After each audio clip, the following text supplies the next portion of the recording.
everybody. Hi, it's been a while. Um,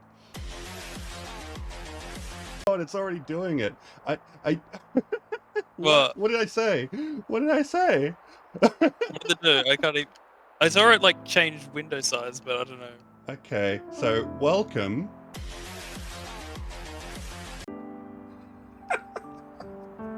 Oh, I see. That Oh, it's activated an very intended quickly. thing. I didn't see the. I didn't see it properly the first time. So hi everybody.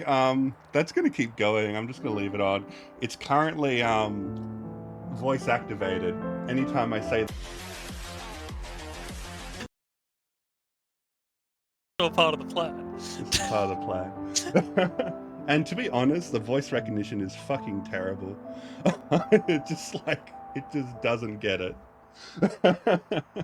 So I will have to look into better voice recognition, but whatever, it's funny. Not everyone gets it. That's how society works. Yeah, you're right. You're right. Is the audio too quiet or loud on it? It's really hard for me to tell. I'll have to go back to a recording, gosh, and rely on chat. Anyway, I swear I didn't say anything, and it just keeps doing it. What is it? What is triggering? I might need to turn that off for a second. It's so distracting. All right, I'm turning it off. All right, serious time. Hi, everybody. Oh, the game music is really loud. Thank you. Or the redeem music. I'm guessing it's a game music. Yeah, let's turn that down. Okay. Yeah, maybe like that. That might be good. Anyway, hi everybody. I am Sophi. If this is your first time meeting me, hello. I've been out of the streaming game for quite a while now, and due to many reasons. But I'm really hoping to get back into it again. I really want to try and push for affiliate soon, so that's exciting.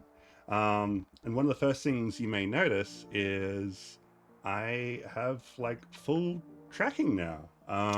I've basically set up so I've got my 3D model hooked up to VNyan and Meowface, and basically what that does is it's an app on my phone. So using my phone's camera, I'm able to track my facial movements a lot better than a normal webcam would be able to. So the range of movement is a lot better. I still don't have hand tracking yet, but maybe someday. Um, and it's also got a bunch of expressions. I've been fine tuning this a lot. It's probably still needs work, but it's a lot better than it was the first time I streamed it. So, for example, I can pull a sad face. I said, all right, the recognition is still not perfect. Angry face, I can do pretty well.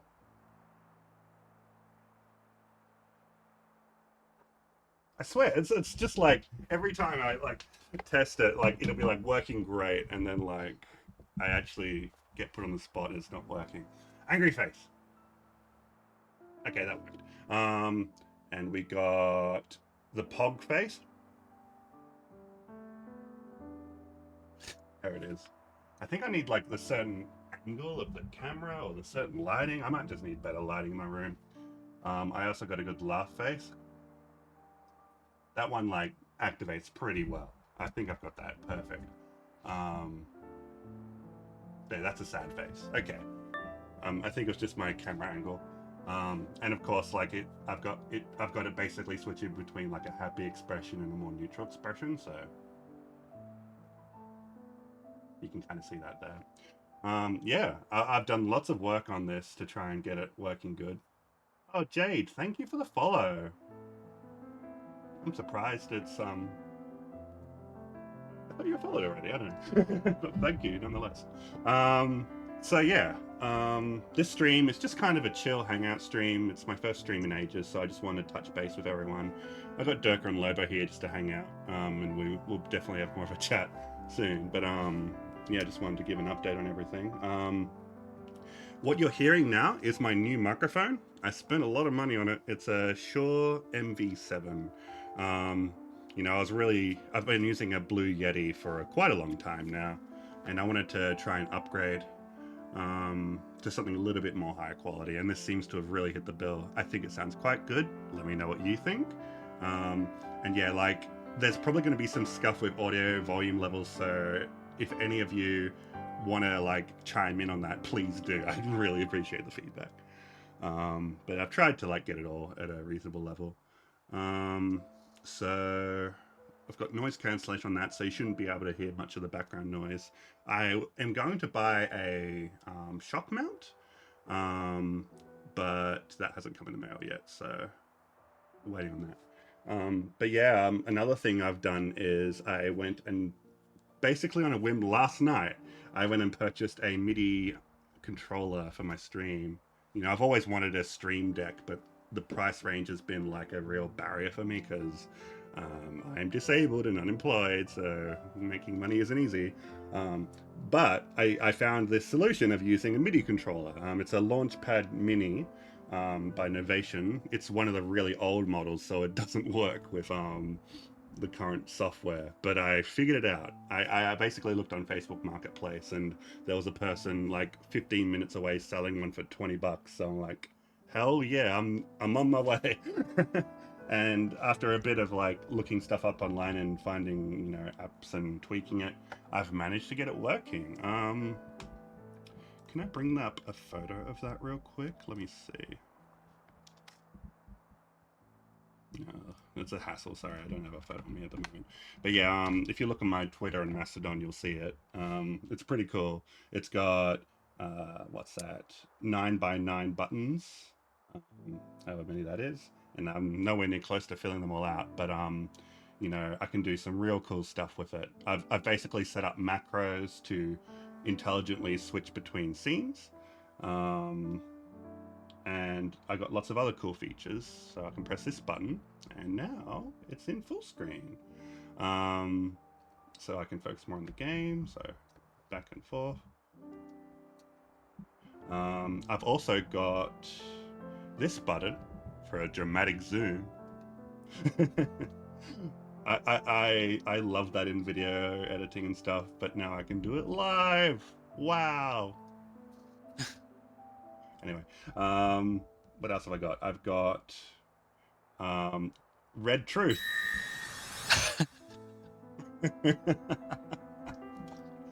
Yeah, and I've got Blue Truth. But yeah, that's something I've been working on for a bit. It's a bit of an odd feature, but yeah, I'm just going through it all now. What's this button do again? Oh yeah, the live Sophi reaction. I'm quite happy with this one. But I really need like a bored expression to like really sell it. What else we got? I got my highlights for my eyes, which I can toggle now with this button. Woo! I have my hit and miss buttons. I have... Gosh, I am still trying to memorize all these buttons. Yippee! There's a yippee button. That's the diploma dope button.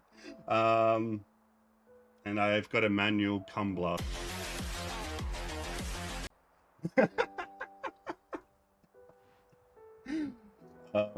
If you weren't here before, I've got a tool which can like do it by voice activation.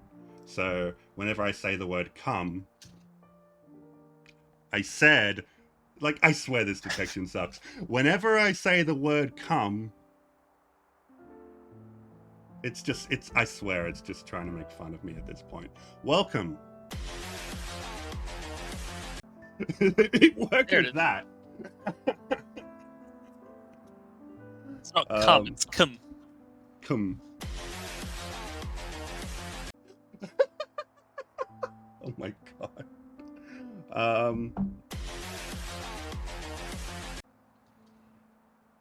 Oh yeah, I've also got the new and improved meta button. I think it was this one. We've now transported to the meta world.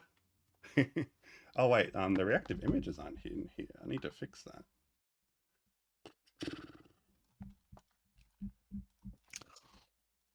get those in here. There we go.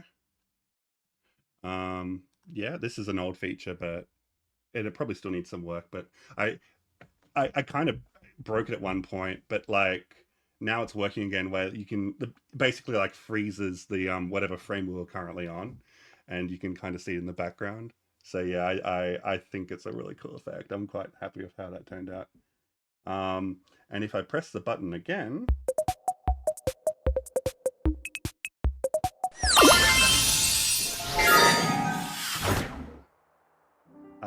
I pressed the wrong button. God damn it. So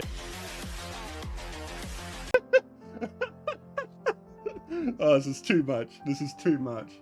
All right. So if I press this and then I press it again, check this out. Bam. I'm quite happy with that now. Definitely an improvement. And there's this button. Oh yeah, right. This button. You can throw things at me now. And at the moment, I really want to, like, when I get affiliate, I want to make it so all of this is done through channel point redeems. However, there's actually commands you can put in chat to enable most of these features. So if you put exclamation point hit, exclamation point miss, exclamation point diploma, exclamation point throw, I think if you just say yippee in chat, it'll do that. Hey, it works.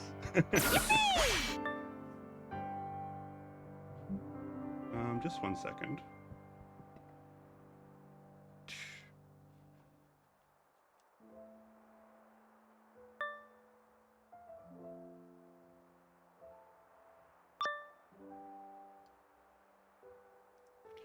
Sorry, someone was knocking on my door and I had to tell them to be quiet.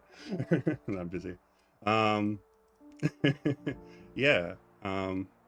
In fact, I welcome you, Ember. I welcome you. I welcome. I need better voice recognition. This sucks. Yeah. The come thing I don't think you can manually force, unfortunately. I think that'd be too much power to give you guys. And there's also eyes. There's an eyes command. Now there's something else I want to show off, which some people may have seen already, but try throwing a bunch of stuff at me. Would Stream Elements ban people for spamming if they did that? I'll have to keep an eye on it. Hopefully it should be fine. It would probably just time them out. Probably. No. Well, I'm just going to do it anyway. I'll do it myself. So we got a bunch of different things that it throws at me. I need to, I want more custom models. It's actually really easy to add custom throw things to VNyan. So if you have any suggestions, I'm all ears, but if I keep pressing this, eventually.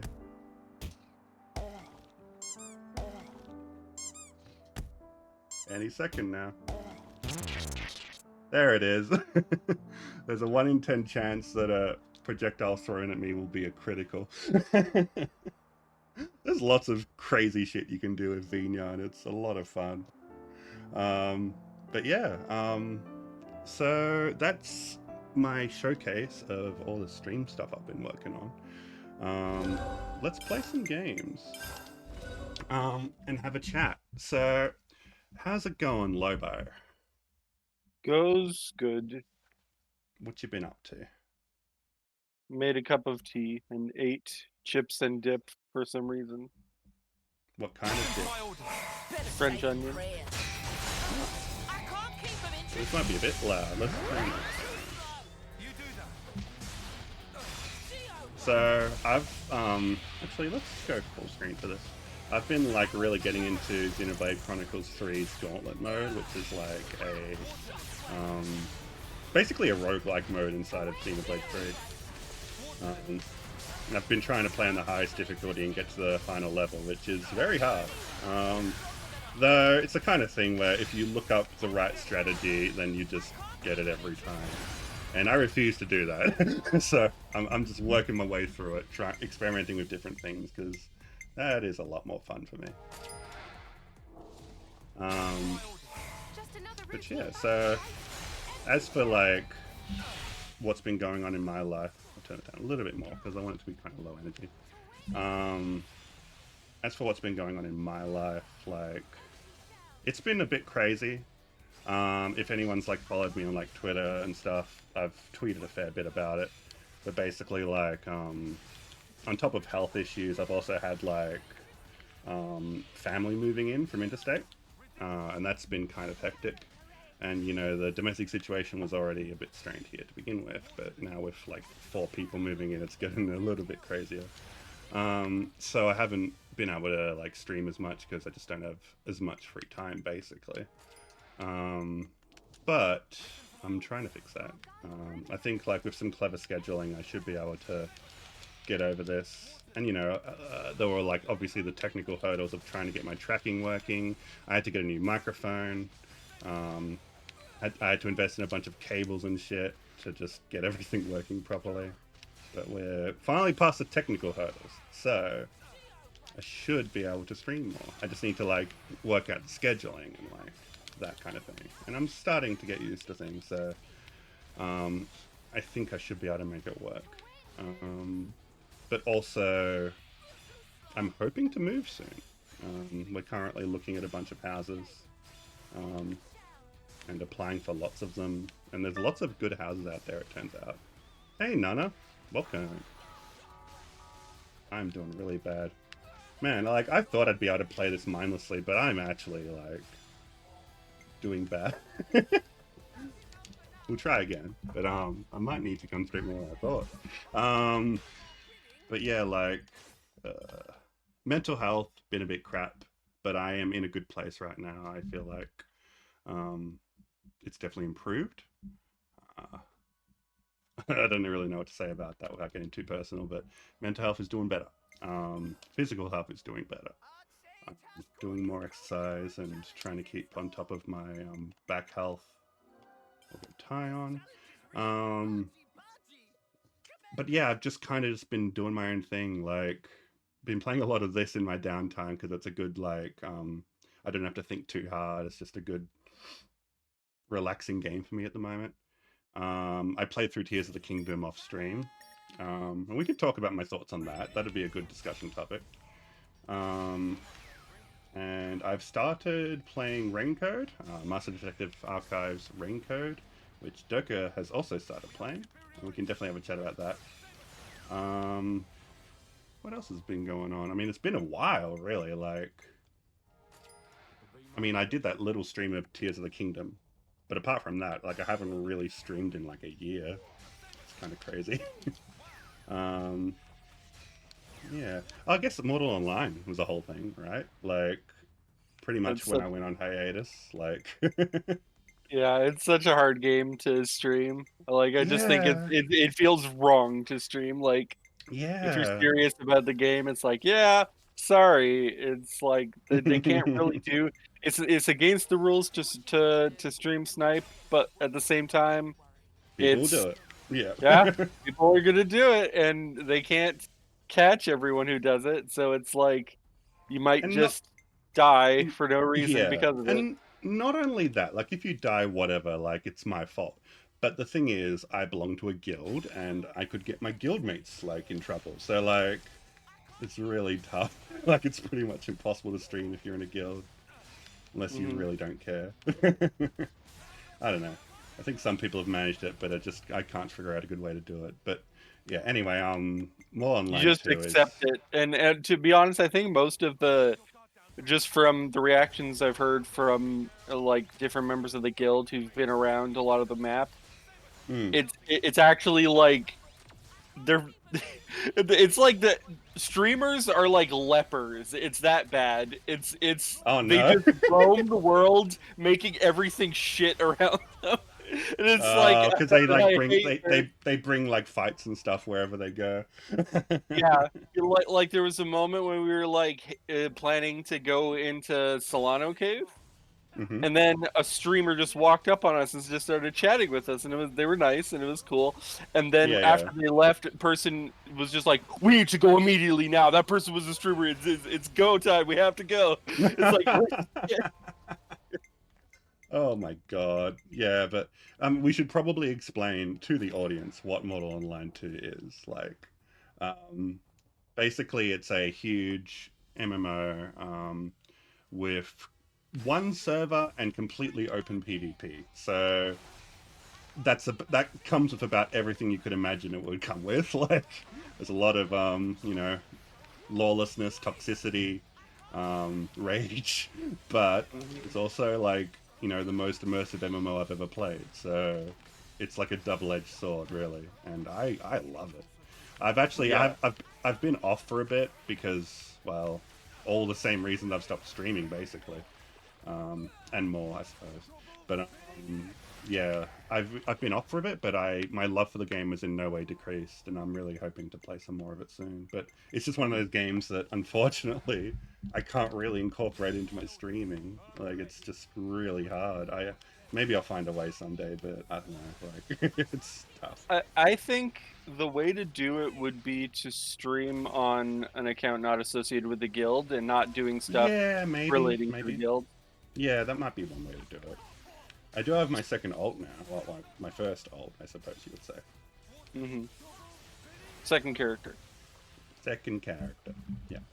I'm trying to But get more people into the game, but it's hard because there it's are a many hard. valid. It's a hard sell. There's many valid reasons to not want to play Mortal Online 2. But if it sounds like something you would enjoy, I highly encourage you to try it because it's a one of a kind experience and something Yeah, I've it's been looking definitely for a long something. time personally. It's something that can't ever exist from a modern studio that has like a Yeah, AAA yeah, studio. yeah, It's just so uncompromising in so many yeah, aspects, and yeah. it's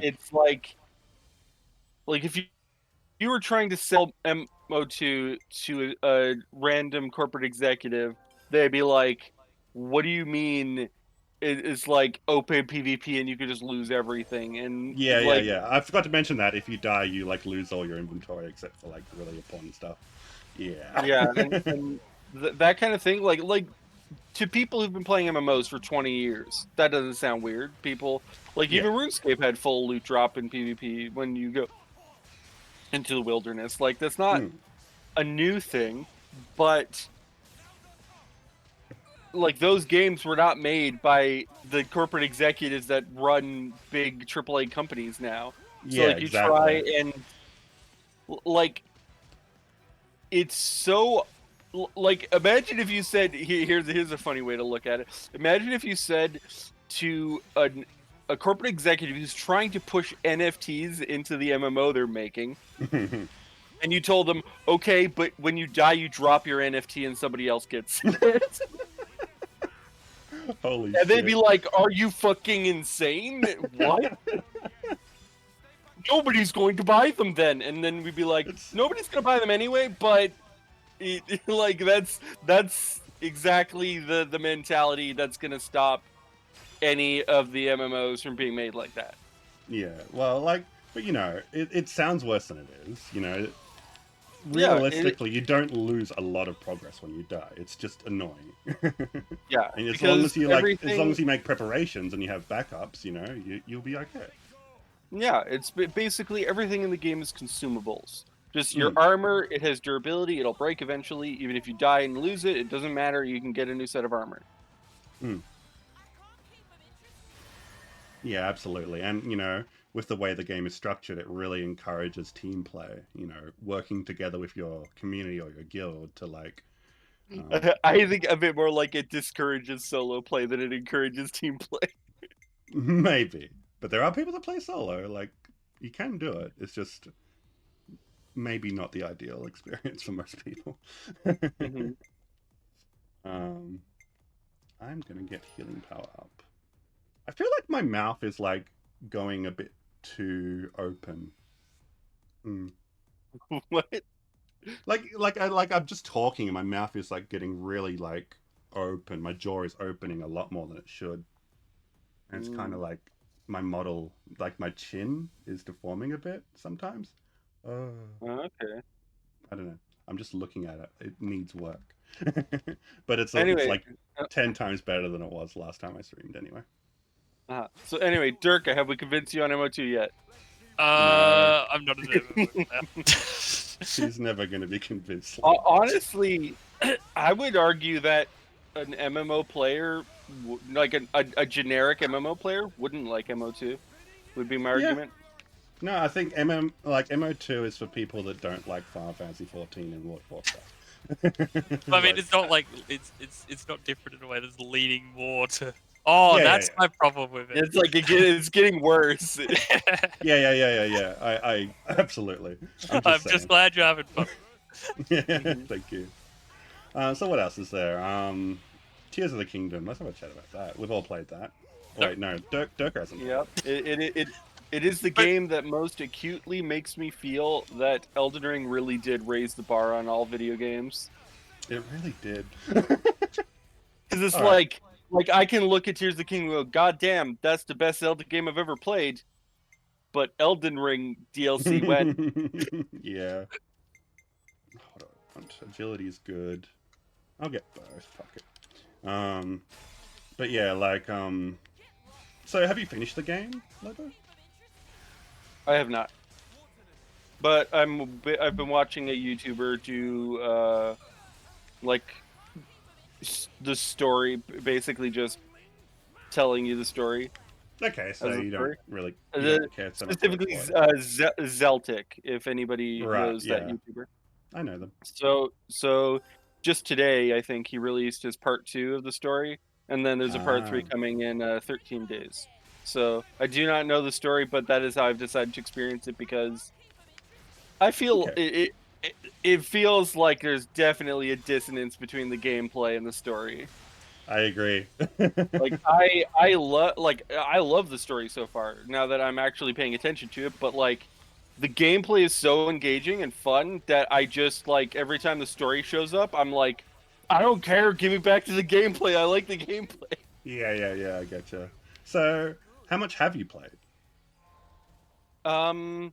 I am just starting the water temple, and I've done all the other 3 temples before it. Okay. Cool. So you've played plenty of the game then. Yeah. And I avoided the main story for quite a while, so I might be over 100 hours in. I'm not 100% certain. Mm-hmm. Fair enough. All right. So, what are your thoughts about the game? It is good. I like freedom, expression. I like it. We've chatted about our thoughts on this game a little bit in passing, but I don't think we've had a full-on chat about the game as such yet. Since at least since I've completed it. Complete. This is great. What has your stream become? What has my stream become? Then it just hit me. Yeah, I did. I said that intentionally. Yeah, I know. Fuck. So, what did I say? What did I say? That, it's gonna Stacking keep... up all the previous comments. I think you just said, I think you went like, and that did it. Mm-hmm. Yeah.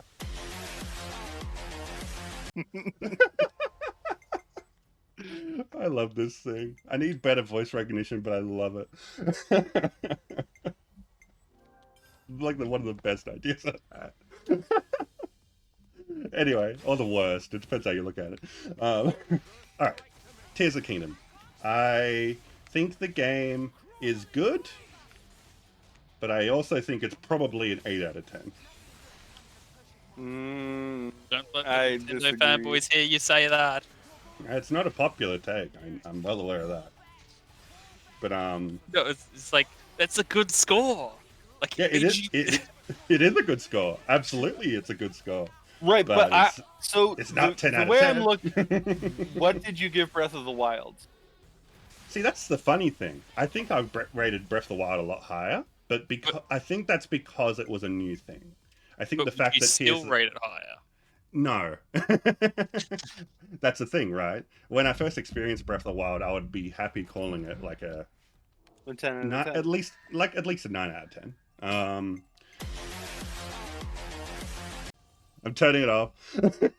It's really funny until it's annoying.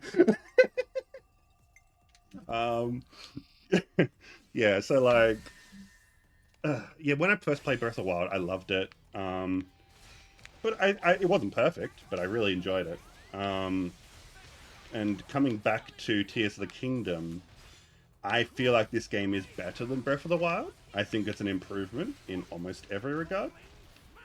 But I would rate it lower because I've been through this before. The novelty factor has like I've lost the novelty for the huge open world, and it's not doing Yeah. anything for me anymore. It's like I look at it and I'm like, what do you mean there's more Korok seeds this time? Wait, are there? Like, look, you had your chance to improve. Why did you go worse? But I think technically there's like, I don't know how many of the Korok escort missions are there, because those give 2 Korok seeds. So Yeah. you could theoretically count those as 1, but 2. So maybe there are less, but The thing is, I feel like Tears of the Kingdom is multiple games meshed together. Like it's a Zelda game meshed with Nintendo Labo, basically. And I don't think those two halves always like go hand in hand with each other. They don't like they aren't a cohesive whole. yeah. It's like you'll get to like boss battles and they'll have nothing to do with construction or whatever. Like it's just slashy. You don't use any of the new mechanics really. You might use like a couple, like Ascend, I guess. But it's not nearly as integrated into like the main game as you would expect. Yeah. I feel it is integrated. It's not a terrible integration. The shrines are a lot more fun than they were in Breath of the Wild. I'll give it that. But yeah, it's weird. I'm pretty sure I know where the weirdness comes from. So you've probably heard this already, but for anybody who didn't know, Tears of the Kingdom was initially planned to just be huge DLC for Breath of the Wild. Yeah, that's how they announced And- the thing, right? Yeah, so because of that, that means that a lot of the things that they're adding to the game, they're adding almost too quickly, because they're like, oh, we have all these good ideas for the DLC. Wait, no, now it's a full game. Oh shit, how do we expand on these ideas more than just DLC now? And so, like, you have like all this cool crafting and fuse idea stuff, which that would just fit in Breath of the Wild fine, and it would just make the experience better. They wouldn't need to add bosses, or they could add like 1 or 2 bosses. Like, for example, the flux constructs. Those are one of the coolest boss fights in my opinion, because they entirely use like every one of your abilities. You can I agree, yeah. You can recall the projectile attacks. You can grab the head, shake it loose to stun the enemy. You can pull apart the different cubes and fuse them to your weapons and then throw them back. It's like all of that it's like the flux construct. It was probably the boss they were going to add with that DLC, and then all that cool shit was just going to be tacked on, and it's like, hey, here's the boss fight where you can make use of all that cool stuff. Oh shit, now we need to make like 10 more boss fights. I wonder. I mean, like, at the very least, the flux construct was made in response to those new abilities. But it makes me feel like it's like the what do you call it? The starting area, the Great Sky Island or whatever? Yeah, the Great Sky Island. That's like the best part of the game. I mean, I would have liked it more if I had started with the paraglider, but maybe just a complaint that I have, because it made exploring it a little more tedious than I liked. I was gonna ask, like, is the rest of the game have that same sense of like verticality and aerial island stuff? Because I feel like that's the sort of like visual aesthetic they were pushing in the trailers. It's like it cool. doesn't. I would say that like if you were going by like how much stuff is there to do on the surface, in the sky and underground, I would say it's probably like a 20-40-40 split, with 20 being the sky. So it's definitely, they definitely didn't put enough in the sky.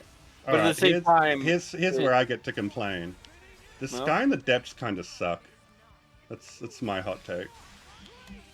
Now, I kind of want to disagree on the depths, but I agree with the sky.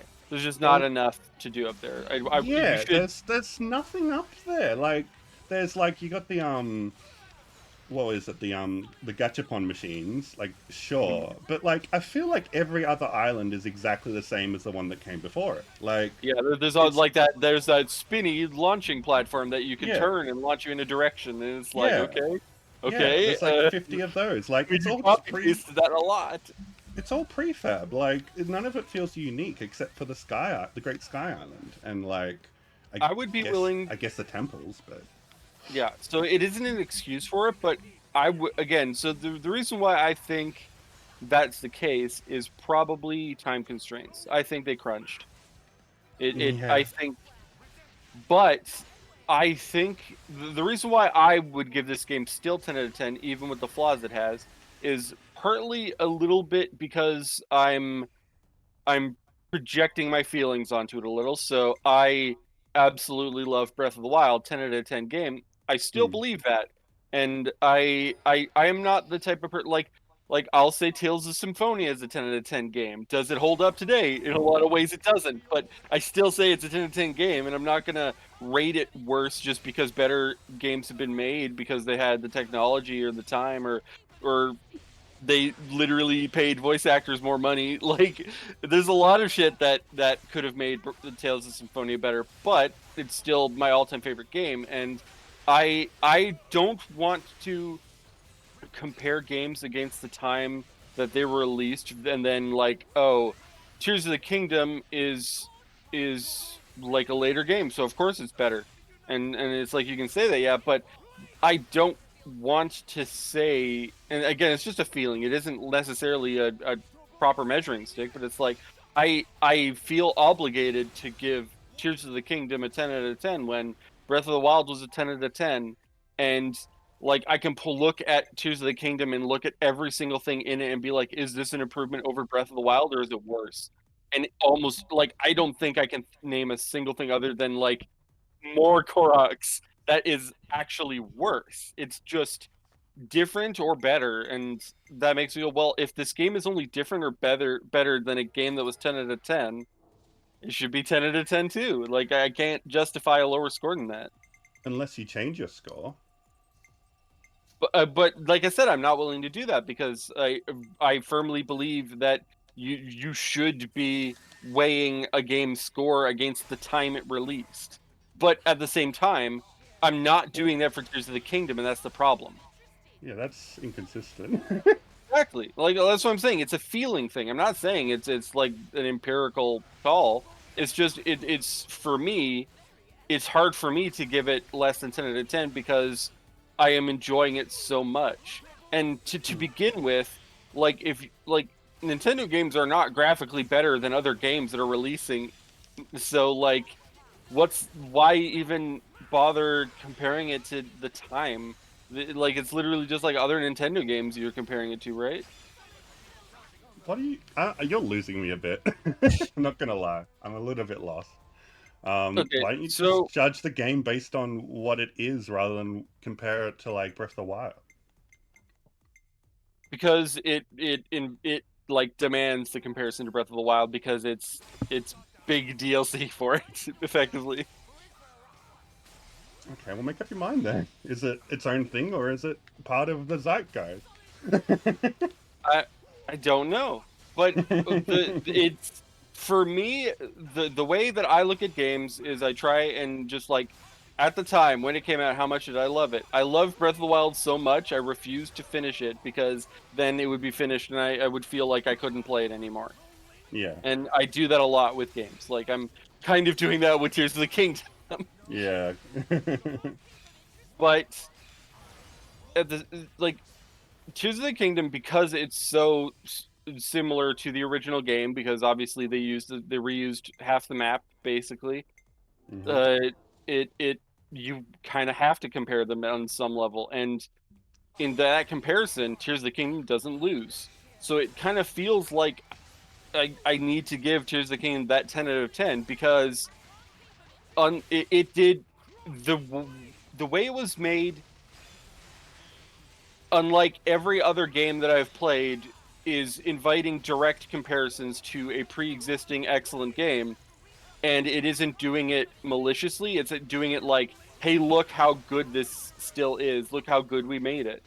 Well, it's kind of the opposite for me. Hey, Tidu. It's kind of the opposite for me because it's a DLC, basically. I'm just like, I've already played this game. Like, I'm just kind of done. I'm done with Breath of the Wild. I'm happy to move on to something else. And it being so derivative is why I'm like, it's definitely taking points away for me. I feel like if this was the But first game I that played in the series, then it would be I might give it a bit of a different score. I don't know. yeah, but again, that's why it's so like, you're the inverse of me. So Yeah. I am struggling to not give it 10 out of 10 because it is better than a 10 out of 10 game. You struggle to not give it that because it's a repeat of that 10 out of 10 game, and you aren't enjoying the game as much because it repeats those aspects, where Mm. to somebody else, like to both of us are being incredibly subjective, and it's in reverse ways, and that's interesting to me. Yeah, yeah, very interesting. I So mean, just reminding me, like, I remember reading like old Nintendo 64 magazines, and the thing that always stuck with me is like they had GoldenEye. That's 100 out of 100. That's a perfect game or whatever. And then Perfect Dark came out, and I think they just had to accept, well, yes, this is just GoldenEye, but it's basically better in almost every way. So they gave it 101. that's really ballsy. I love that. Screw you, Metacritic. Yeah, fuck you, Metacritic. Oh wow. What do you think of the depths, Lobo? The depths. Depth. I I can't say think that word. they I think it's it's a little bit too constricting. Hmm.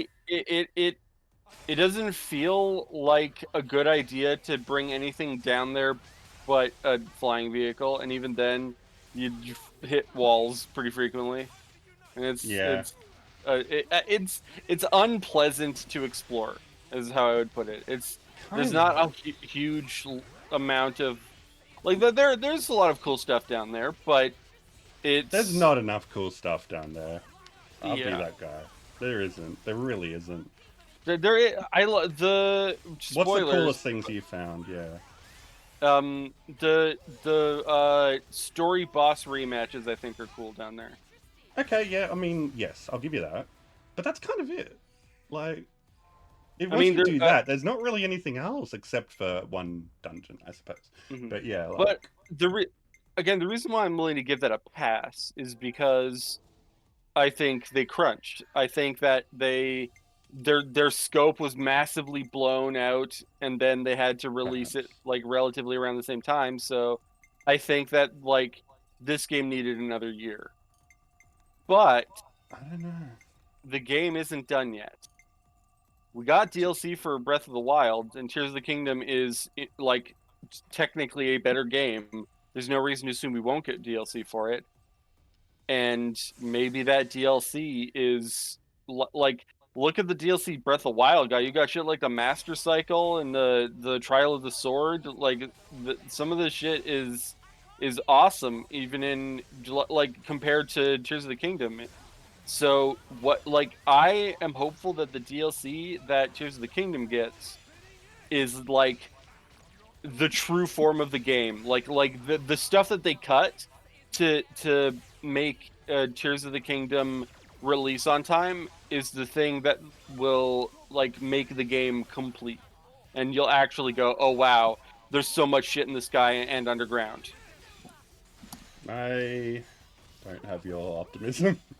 In fact, I'm not even sure they're going to release DLC. I'm not going to be surprised if they don't. I don't I know. don't see a world where they don't. I think Tears of the Kingdom was a flawed idea. I think they should have stuck with DLC.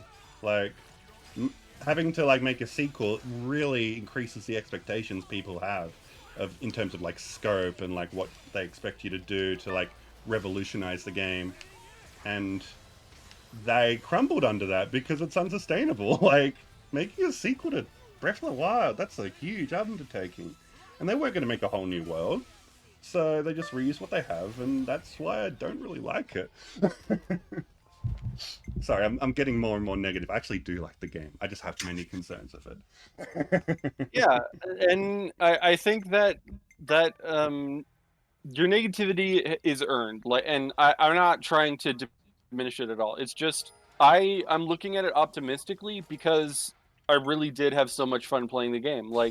Hmm. Like literally, if you had just put all of the fuse and recall shit, if you just put that in Breath of the Wild, you definitely would have been like, oh shit, this is the best DLC that any game has ever had ever. Like it wouldn't have even been close. Like holy shit, you can just build cool vehicles now, and there's just random gotcha machines floating in the sky. Like this is all Yeah, yeah, insanely cool, fun shit, and yeah. it's It's so like weird.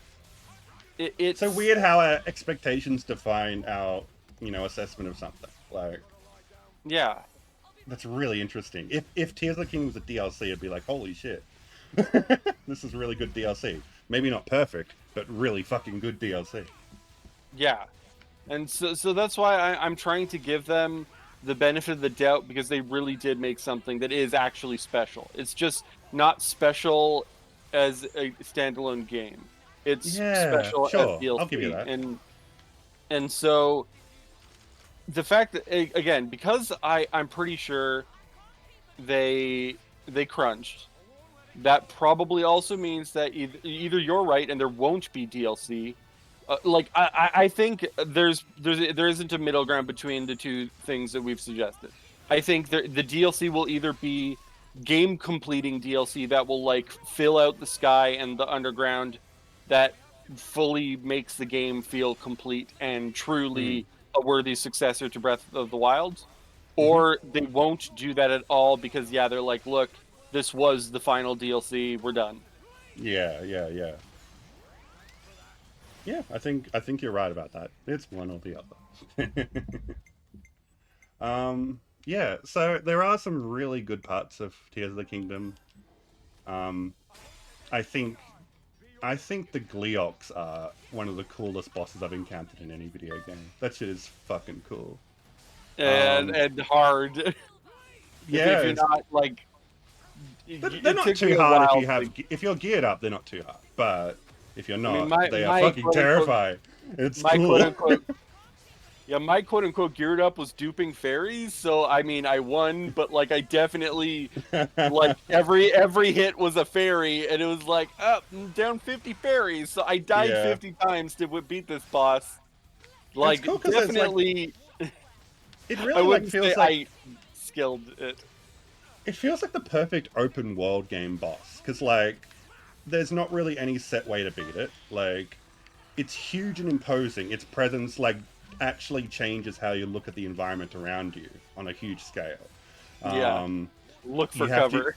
and yeah, and there's like all sorts of different abilities you can take advantage of. You can use your recall in one of them, which I thought was really cool. Um, and like, or you can build a construct because these things fly, and you've got to figure out a way to deal with that. And Hmm. that's just so cool. Like, I think that's the point where I'm like, oh, this fucking game. Yeah. Well, Like one of that, a yeah. cool strategy I just thought up, and I was about to pretend like I actually used, because I was just like, "Hey, one cool idea that I did because I just thought of it." But nah, I'm gonna be honest, I didn't think about doing this until just now. But one of the things that I would try and do now against the Gleeok would be when it's shooting its breath attacks at you, you take out your bow and you shoot a hover platform into the air between you and it, and then it won't hit you. And it's like that's why I love this game so much because like I never thought of that, and just Yeah, thinking yeah, about it, yeah. yeah, no, just stick that in front of its head, and it's like, well, actually, because of like the properties of distance and stuff, and like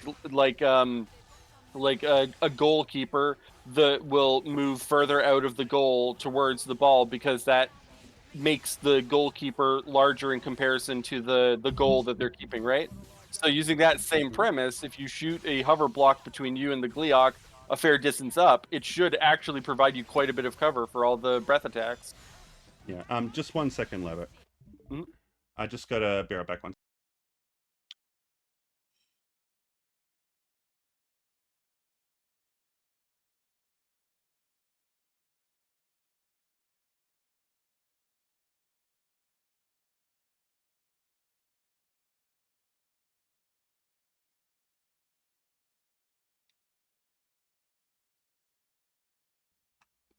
Sorry about that. Mhm. Yeah, this is the problem. I live with other people, and uh, Gotta fix apparently that. I'm being too loud. Yep. Yeah. Well, I'm gonna have to keep my voice down. Hopefully, if the people in the other room can get to sleep, then I can be a bit louder. But I have to be quiet right now. But yeah, like what was I gonna say? I definitely agree that the constructions and like the physics are the overwhelming strength of Tears of the Kingdom. But it also feels like it's not a Zelda game. Like it's just something else. Yeah. And that's a bit weird. I don't fault Well, anyone for loving it, but it's also I like when I think of Zelda, I don't think of that, and so I hope this isn't just what Zelda is now, because that would make me really upset. I think. I see it more as a swan song for Breath of the Wild. I Breath of the hope so. Wild was its own thing. But although If it I will is, then say I I'd be a don't lot more okay with it, probably. I wonder what is next for Zelda because I think considering it's Nintendo, it's the next Zelda game is probably going to be like unlike any Zelda game we've seen before again because they just do that Yeah. every time. That we're finally gonna get a sci-fi Zelda. Is it gonna happen? I mean, we kind of already are. If you've seen the fucking mechs that people have built in Tears of the Kingdom. Yeah, I mean, like, it feels like they've been gradually leaning more and more into sci-fi stuff. Like, Tears of the Kingdom had, the robots, and then, uh, like Breath of I the mean, Breath Wild of the with Wild, all the Guardians. Guardians. Thank you, the Guardians. And yeah, now Tears of the Kingdom, we're literally building robots. Like, it's getting more and more in like from away from the traditional fantasy sort of thing. Yeah, if I was going to guess the direction they go, I think they go a little in the sci-fi direction even more next time. But I think like you can quote me on this and we'll see if I'm right. But I think the next Zelda game is going to be steampunk. Hmm. Interesting. I mean, like we had like the train, like Spirit Tracks, which was not steampunk, but steam. Just steam. Steam. Yeah, Steam so and the reason, steampunk. yeah, the reason that I think it's steampunk is because while sure we do have all of these fantastic sci-fi shit in Tears of the Kingdom and in Breath of the Wild, they are like lost technology style. So it's like, Mm. oh yeah, this is an ancient civilization. But if you generally look at the overall technology in the world, like just minus Pura and the Sheikah shit from this, and it is just a generic fantasy world basically, Yeah. then I think the next Zelda game would incorporate the steampunk stuff into it. Hmm. Because like it would be the world would be a steampunk world and not just fantasy worlds. And I'm Yeah. not sure on that, but the reason why I think that is because it's very clear from Tears of the Kingdom, like there's a lot of Ghibli going on here. Like uh Yeah. like the whole arm thing, like that's clearly Princess Mononoke. Like that's Mm-hmm. exactly where they drew that from. Mm-hmm. So a lot of Studio Ghibli movies like have a steampunk aesthetic. Like you're looking at Howl's Moving Castle or um what's it, not Yeah. Nausicaa? Is that another one? The Oscar Valley of steampunk the Wind.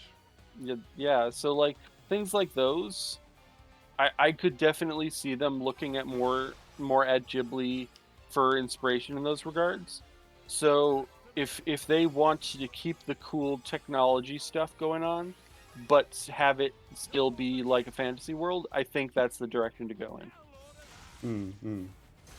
Yeah, I think that'd be awesome.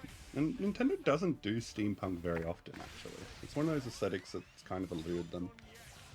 I was gonna say, isn't the I think there's a new Professor Layton game that's coming in Steam. Yeah, it's not Nintendo, but I guess. It's on Nintendo.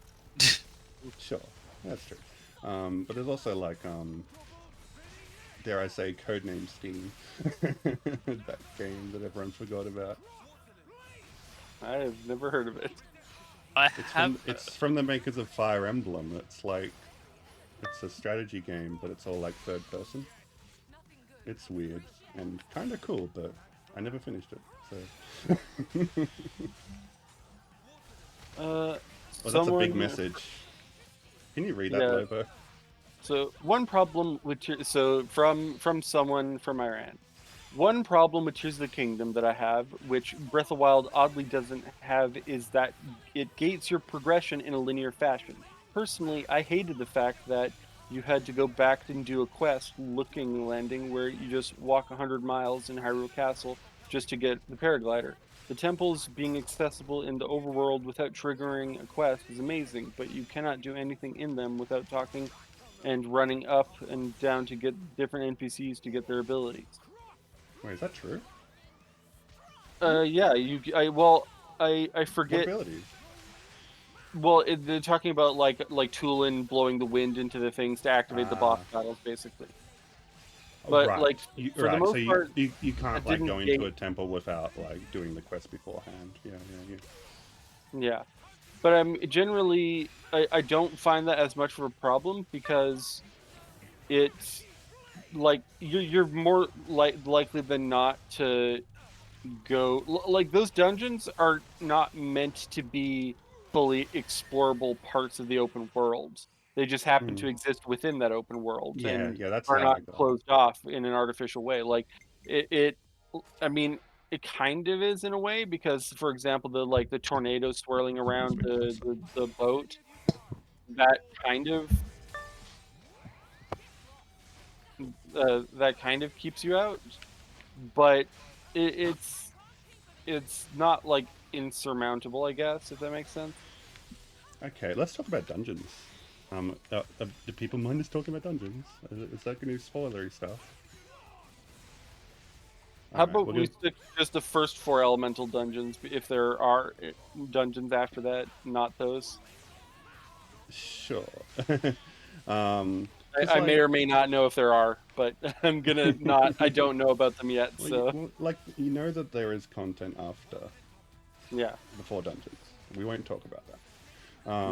But yeah, like very mixed. I have very mixed feelings about these. I think they're slightly better than Breath of the Wild, but not by much. Not enough for me to like really like be celebrating. I think I think they're definitely better than the Divine Beasts. Like really? I don't think it's even close. Well, I think it's I won't say. mostly I'll be kind of aesthetically vague. though. I can be vague about which one's which, but there is one that has a lot of like very indoors. Like it's very indoors, and like there's lots of like floors that you can travel between, and like it even makes a bit of use of ascend. I really like that dungeon. I think that's probably the best one in the game. But then you have one like there's another one which is very open. It also has a lot of verticality, but there aren't really any walls, and so like you can kind of just climb to wherever you need to go and ignore all of the puzzles that the dungeon has set out for you. I think that was really disappointing for me because I actually when I walked into that I'm like, this is cool, but then it was just for one it just didn't feel like there was much to do, but also like you could just intentionally skip the whole thing, and I thought that was fucking stupid. And it kind of makes me feel like dungeons shouldn't be open.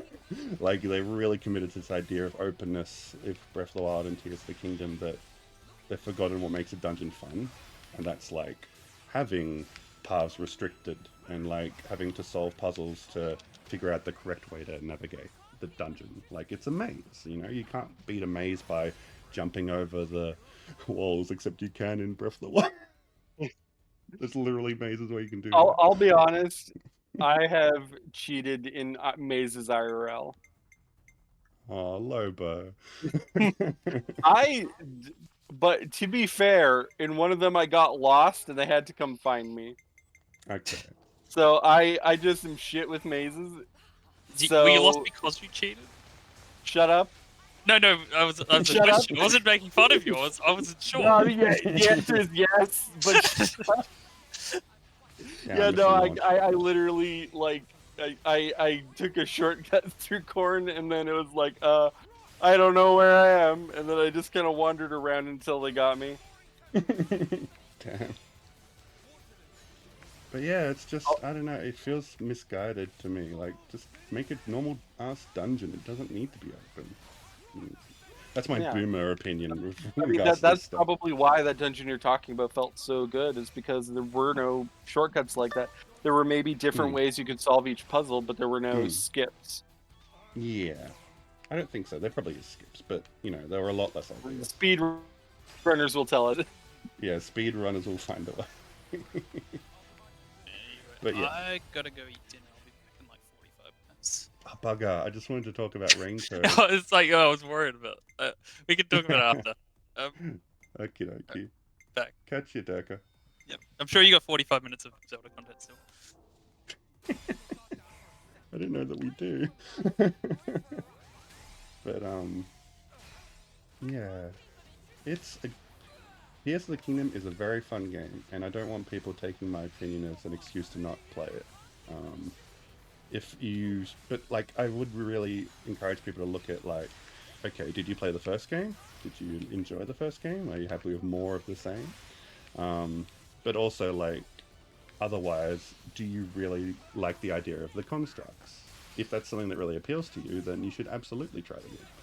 But also, how do you think if I were to say that there are games that do construction better than Tears of the Kingdom? No, there aren't. You don't think so? No. What like, about I mean, you could Gmod? say, I mean, yeah, well, what? I wouldn't say Gmod, but I was going to say the space game that you tried to get me into before. That one, I would say maybe. But just as far as, like, freedom with creation goes. Yeah. Also, you're getting a little bit louder. Thank you for letting me know. Mhm. I need to keep an eye on my volume. Yeah, like, yeah, Gary's mod absolutely has fantastic creation, but it's also designed as a sandbox. You know, it's not the same kind of game as Tears of the Kingdom. And I did say this when I was playing it, that it feels like Tears of the Kingdom is the first game I've played that can really, like, or even really attempt to integrate this freeform creativity with, like, an open world RPG. Like, I can't think of any other game that really does that. Like, the closest thing I can think of is Banjo-Kazooie Nuts and Bolts. Like, and I do think there is something to be said about putting these tools in a more rigid world, because, like, you have something like, for example, Nintendo Labo, which is very similarly about constructing things, though more so in the real world. But it feels like by creating a game around it, you're basically gamifying the act of creativity. You're giving the player a reason to want to make something, instead of just giving them tools and saying, like, well, make what you want. It's, they give you the tools and they're like, okay, get this Korok to his friend.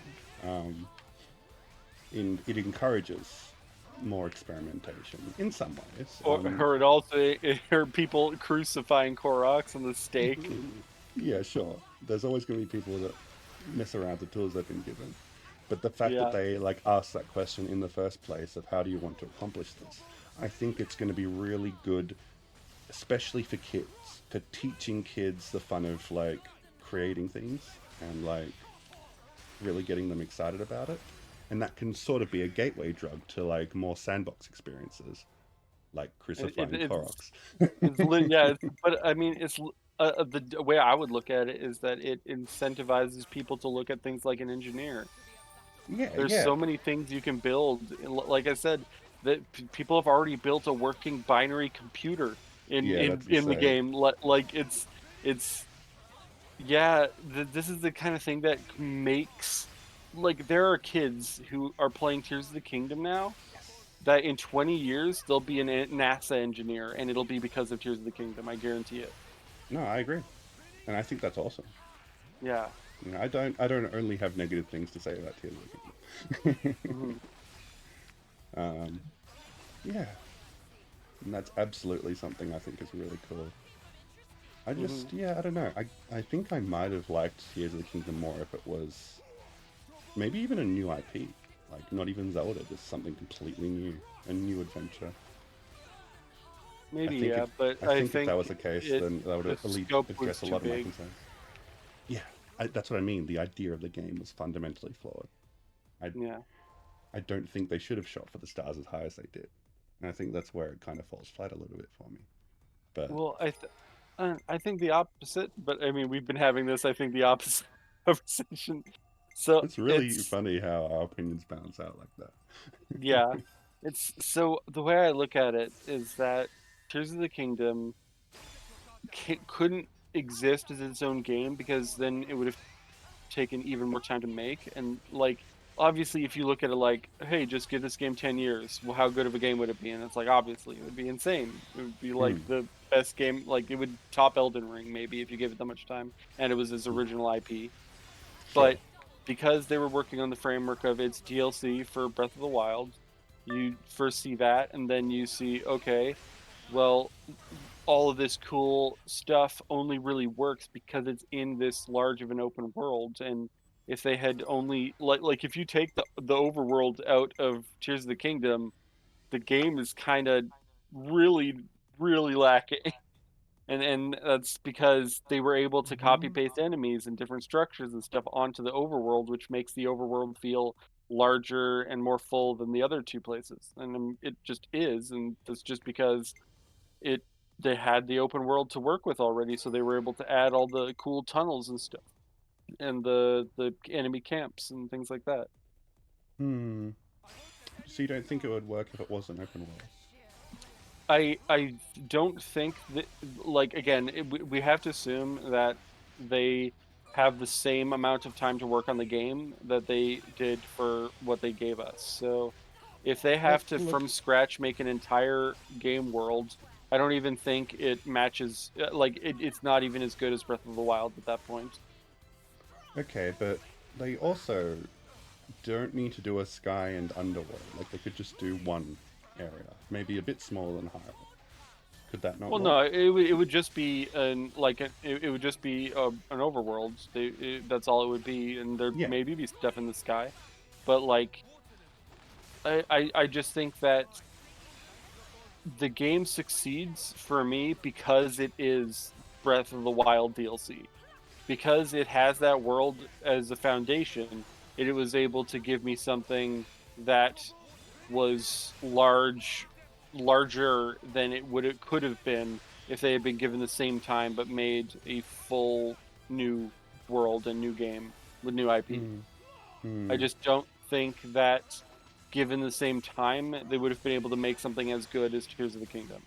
It would have been like, oh well, there's like too many Zonai devices. We have to scrap some. Too many different fusible things. Okay, make some things not fusible. Like there's just a couple things they can do that changes the fundamentals and makes something just feel more empty. And if the thing doesn't have the creativity to make your giant penis rocket with a Korok on it, it's like if they that isn't in the game, then those people who have fun doing that don't get to have that fun. And then those people are like, oh man, I just wanted to make my giant Korok penis. Is like if that's what they want to do, go ahead and do it. Like more power to you. It's that freedom of expression that I think works so well for me, and you would definitely lose that with a smaller scope. And that large scope only exists because they were working with a pre-built framework of a world with Breath of the I don't Wild. know if I agree. I just don't know. I feel like they could make a. Because most of the stuff that already exists in Hyrule, I don't think contributes much to the construction. Not in the same way you're saying. I think like if you were to design a game specifically with this mechanic in mind from the ground up, everything would be interactable. Like I don't know. I don't really know where I'm going with It, this, but I mean, you could look at like Minecraft. Like you can yeah, yeah. pick up a dirt block and put it on top of a rock, and then you've built a dirt rock pillar.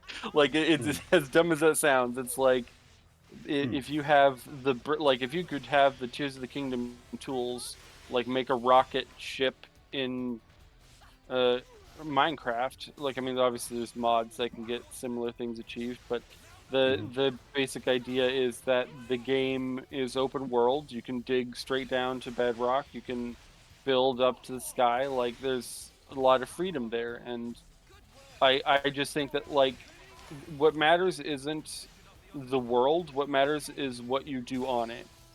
So I think mm. that if you have a giant, I'm going to keep coming back to this because it's a funny thing to come back to. If your giant rocket penis with the Korok on it, that in Minecraft, that would feel really cool. But at the same time, there's like load distances in Minecraft. It's like blocks can't generally move on their own, so your giant rocket penis isn't actually going to have a rocket. Like there's so many Mm. constraints that Minecraft would add because you had that in Minecraft, but because you have this world that you even already know because you played Breath of the Wild, your giant Korok rocket penis, you can fly literally fly that through the sky and have it be a legitimate vehicle and explore a world that you've already been to but in a completely different way. And I think that that has a lot of merit and is really cool, and it only works because it's a world you already know.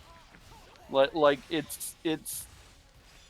it makes the Breath of the Wild world feel much more fresh to me than playing the original one did. Like in the original one, I was ecstatic about, hey, look, I found a way to infinitely surf on a shield, and now watch me go in circles for 8 hours. Like Yeah, that's a thing that I did. And like it is.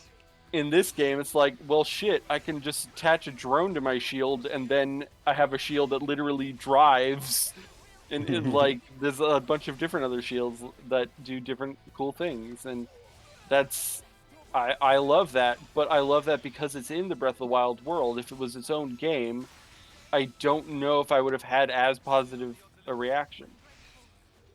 I But maybe isn't would have, maybe but that's just a brand thing? You like it because it's Zelda, something you know and love. no, I'm saying no to that because I wanted Zelda to be playable. I'm kind of mad about that still. So I mean, like it's a maybe she Zelda is later. I series. don't know, spoilers, but I'm pretty sure she's not a playable character.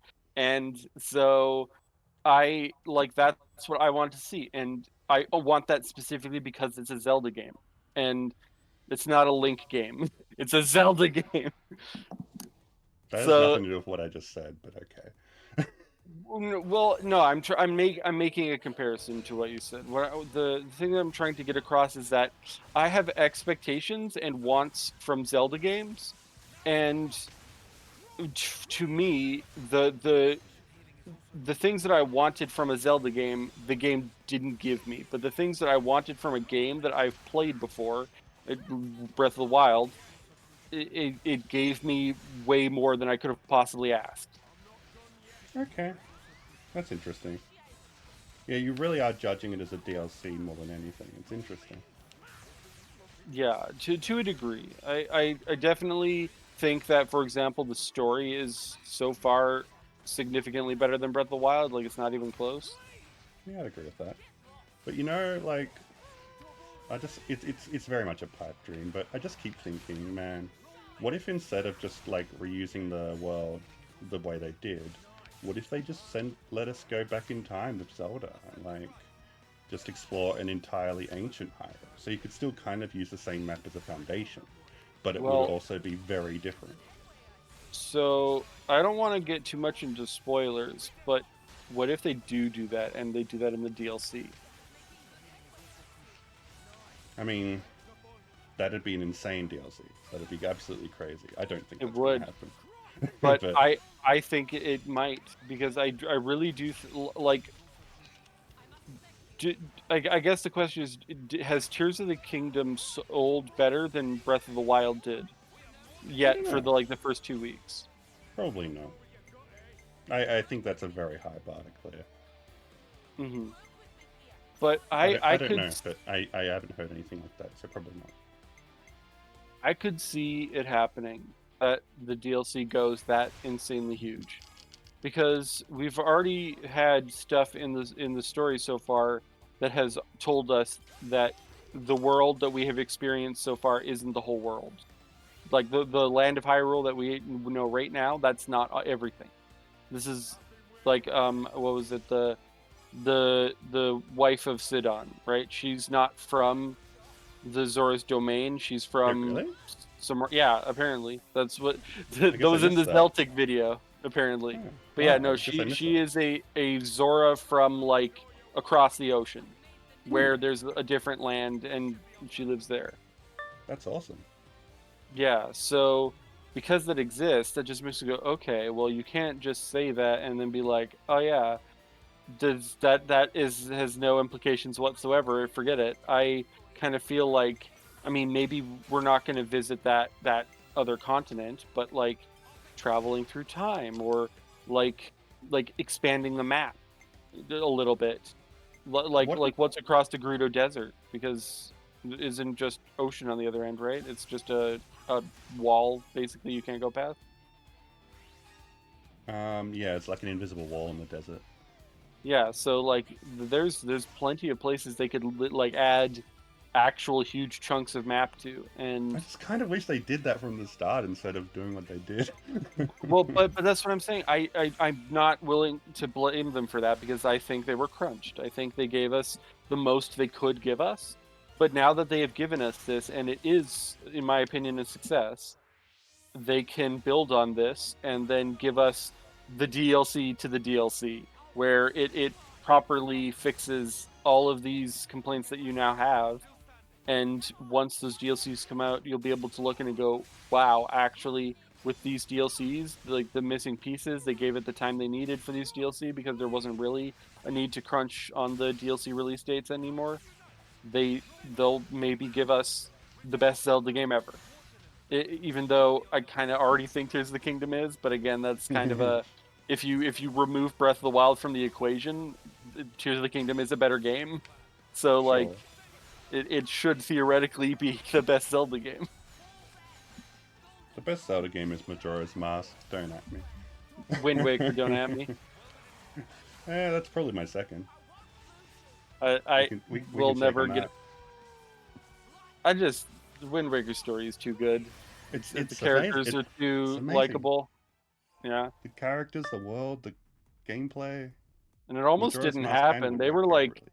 they were what's his name? Was it Miyamoto who was like trying to get the game like we don't have to do the cell shading. You can stop. We don't have to do Toon Link. He was trying to kill it at like every step of the way until it finally was released to the public. Who was? The one of the headset Nintendo, Aonuma?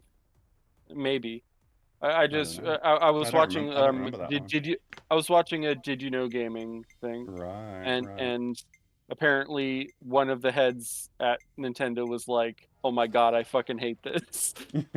And you can you guys not do this? They like didn't even ask him. They just like That's actually, kept. it sounds vaguely familiar. It might have been Nintendo America. Like they were the ones that were kept pushing to not. No. It was the Japanese development team. Okay, yeah, guess I'm wrong. No, I don't remember Yeah, that much. yeah. And basically they had worked really hard on it, and they didn't show him it because intentionally, because they Yeah, really yeah, loved yeah. the design. And then when they finally showed him, he was like, "Oh my god, I hate this, but you guys are already so deep in this now. I can't exactly cancel it just on my own power." But he just kept trying to push them to cancel it, like right up until 1 hour before they were about to like show it to the executives. And like he's like, "It's not too late. I could just tell them that you guys fucked up, and it's gone somehow. Like I don't have to show this to you." But then he Uh, finally did, and the executives actually loved it, and then it got yeah. made. Yeah. You gotta love stories like that where the devs just like follow their heart and just do what they think is right, even if the the, the executives don't agree. Yeah. And I love that art style. I think it's fantastic for the series. I kind of Yeah. miss it. You haven't seen it in a bit. Yeah. I mean, it started in Wind Waker, and then it like what we got. Ooh, I Oh, might no, die here. we technically did. What was it? Was it A Link Between Worlds that used that art style still? Not really. It was a different art style. Okay, which is the most recent Four Swords related thingy? Was that A Link Between Worlds? Triforce Heroes also had the Link Between Worlds art style, and there was also the Link's Awakening remake, which was kind of the same thing. Oh yeah, that's definitely its own thing. I just meant Hmm. like the cell shaded cartoon, the cell shaded Toon Link. Last Toon Link game we got. That's a good question. It might be Spirit Tracks. No. I really I think it's Spirit Tracks. Link Between Worlds. Let me just look at this. Uh-oh. I'm out of launch charge. Oh no. Oh no. This is getting dicey, gamers.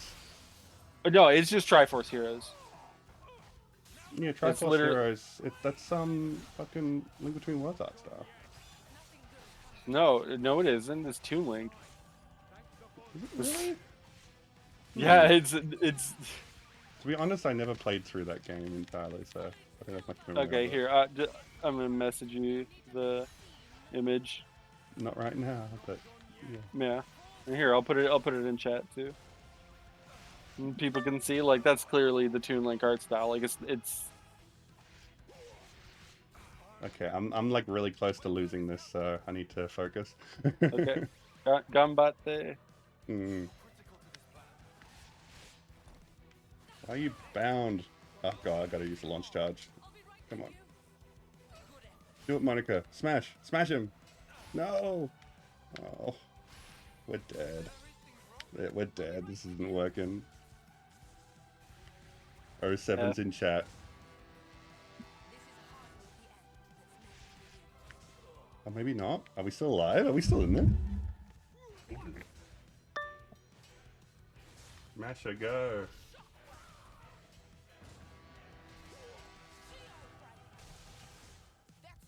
Oh, God.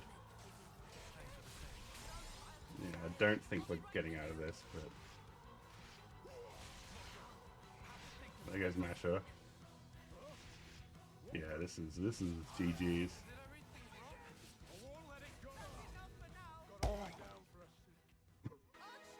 GG. I'm gonna play an easier character. F.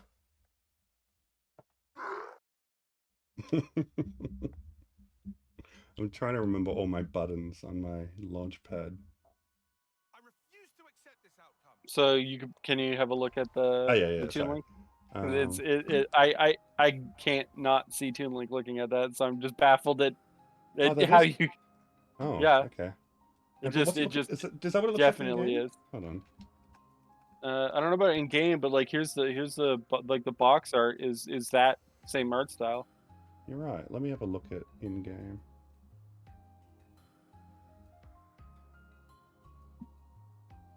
Okay, that's a bad screenshot.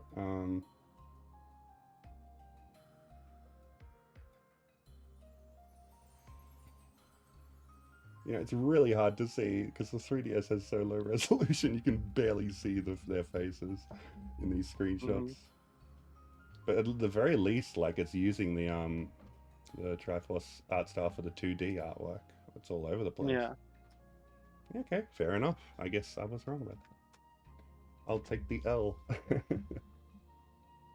I'm just glad that that style is still around because like Me too. I I am love it too. a lot. Because I kind of thought it was dead.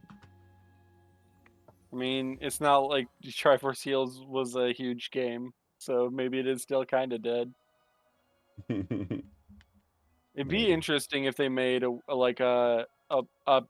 new Wind Waker sequel in the Breath of the Wild style engine, like just make it cartoony, but like give even more freedom somehow. Maybe you know what? Fucking make it Mario Maker. Make it be like your Wind Waker traveling between islands, and the islands are like player-made islands, and have like player-made puzzle challenges with a builder tool. I like. I've been thinking about it. My favorite Zelda games are always like the ones that don't take place in Hyrule. So like the Great Sea in Wind Waker, or Termina and Majora's Mask, or even like The Island in Awakening. I was no my other favorite is actually Link's not Link's Awakening, Oracle of Yay! Ages. Sorry, so Yudu Camp 3rd season. We're Cool, getting a happy for 3rd you. season. Yay! Yeah, Oracle of Ages. I forget what the name of that world is. Holodrum is seasons. I can't.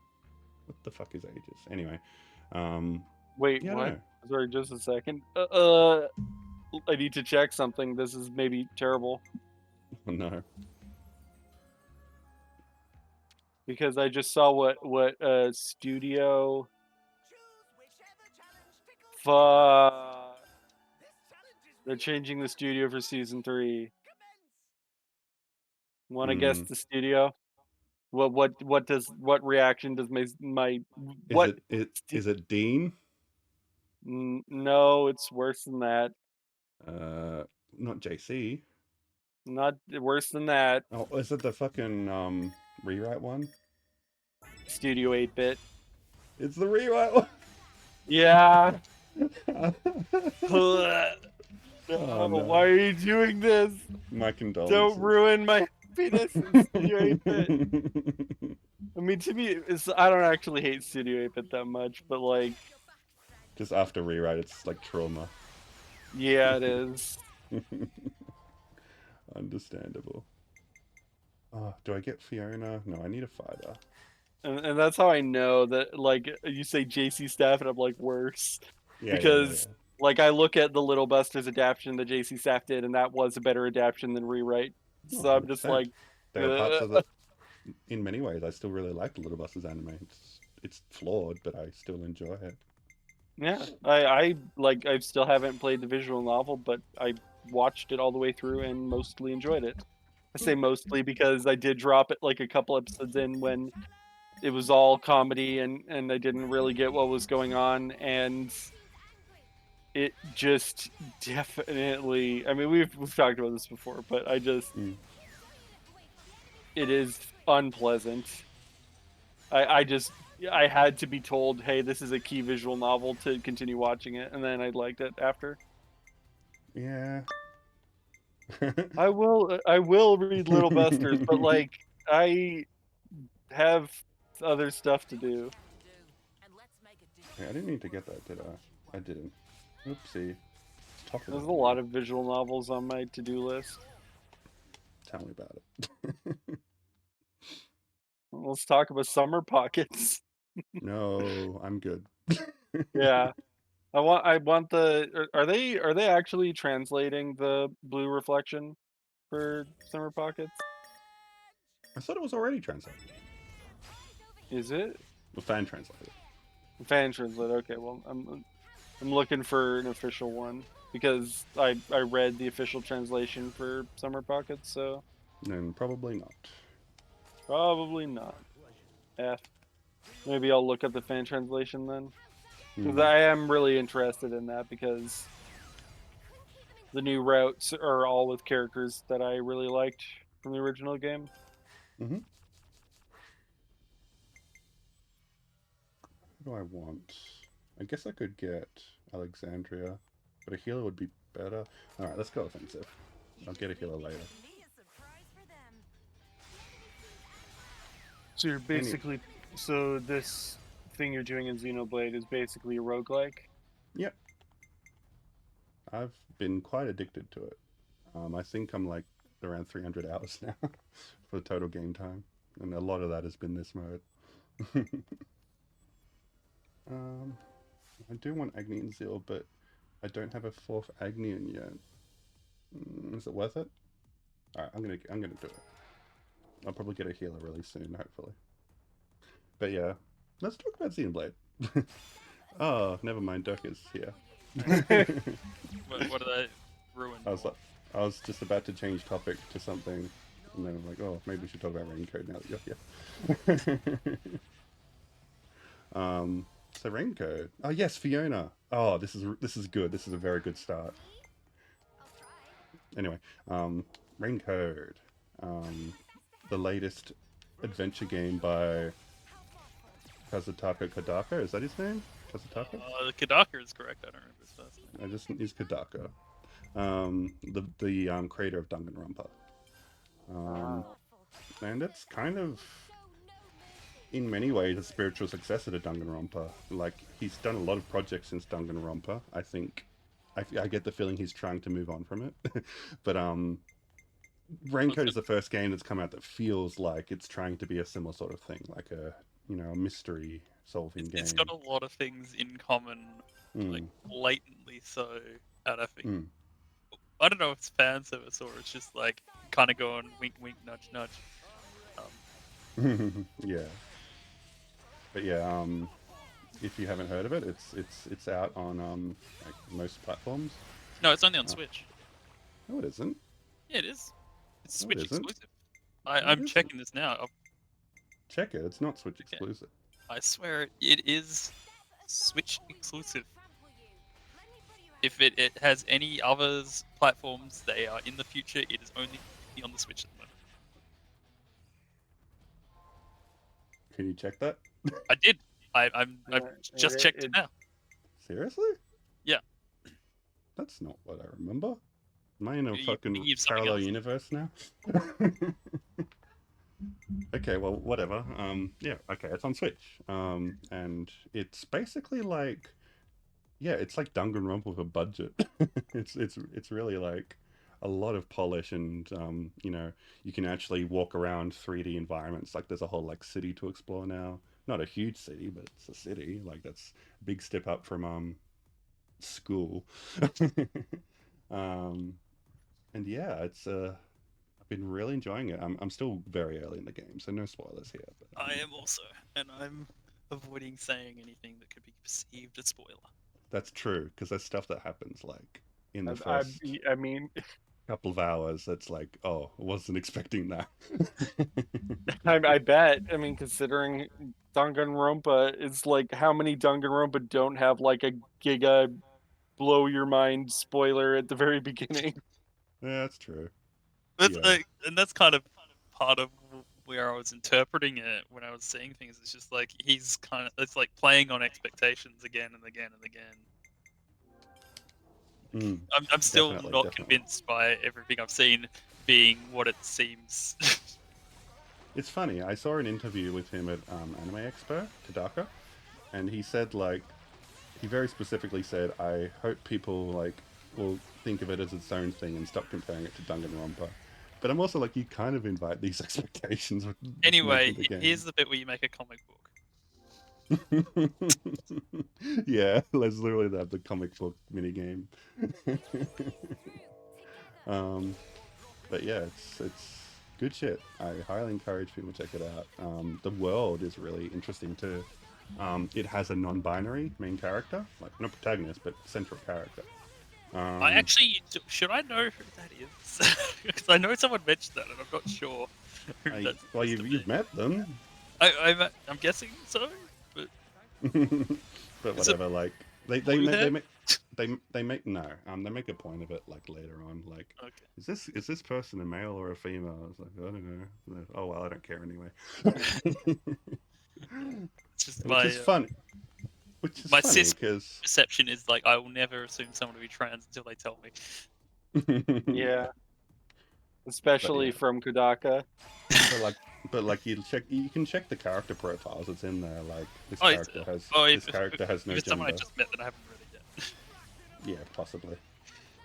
But yeah, anyway, I just think it's interesting because like Kodaka's had a bad history of transphobia. Like Danganronpa. Yeah, I could be kind and say it's just ignorance rather than. Yeah.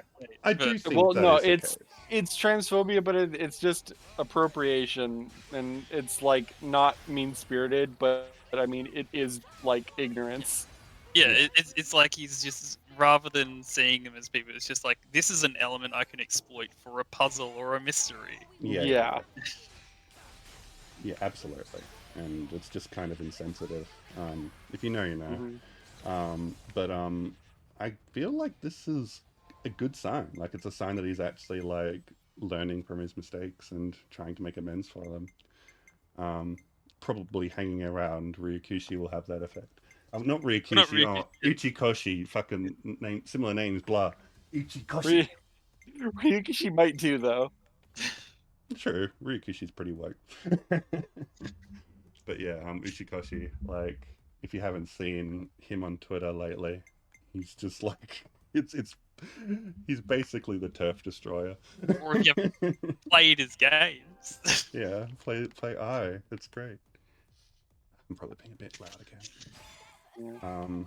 But yeah, like, yeah, I have a good feeling about this. You know, I haven't finished the game yet, but it just feels like good representation so far. So that's awesome. And not only that, but like, there's a lot of very anti-capitalist messaging in the game already. Like, and I think that's not something that is new to Kodaka. Like, especially if you look at Akudama Drive. Have any of you watched that? I may have I heard of it. tried. Yeah, you probably wouldn't like it, Lobo.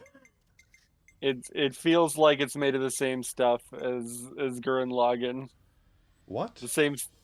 Well, No, does no just way. okay? Why do you think I wouldn't like it? And for me, I just think the reason that I don't like it is the same reason that I don't like all of the Because, like, Studio because Trigger stuff. it's really fucking dark. No, I don't care about the darkness. I care about the over the topness. Well, that's Dark just story. Kodaka's always over the top. Yeah, but that's what I'm saying. Like that the over the top bit is what I don't like about it. Dark story doesn't bother me really. Maybe you should go back to it then, because it's pretty fucking good.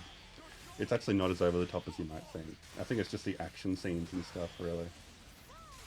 Some of the conceptual stuff, maybe a little bit, but It was it's actually so much. There was too much action in it for me. but it's very like grounded. Like shit gets real. I'll just say. Anyway, everyone watch Akudama Drive. It's like one of the best cyberpunk anime out there, in my opinion. Really good.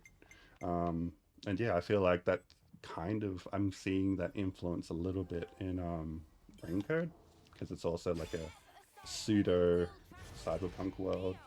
Um, I say pseudo because it's kind of like cyberpunk meets detective noir, like lots of very old English-looking buildings, um, and like the whole idea is it's a city that's like closed off from the rest of the world, kind of like Academy City, but like um, for some reason it's always raining, which obviously like raining like a rainy city streets, that's like the perfect detective setting. So they just made it part of the story. It's like, yeah, it never rains, nobody knows, I mean it always rains and no one knows why, and everyone like walks around and they got like umbrella drones above their heads. It's really cool. I don't know if you've seen that yet, Durka, but yeah, I umbrella. don't think I only ever saw people walking around. You'll see it very soon, but yeah, fucking umbrella drones, like, oh my god. Yeah, it's a really cool aesthetic, and I'm super into it. I'm not super sold on Yumi yet as a character, but he's also an amnesiac, so he doesn't really know who he is yet. So I'm willing to give him some time. See if I he grows can't on me. like gotta roll out that chestnut every time. I'm curious, like they started off with some intrigue about him like very early on, and then that hasn't touched on it yet. I'm sure that'll come back. Well, it's Yeah. it's a main character. Like, Yeah. I could be waiting until the end of the story. It's also like, oh, I'm trying to remember something that one guy said in the recent scene. I was like, he's like, oh yeah, don't worry, we'll talk about it later. I wouldn't mind. Because like, without spoiling too much, I have a crazy nuts theory just based on what they're showing, what they're telling, when those two things don't meet up. Well, there was one scene at the end of chapter 0 that was completely unexplained, like right at the very end. I'm just like, oh, who's that character? What are they doing? trying to think if it's the same thing I'm thinking of. I don't know. But it's just like as well. It could be like it's always like playing on expectations, but this feels like they were setting things up just to like throw them away, and it's not clear if no, it will get to something with that, or it's just like nah, he's just being a shit all about it. I have a question. Yeah. Why are you fighting fish in the water when the fish aren't in the water? It's just like the way that people call it an oven when. Sorry, I can't Fish are repeat just that. floating above the water, and you just are swimming in it for some reason still. Yeah. Well, we can't fly, but the fish can, so.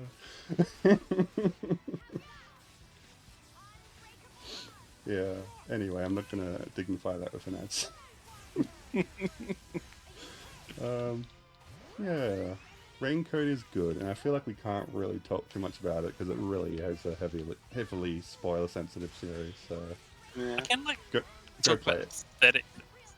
Yeah, the aesthetics are great, and I'm really curious about this world. And like, why is there a world detective organization? Like, that's fucking weird. I Like they, would be interested in playing it on PC if they port it to PC. I'm sure they will. I I feel don't like see that why it could, would be a Switch I don't exclusive. know why it's only Switch. Yeah, I didn't think it was. I'm really confused now. Oh no, don't. No, I'm not gonna die here. Not like this. Killed one. Okay. Time to shoot the gun. Sorry, I gotta focus for a second because I came very close to dying. So. Uh-oh. Shit. Shit. Oh, come on. I've got an accessory equipped that makes me more likely to evade attacks when I'm using an art, so I need to time my arts well. Anyway, I survived. Yay. Maybe now's a good time to talk about Xenoblade, actually. And I know you two haven't played it, but you should. It's a good game. Really good game. I don't know if it's a thing again. Well, if you don't like JRPGs, you might not like it, but... I don't know if I do or not. I just haven't played many of them. That's fair.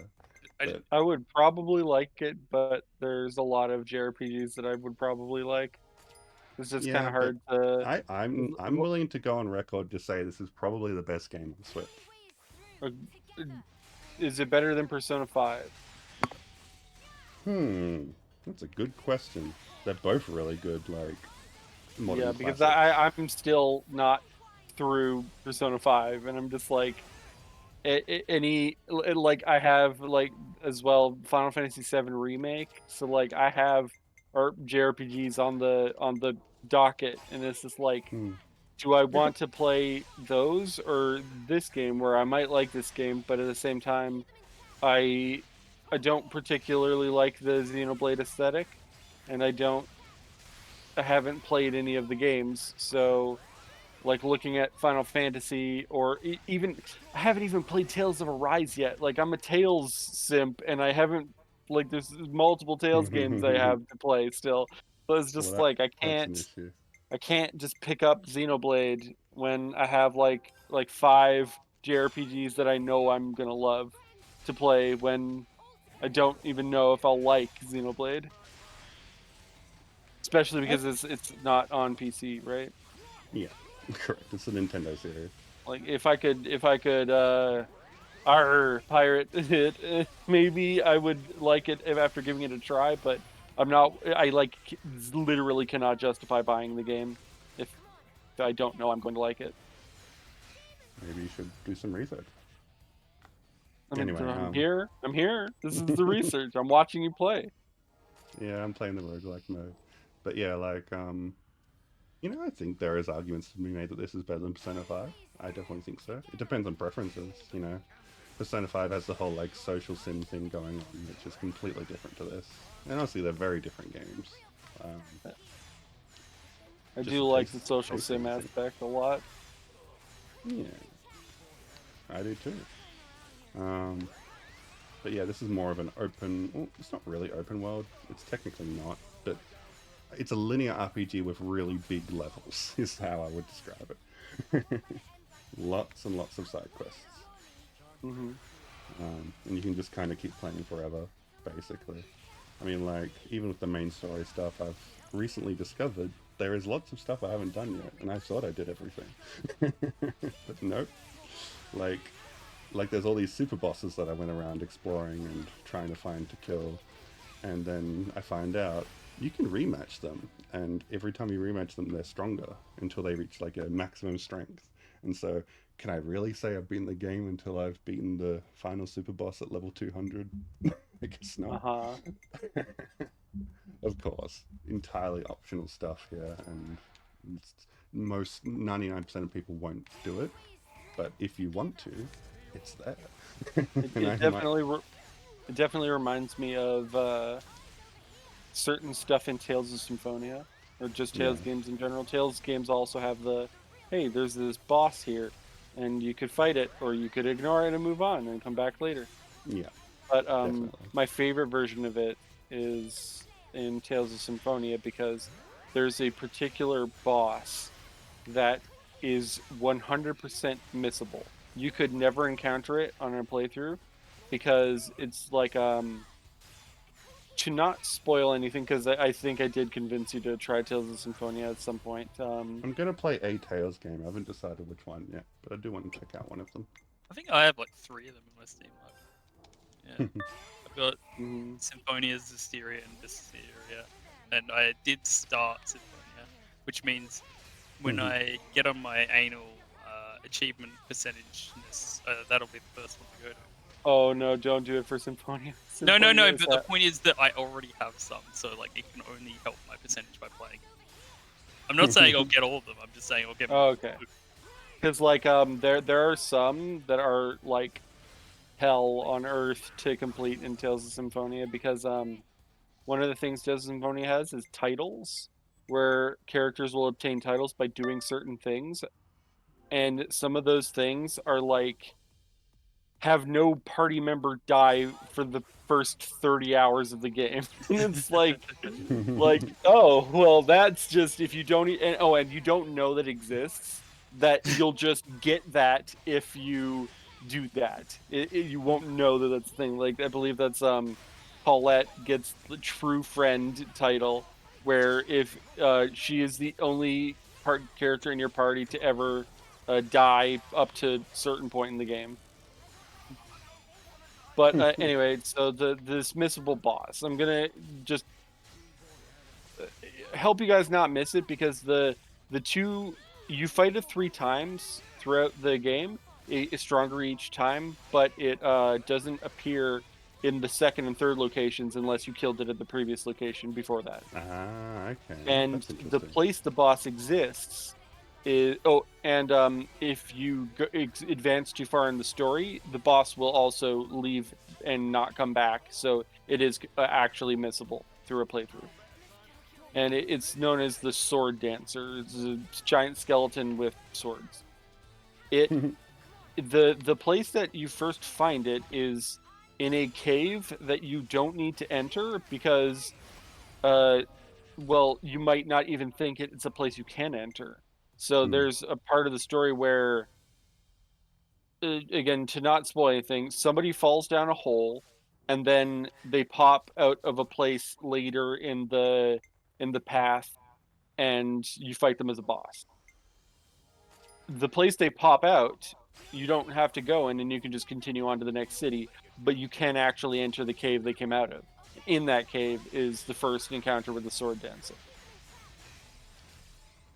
So that's You know, something I to understand you're saying all this, but as someone who's never played the game, this is going in one ear and out the other. I know. It's just something that I hope you'll, if you guys do play Tales of Symphonia, you will think back on, like, oh, person falls down a hole and then comes out later in the level. Go into the hole. You might have Yeah. already thought to do that, but because I said that, maybe you'll be like, oh, this is what I meant, and then you'll go in and Yeah. experience that. But Maybe Fair I it's just enough. one of need to the remember to send you a message or something if I go back to the game. Yeah, Mhm. yeah, But it is a boss that, and like, this is the tricky part, it's a boss that when you first encounter it, almost 100% you will not be able to beat. and yet it also, once you advance too far in the story, it will leave. So you're going to have to balance or go back and check whenever you think you're strong enough to take it on again, because it's going to be, hey, either you're too weak or you lose it altogether because you were strong enough but the story advanced too far.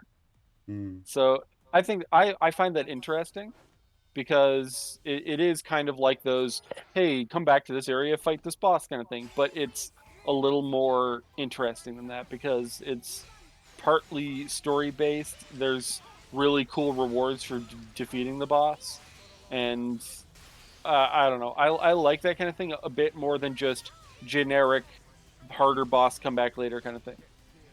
Yeah, that's pretty interesting. But you do need to kind of plan your game around it. Like, it's definitely not something someone will experience in their first playthrough, it sounds like.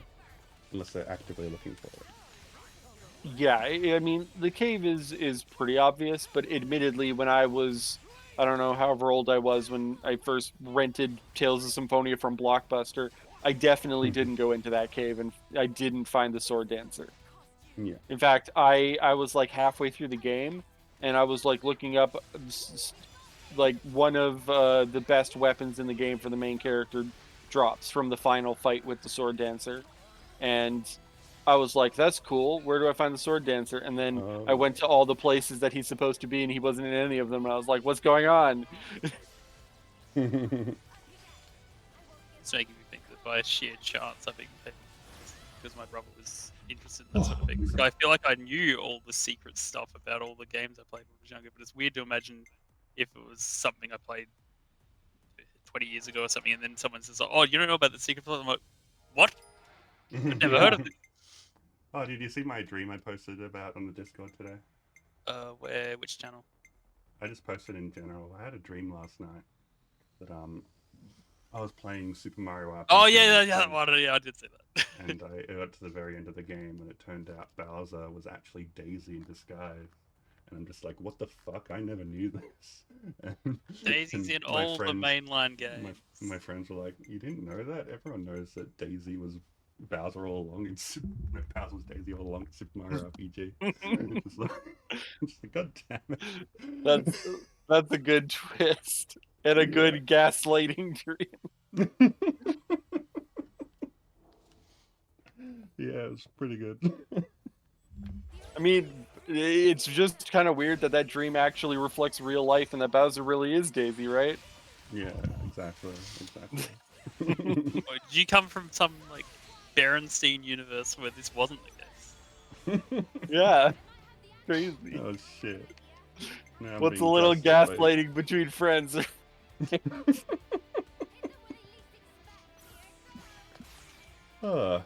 So, what's great about Fiona is that having her in the party means I can do a 4-step chain attack instead of a 3-step chain attack.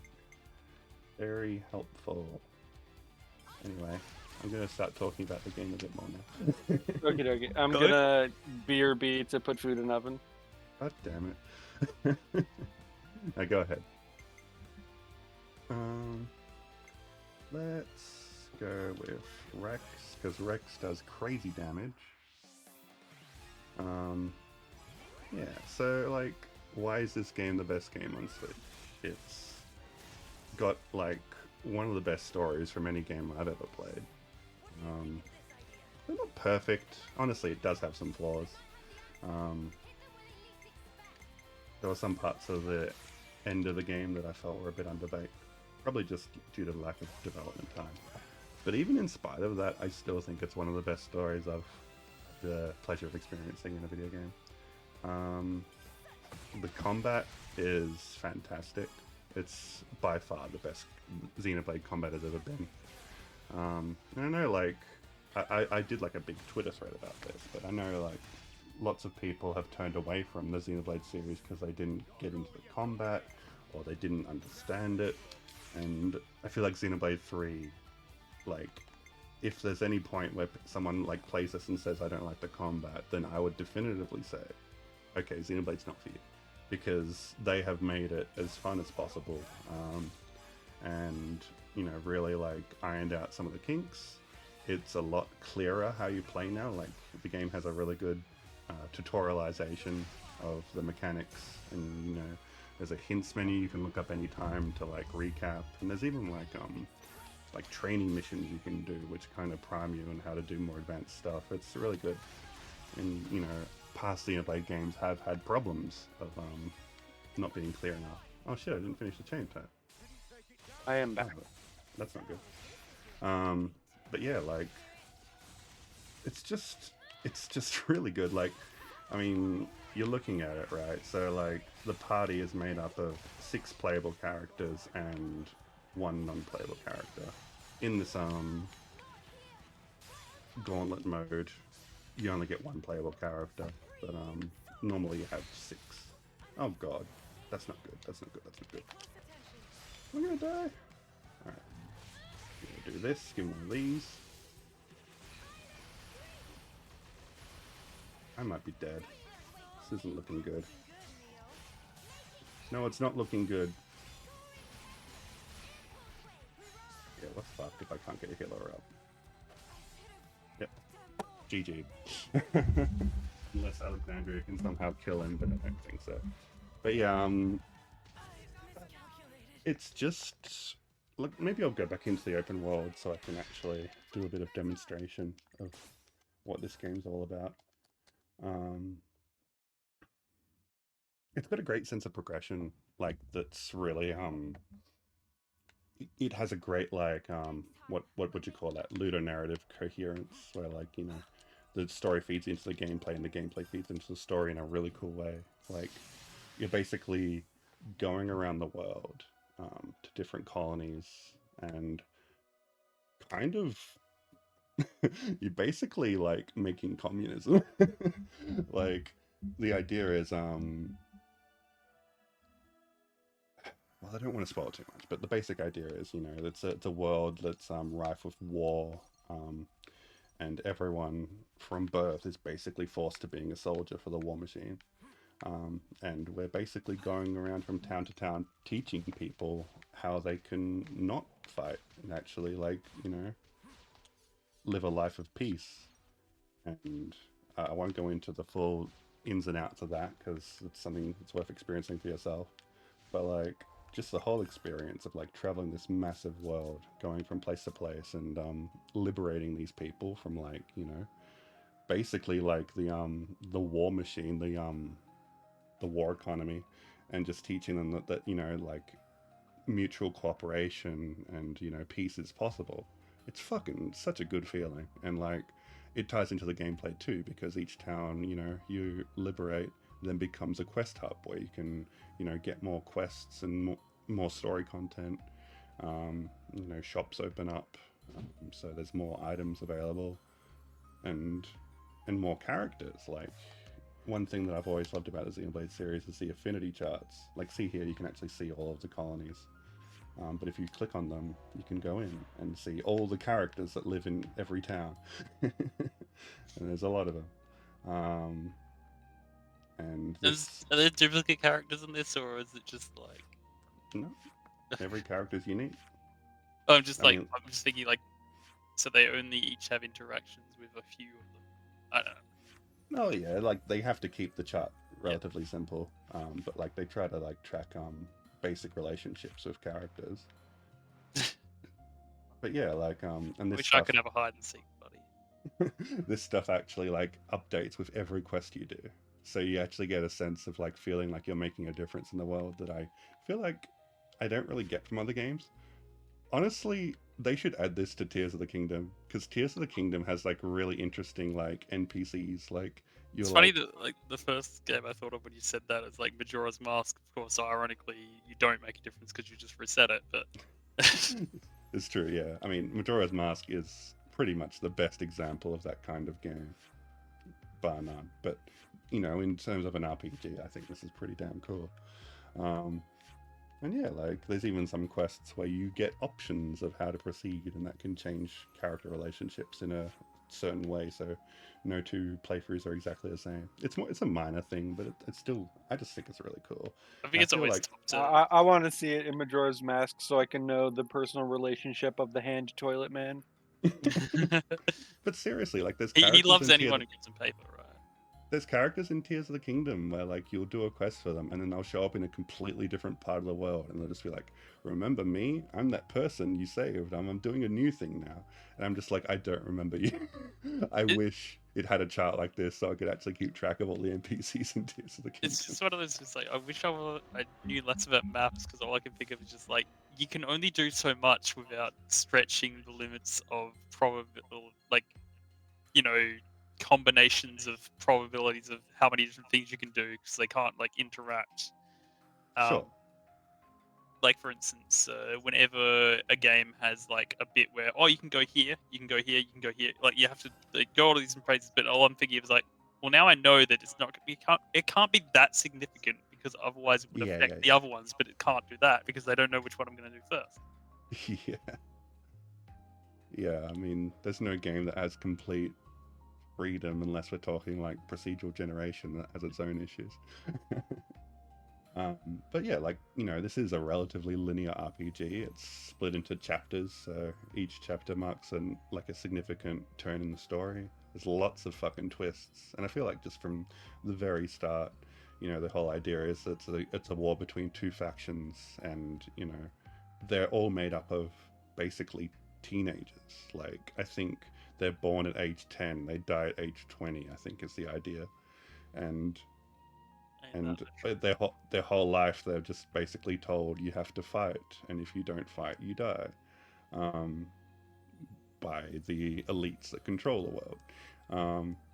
And yeah, you're immediately like invested in figuring out why this strange world is the way it is, and you know what we can do about it, because like, you know, not to spoil too much, but in the first chapter of the game a character will come along that, you know, talks to the main characters who are part of this cycle and basically teaches them that there's more to life than killing, and that's a huge deal for them.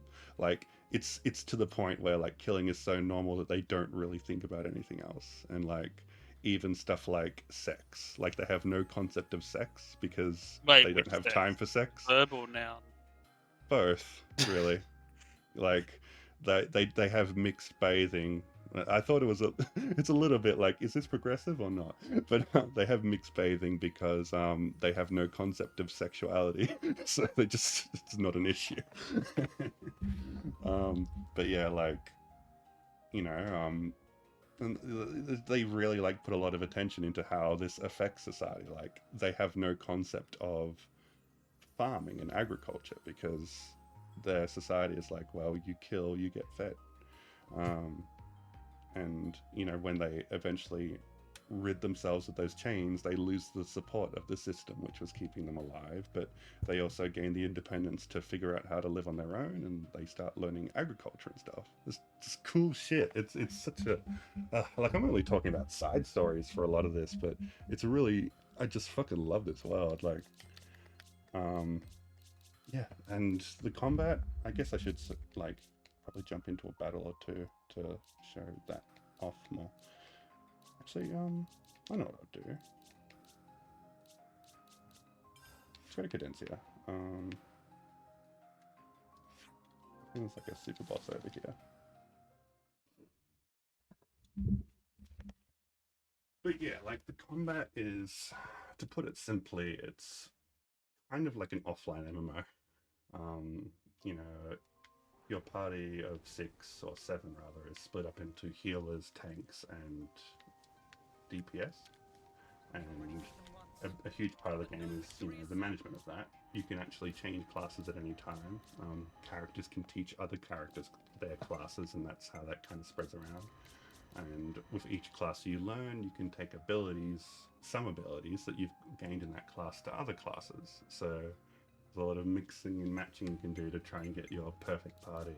But you always want to make sure you have like at least one healer, tank, and DPS, and the rest you can kind of like customize as you go.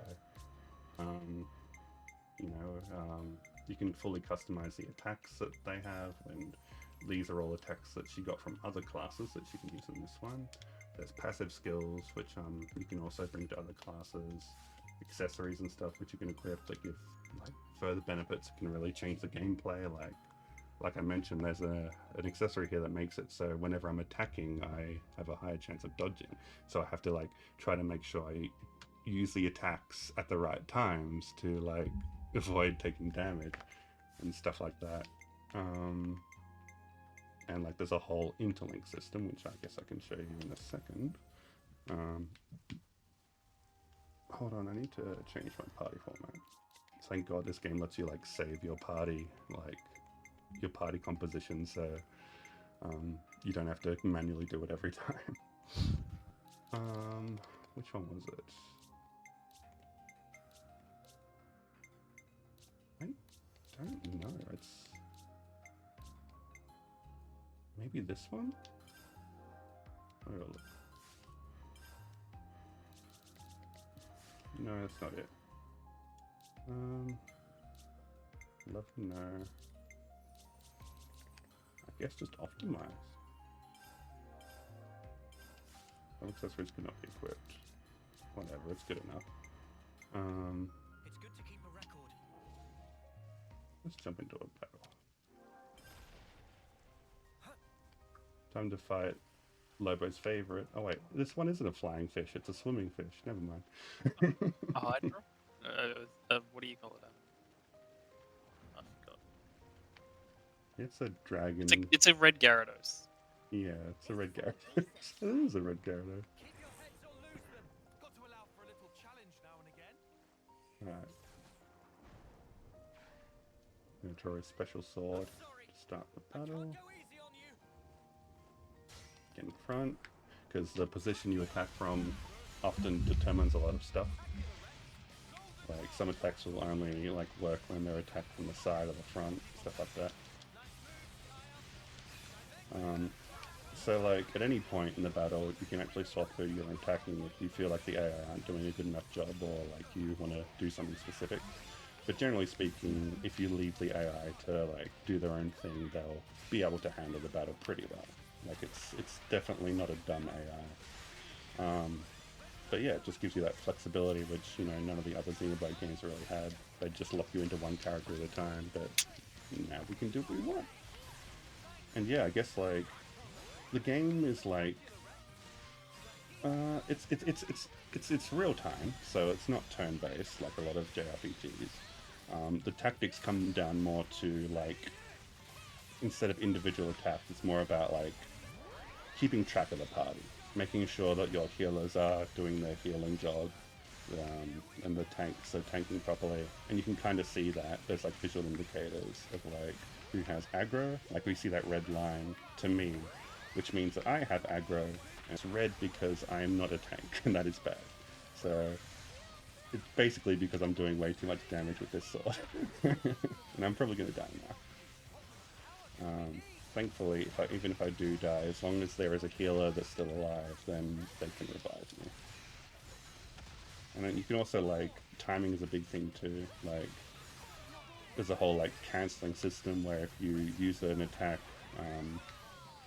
basically, at the right point in an animation of another attack, then you cancel them. It's like, it's not as hard as it sounds, like, it's pretty lenient, but it's basically just a way to, like, give battles a bit more of a rhythm to them, and reward like a little bit of skillful play and just timing those button presses correctly, and then you can like get the maximum efficacy of your attacks, which I think is a cool little addition. And you know, there's like a whole combo system where you want to like try and inflict these certain effects on an enemy in the right order, to like get them into a launch state and smash them, and that does heaps of damage. Ah, we killed it. That wasn't too bad. I'm pretty strong now. The super boss is just nothing. I was gonna say before when you were doing the Gauntlet thing, were all your characters capped at level 70? Yes. So that was the challenge mode, and it caps you at level 70. But with that, because it's like a roguelike, you at the end of every battle you get a choice between 3 power-ups that effectively make you stronger. So you don't actually need to level up, but you need to make sure you're picking the right power-ups in that mode so that you don't fall behind. Like, you could Yeah. go all attack, but then if you don't have enough defense, then you just get one hit and then it's over. I was gonna say like if it's got a level cap, it's like saying it's a skill challenge. Like you can't just level up your way out of this.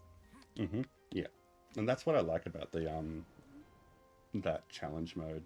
Like, it's got the gauntlet, but there's also like singular challenges you can take on, and they all have different like unique attributes to them. Like, some will be like, oh, just for an example, there's like one class in the game. Small spoiler. There's a class in the game called the Soul Hacker, and once you unlock it, you unlock. It's basically unlike any other class because it can be any role. It can be a tank or a healer or a DPS. It can be whatever, and you can customize it with whatever arts and skills you want. Only caveat is you unlock the arts and skills by killing bosses. So you're basically stealing bosses' powers and using them for this specific class. It's like a blue mage. And like, I've killed every boss in the game, so the options I have are pretty immense. But anyway, like, there's one of the missions in the challenge mode where your whole party has to be this class. So you gotta like make everyone have different roles using this weird class. It's very interesting. Oh yeah, I didn't show off interlinking. Should show that. But yeah, like, I like that in a game like this, obviously grinding is a thing. You can, if you choose to, you can absolutely grind and like get way over level. But even so, there's still ways that the games can challenge you, and like in challenge mode like that, like just being able to have a level cap, I think makes a lot of difference and really like makes me prioritize strategy a lot more. And that's always a good feeling in an RPG. I hate the feeling that I'm just like aimlessly button mashing through the whole game. The hard mode in this game is actually pretty fucking hard. It's weird. Like I was thinking when I think about my experiences with RPGs, like I can't decide if I want it to be more or less autonomous or something like. But I think the problem just comes down to it's such a like most RPGs are very long period of time, mostly doing sort of the same thing over and over again, and it's like you need to get the core system down right, otherwise Yeah, it won't work. absolutely. And this isn't necessarily an exception to that, but I don't think that's necessarily a bad thing because I like the combat in this game quite a lot.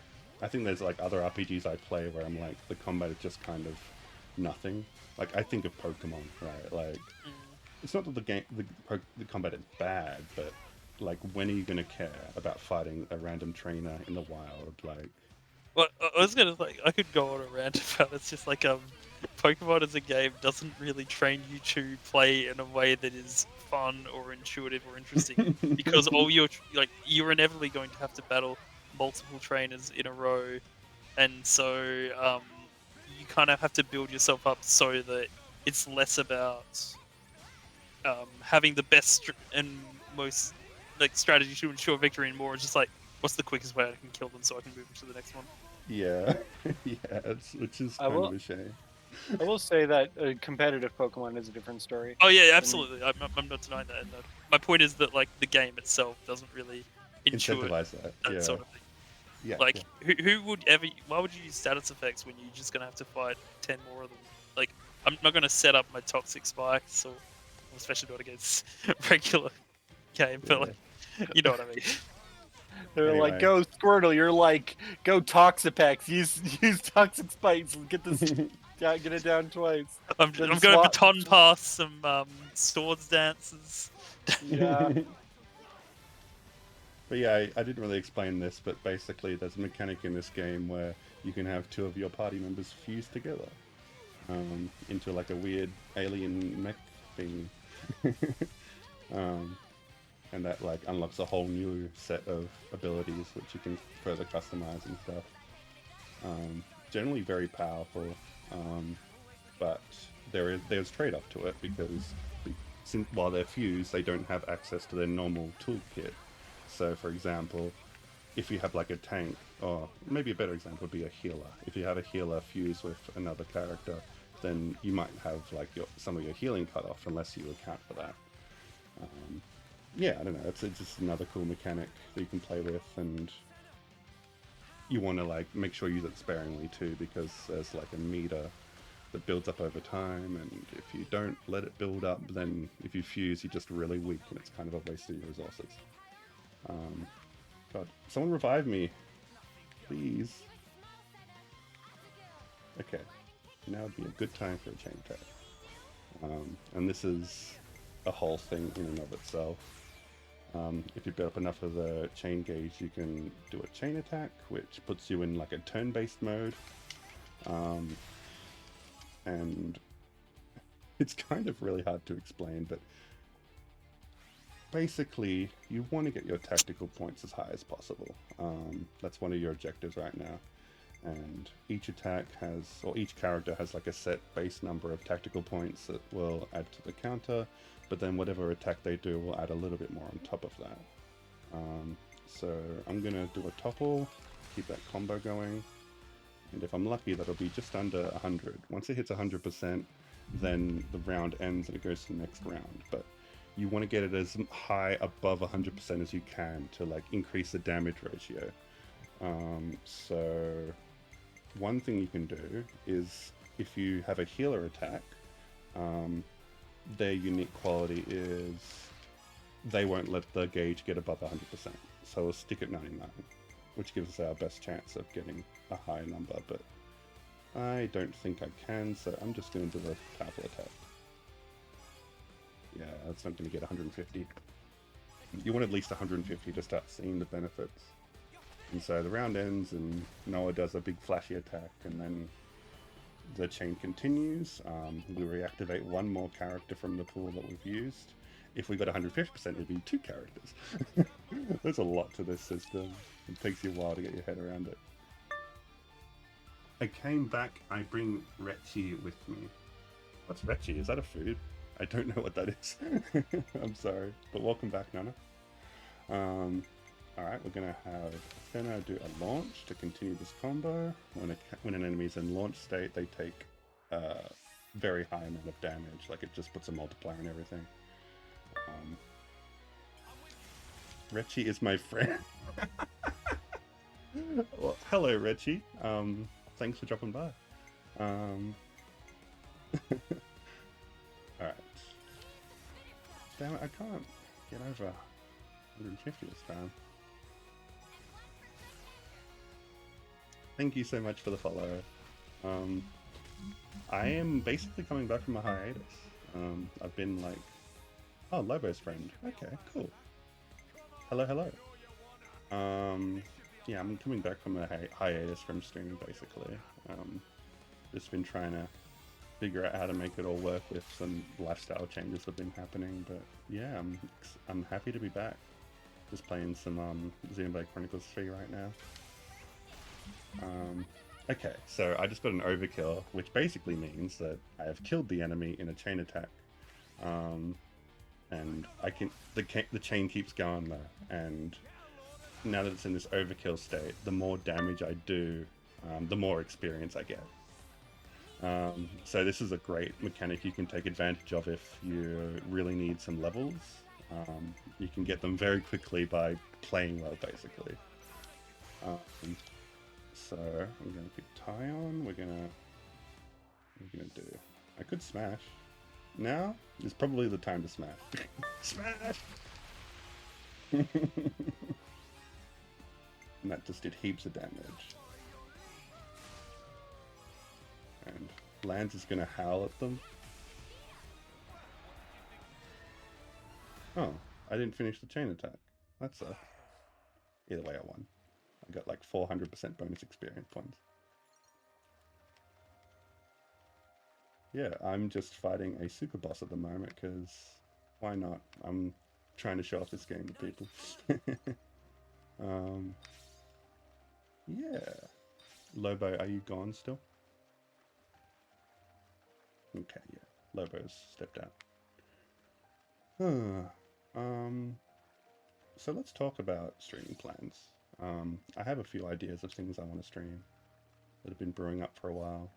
One thing I really want to stream is the Zelda 2 Link's Adventuresome Randomizer, which is that PC remake of Zelda 2 that came out that I streamed. That was so much fun.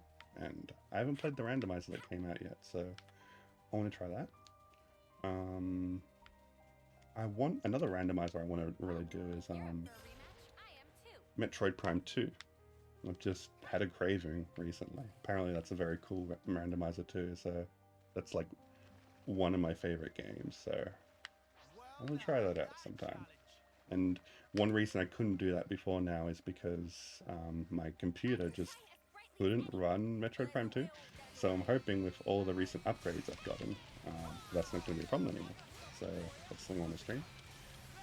Hopefully, someday I can finish some of those other stream ideas that started and never finished, like Four Swords Adventures. What else? Like, I want to do more events with the server, like even if it's off stream. I love doing events with you folks. Like, I want to get us to hate watch some anime where we just chill, we just get drinks, chill, and that sounds watch great. something terrible. I love that. All of you need to On that note, I need you guys to know how bad Kodomo no Jikan is. Like, I really. like I need to see more no, we're anime. not watching that. Not going there, Lovo. It is, but you don't understand how bad it is. I know it's bad, but yeah, I'm not doing that. But it's bad enough that you'll laugh. Really, it is. But one thing I really want to do a watch for is Neo Yokio, which might just actually be hilarious. Like, I mean, I think that's... it's on the same level of bad, probably. It's bad, but I think it might be intentional. Like, it's really hard to tell. It's like a parody. It's fucking weird. But yeah, I want to get more group watches of stuff happening. I want to get more game shows happening, like Jeopardy nights and stuff like that. I mean, I've got 2 different Simpsons trivia things I've just been sitting on for ages. You got 2 now? No, I had because I had the Actually one, and I did also. Ah, yeah. I made a Jeopardy one. Jeopardy, yeah, that's right. And I was gonna put together some of the questions and whatnot for you to put an anime Jeopardy thing together as well. Oh yeah. You were the one who was saying that. Mm-hmm. Right. Yeah, I want to try stuff like that. I mean, I would happily help with like putting it together because I certainly wouldn't be able to play it. One thing I've been watching on YouTube recently, and maybe someone can tell me because I can't remember the name of the YouTuber off the top of my head, but it's this guy that basically, like, he just makes bullshit board games for his friends to play on Discord, and they're all stupid, and they're all hilarious. And I'd love to do something like that.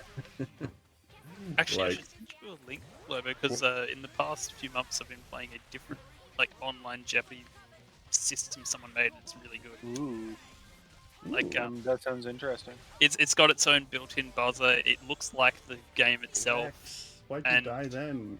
Blah. Yeah, I'll just link you. Terrible timing to KO.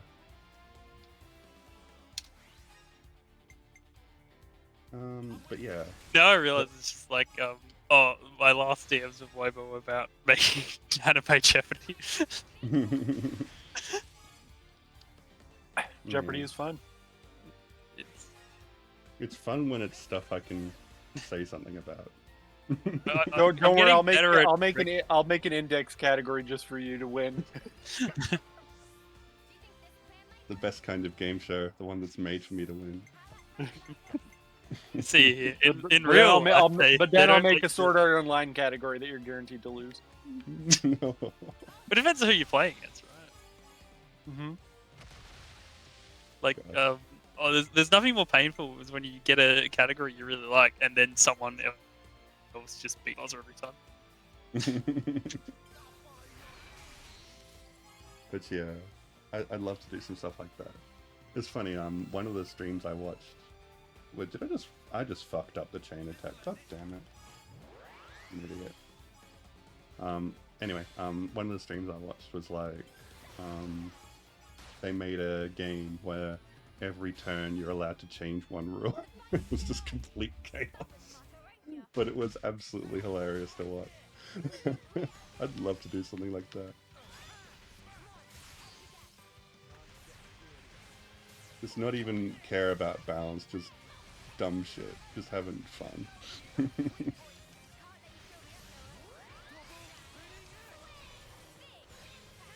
What else? What else? Oh yeah. I want to stream Pizza Tower. That's probably like my number one, actually. I need to get you to get me to play Wario Land 4. Yeah. That I don't know if that'll be on stream or not. No, I would.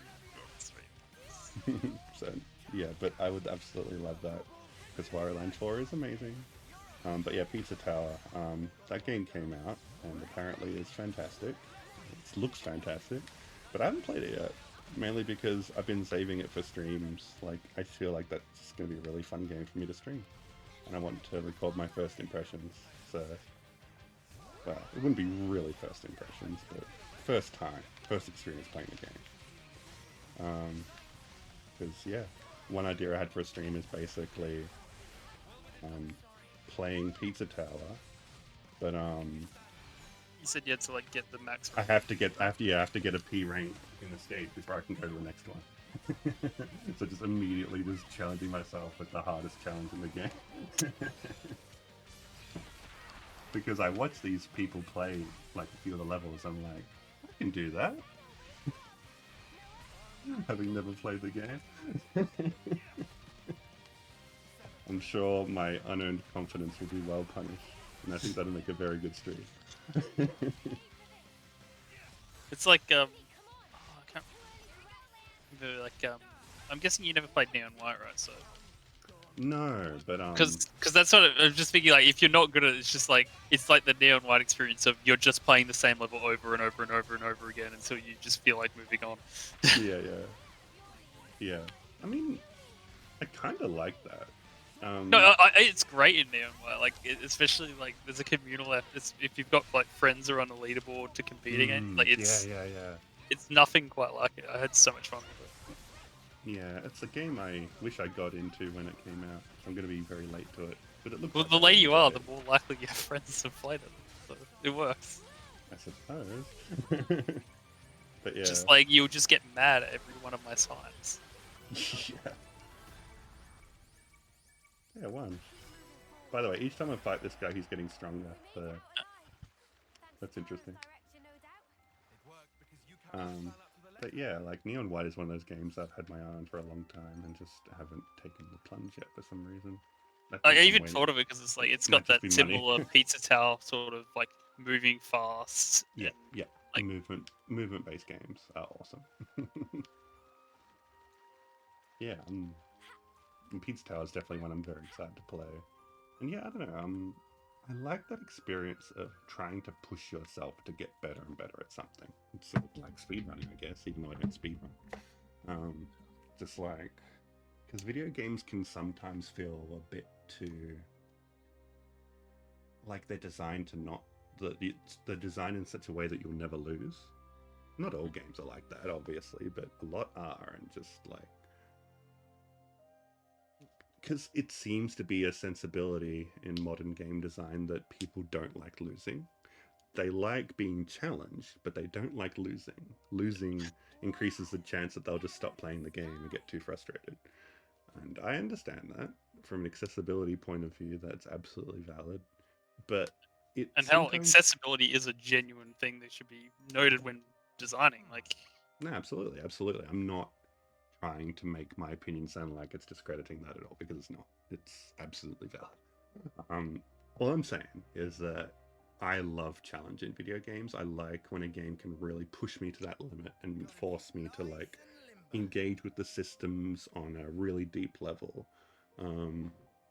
Because like I've played RPGs where I feel like I don't understand the combat system, and I still like finish the game and I still feel like I don't understand the combat system.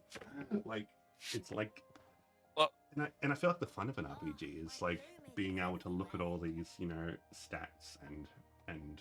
I was gonna say, like, figure I out how also they kind of intersect. appreciate them when it can be like you can play in your own way and it still works. Like, there's so many elements in most Souls games that I don't even look at or touch, but I still have a good time with it because the game is just like that versatile and fun in the core concept. Like, they're not going, oh, you can't beat this boss unless you spec this particular stat and get this particular armor or something like that. I don't You even might just think have more of a rough time. I don't even think I'm making a statement about game design here. I'm just kind of talking about what I like, and Well, it's about difficulty and stuff. Yeah? but also like you can make difficulty for yourself in many ways. Many games offer you the tools to do this kind of thing, whether it just be a difficulty slider or in other cases like just changing the way you play the game. Like the example I've given is Pizza Tower, so I'm gonna like beat a level on the highest rank before I go to the next one. So from the very start, I'm going to need to learn the game. I'm going to need to really learn the ins and outs of the first level, but also like how Peppino controls and Well, that's all something that like jazz. I haven't played Pizza Tower, so I'm curious like how they kind of stage those difficulties. Like, is it something where the first level is like brutally difficult unless you've mastered the game already, or is it just it's kind of based on how much they expect you to know the game at that point already? If that makes sense. Sorry, you lost me a little bit there. So no, so what I'm saying is like you'll play some games that have like S rank times or whatever, and there'll be times where like you play it, you're just getting used to this game for the first time, but you can grind out an S rank. Whereas there's others where it's like you will not get an S rank until you've beaten the game and come back and when you're so much better. Like, Yeah. And I don't know which way Pizza Tower falls. exactly. That's why it could be a brutally impossible challenge. But I it's not an assume it's RPG, doable because so like they must in some level expect people to give it a shot. perhaps, yeah. I don't know. I look at it and I feel like it's doable. It probably will take a lot of practice, maybe hours of practice, but like I can do this. Give me enough practice, I'll be able to pull off some P rank. But yeah, that's mainly for the first level. Like I've looked at the first 2 or 3 levels and haven't really looked beyond that. So the game could get insanely difficult later on, and probably will. But I'm looking forward to it because I'm a glutton for punishment, I guess, when it comes to video games. Give me the hard shit. Yeah, I say that, but obviously if a game is just frustratingly difficult and I feel like I'm not making any progress, that's definitely a problem. But I don't think that happens too much to me in video games anymore. Pretty rare. Usually the reason I quit a game isn't because it's hard, it's because I'm bored, you know?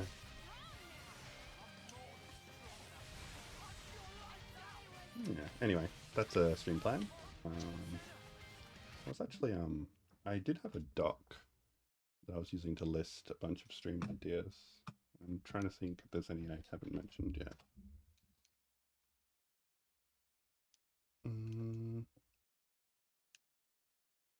Wait, where is it? Is it on my other Google account? Maybe? I don't know. Don't want to verify my identity. Just believe me, Google. Believe that I'm me. You don't need security to tell that. Oh, there it is. I would like to do more shuffle time challenge stuff. Yeah, that was the time. It was. It's honestly, the idea has many problems, and but I still want to do it because even with all the jank, it was still a lot of fun. Oh yeah, Dokapon Kingdom was another one. I bought the Switch game, and I've got people that want to play with me.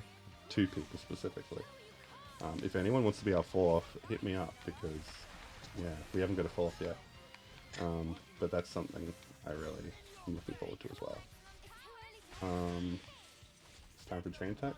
Is it time? Time? Now. Okay. I had to wait till all my party was alive. But yeah, Dokapon Kingdom, I want to do a full playthrough of that with Udon and Wasabi and maybe someone else. Yeah, that's the thing. I also want to do a Xenoblade podcast. You know, this is kind of an informal chat about Xenoblade, but I want to actually get people that have played the game to chat about the game and themes and stuff. I've got Days, my friend Days, who wants to do that with me. So having a look into when we can do that, hopefully pretty soon. Yeah. I think that's all my immediate ideas. But yeah, we've got plenty in the pipeline, basically. You know, I think a big thing for streaming Never for stop me. The Simpsons. In The Simpsons, yeah. No, Like, no. I wasn't like saying that. I was just like, that's the joke. It's like we've got ideas for like forever or something like that. Yeah, So yeah, an episode. Um, yeah. But yeah, yeah, we need to get Sienna on board. I don't want to do this without her. She's my big Simpsons friend. I don't know. I'll have a chat with her about it. I don't think she's against the idea. It's just a matter of getting her on a good day. yes. It's always hard to get everyone on line at the same time. Yeah. Yeah, I got 164%. Let's go. That does a shit ton of damage. Yep.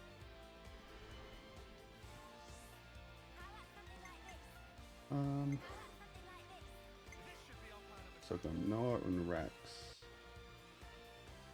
But anyone really from this list will do.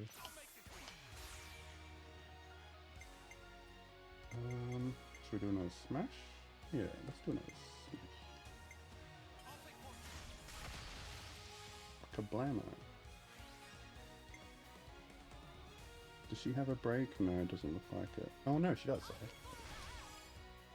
Didn't work.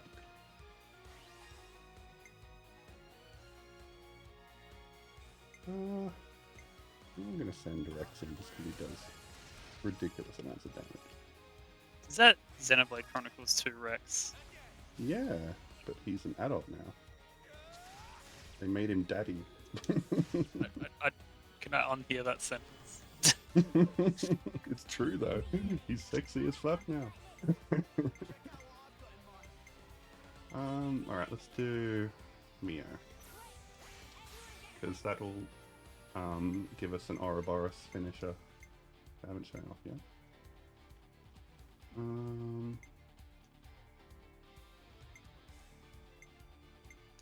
Yeah, let's do Freak.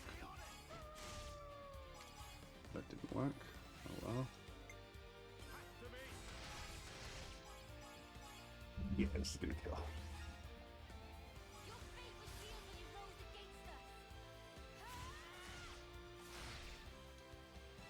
Now we get the because I did Noah and Mio in the chain attack, we get their final Ouroboros attack. Let's see. Yep, there's the overkill.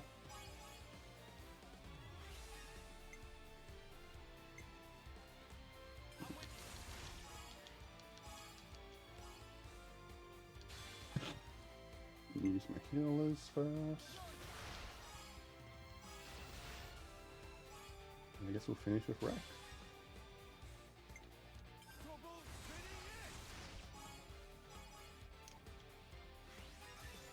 Nice. I knocked them back.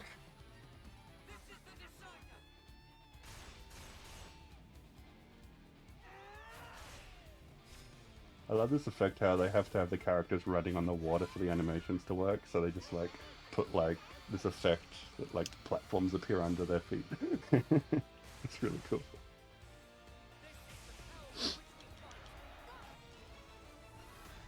Hell yeah.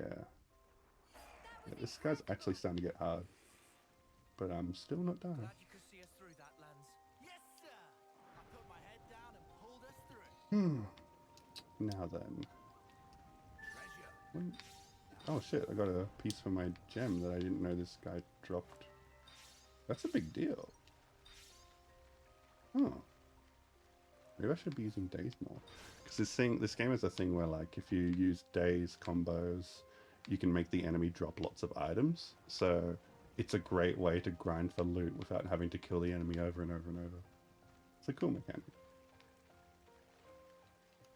They definitely have like ways that you can mitigate like just endless grinding by just being good at the game, which I think is a great thing that every RPG should do. That's one thing Tweety did really well as well. You know, you could like increase the difficulty to increase drop rate of items. Ready for this, guys? Don't want to keep ramming my head against this guy. Should I do something else, or should I end the stream? It's good to keep a Dossier. record. Oh yeah, there's another thing I want to stream actually. Maybe I'll stream Pikmin 4 when it comes to it. Let's just jump into the metaverse, the meta world for a second. I hate how Mark Zuckerberg has ruined the word meta for us. I think that's honestly unforgivable. You know, I feel like my avatar is a little bit big. Maybe I'll make them a bit smaller.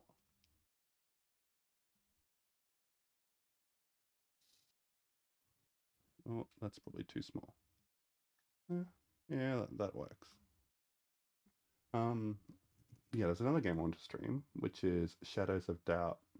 It's a detective game, but the whole idea is it's a procedurally generated city where all of the people and all of the crimes are procedurally generated, which, you know, that could sound good or bad depending on how you look at it. But I think it's amazing because, like, there's a unique appeal to knowing that you've got crimes that don't have a intended solution. Like, for an example, you know what? Maybe I should just fucking play it. Maybe we should just switch to Shadows of Doubt for a little bit instead of just me talking about it. Play that for a little bit and then maybe get ready to end the stream. Well, yeah, the first thing is I think of is just like if it's procedurally generated, you run the risk of being formulaic or just like Yeah. never hitting a particular high that comes from that sort of. I can't believe someone actually thought of this sort of detective story. Well, of course, it's never going to reach those same heights as something like, you know, a well-written detective story. But like, I don't know. It, like, the fact that I haven't played the game 100 hours yet means I'm not able to say if it gets stale or not. But Wait, so my you have first, played it? I've played it. Yeah, I played about 5 hours of it. Um, but what I have played, I've really enjoyed. Um, and I'm happy to show you a little bit of it. Let's see. All right, back to reality. Whoops, there goes gravity. Gravity is overrated. I need to make a list of all the commands that people can type in chat somewhere. So we have exclamation point hit, exclamation point miss, um, exclamation point throw, exclamation point diploma, yippee, and also exclamation point eyes if you want to change my eyes. I want to add a lot more buttons to this thing. When well, I won't say all my ideas, but yeah, I have some ideas. All right, so let me just quickly get this ready. I guess I'll need to press. Which button was it again? Shit. Was it this one?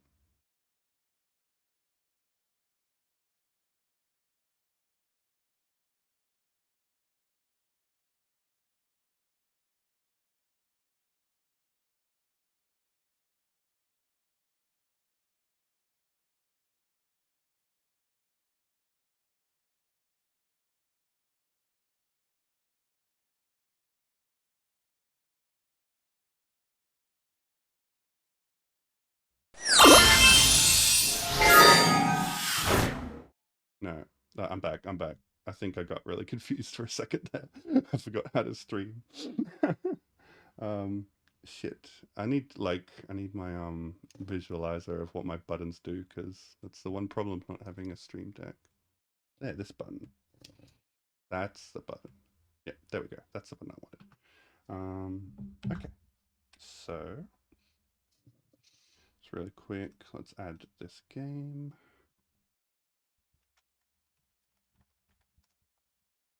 that is not it. So, no, hold on. Oh, that's weird. Why isn't it coming up? Do I need to change the capture method? Maybe. Ah, yeah, that did it.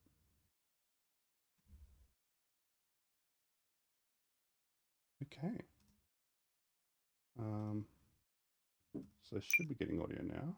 Yeah, we can hear that. Probably a bit loud. Turn that down. Turn up music.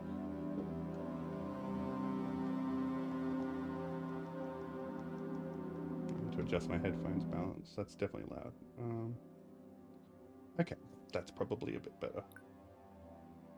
Now,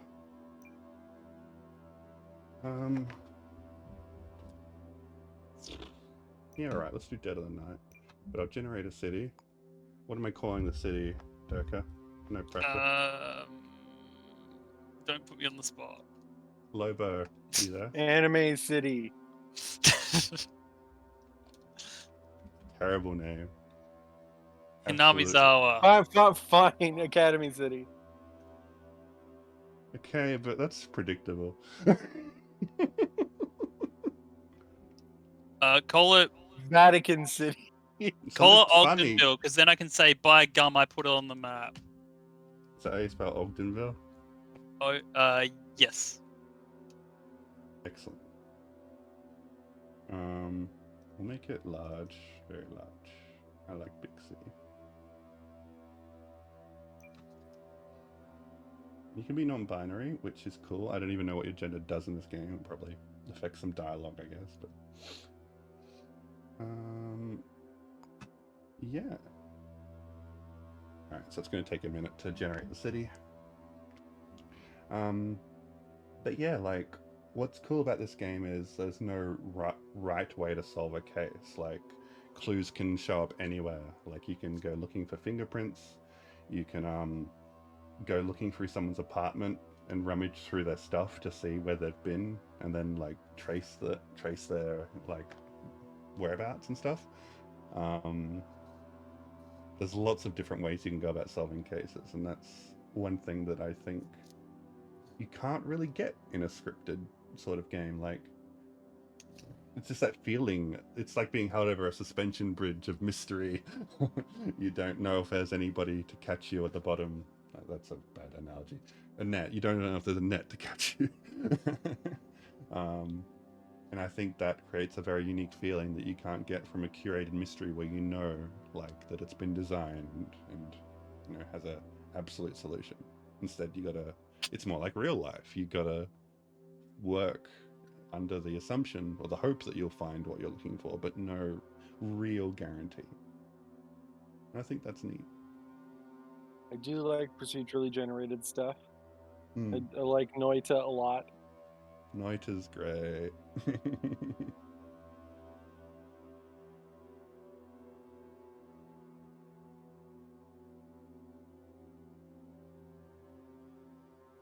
Yeah, it takes a bit to generate the world, obviously. Especially since I made a big one.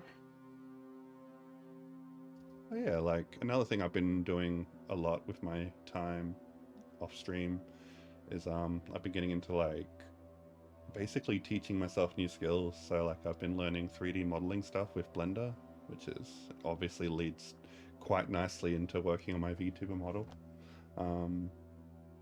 And I've also been like basically like dabbling in software development, kind of like, not really to a serious extent, but it's just like, even with like all this stuff for my VTuber, like there's some basic programming that's gone into a lot of these macros and stuff that I probably wouldn't have been able to do a short while ago. And even like the visual effects from you know, my new stinger, like that was entirely made by me. The only thing that wasn't made by me was the art, which I had commissioned by Tomo, Artie FedEx.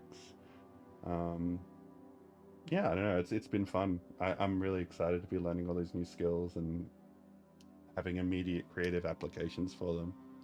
I'm even like starting to teach myself how to learn Unity, which is going to be very helpful if I want to do like more creative stuff for my VTubing.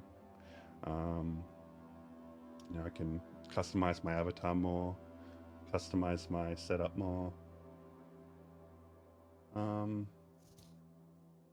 And also, I really want to bring my avatar into VR chat. So that's another goal I have, which will hopefully be reality pretty soon. I just need to get my head around Unity and all that jazz, and I know try a lot to of Unity stuff from try 10 years ago. try and learn to optimize my avatar to such a way that it conforms to VR chat's requirements. But yeah, that's something I want to do. I think I want to do more stuff in VR chat, because as cursed as that place is, it's also like amazing. It's just like the wild west of the internet. There's just so much cool shit there.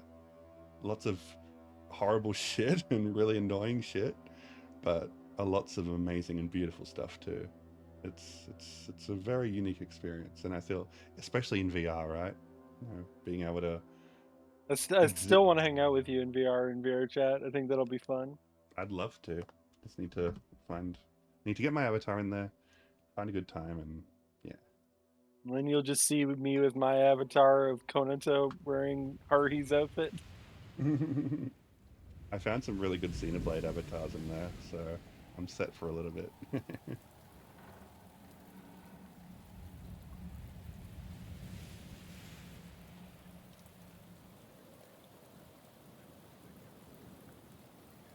The old Bourbon Empire. Oh, he said Durka. I just named it. Like this whole game is set in a,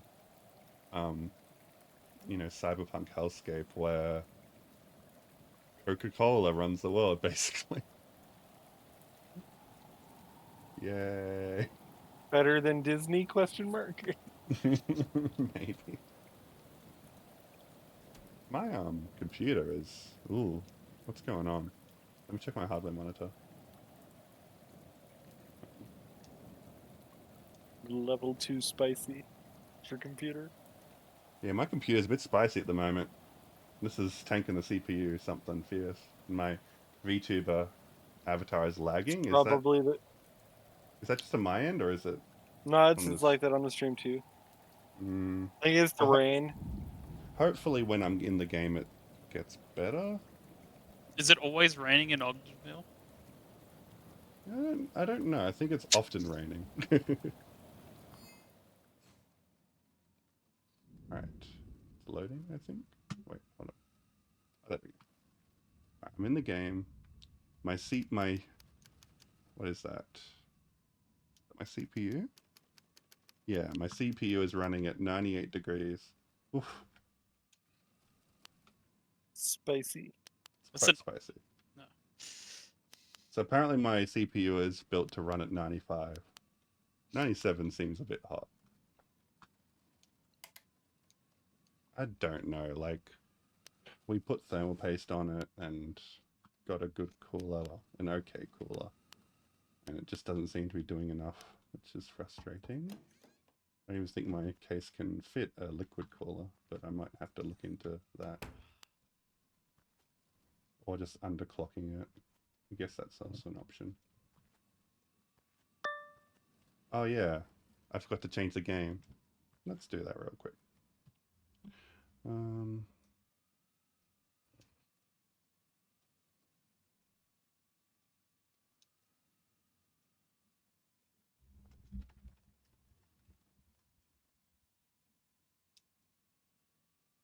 Okay, that should be updated now.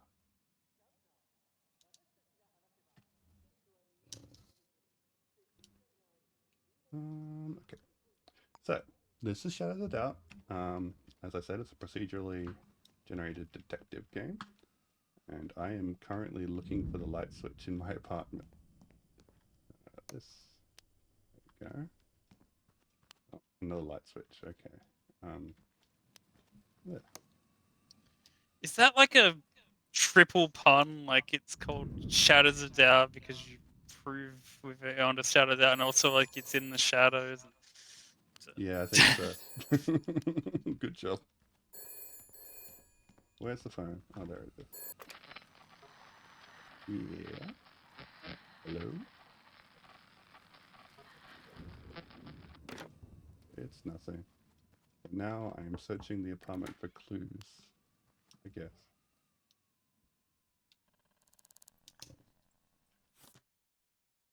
Here's the tenancy agreement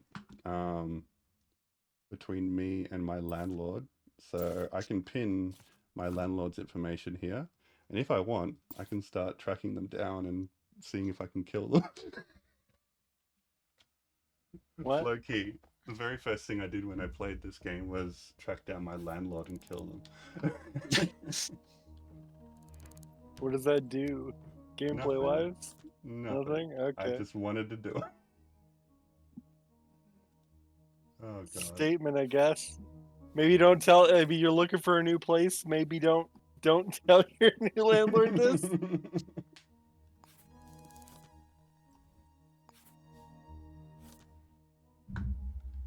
Apparently, I am blood type A plus. Good to know. Do you mean A positive? Yes. They graded my blood A plus. I got an A plus in blood. Yep. oh, that's just Trambui.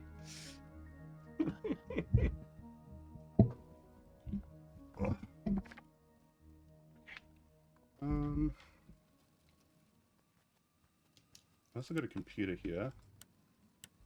Do I get in the seat? Okay. No. Okay.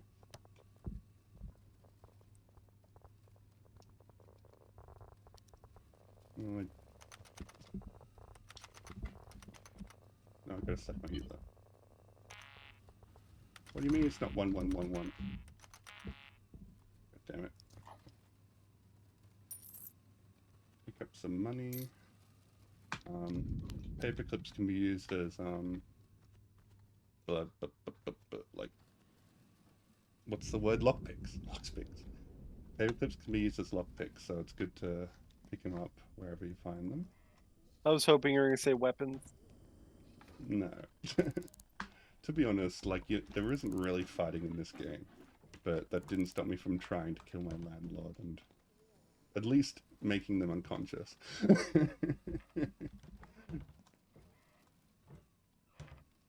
think it is technically possible to kill people in this game, though, but it's not designed around it. Alright, there's a note on the floor. Yep. So, I've just been given a note to find David Cooper, so... Looks like we have a mission here.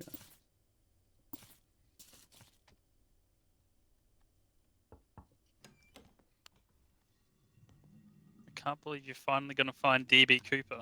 I thought he was lost forever. And so what we can do now is we can go to the city directory and we can look up this name. So, Cooper. 3 Allens. So yeah, all these people are generated civilians of this city. I'm sure this is a plot point in the Terminator. What is? Looking up the name in the phone book. I mean, it's a pretty normal thing, isn't No, it? I just like I don't know what you're trying to do with him. Okay, here we go. I found Cooper's address. I'd better go prepared, so I've got to find my old detective equipment, which I do believe is in this storage box. How do I bring up my inventory again? The tutorial will tell me, I'm sure.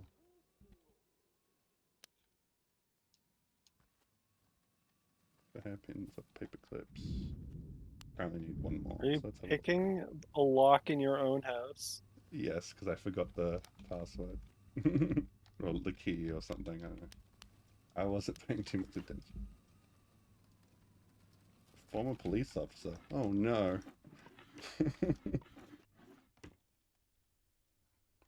What's that? That's a battery. I'm trying to think if I could actually pick a lock with a paperclip.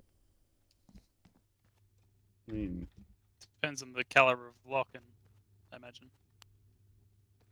Or unless you're Mm, saying like if you personally. most locks are not well designed to stop picking. I mean, me specifically. I kind of know how to pick locks. I watch a lot of There we lock go. picking videos on YouTube.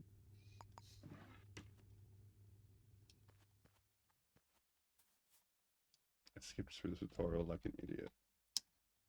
Hold on. What button is it? Oh, X. Okay. Oh, I didn't even need to do that, did I? There we go. So it automatically use the lockpicks I have. Grab my detective things. Yeah, there we go. Got 30 lockpicks. Alright, so now we'll select this as a destination and the game will tell us how to get there. Oop. There we go. Greetings, citizen. What's your name? Sorry, that's personal. Okay. I don't think I'll bribe you for your name. But yeah, like, I How love would this. you feel if you would walk up to you like, "What's your name?" and you're like, I don't want to tell you. They're like, "I'll $5 for your name." What? They can refuse, and then you can offer them a higher amount. What's your name worth to you? Somebody How asks you for readily your can they name on the prove you're street. telling the truth? Very dark. And to be fair, I think for a lot of advertising companies, there's a price on your name. True. And other details. It's not very high. Just a minute. Guess they weren't talking to me. But yeah, like I just love that the city's not too big, but just the fact that every single building, every floor, every apartment is generated and you can go inside and explore. I can't think of any other game that really does The that. No Man's Sky of city building. Sure. No Man's City.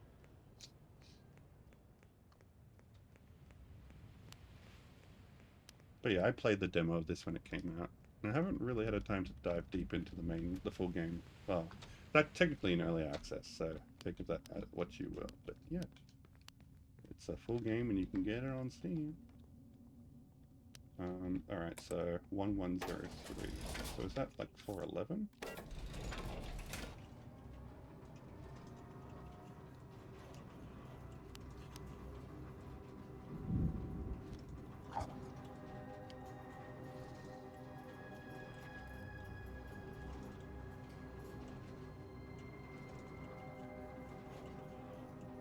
Was there fall damage? Yes. Sadness. Wait, what do you need to fall Great Heights? Why do you gotta question everything I do?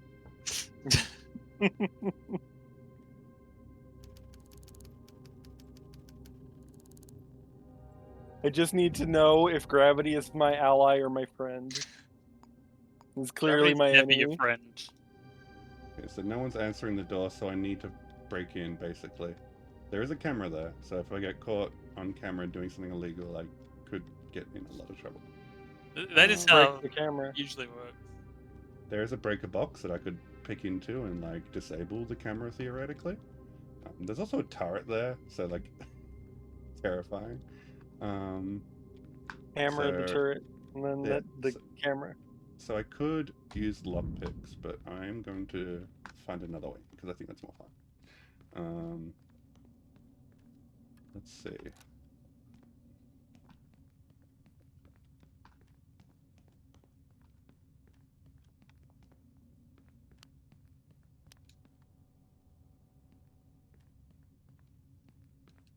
Not giving me much to work with. Ah, there we go. Event. Right next to this camera. It's okay, they won't see me. Nothing sus. So it was above, wasn't it? we want, we can bring up a map of the building.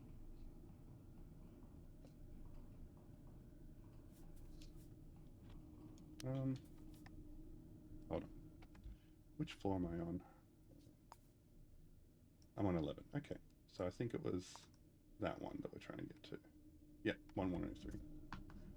Alright. Let's go around here.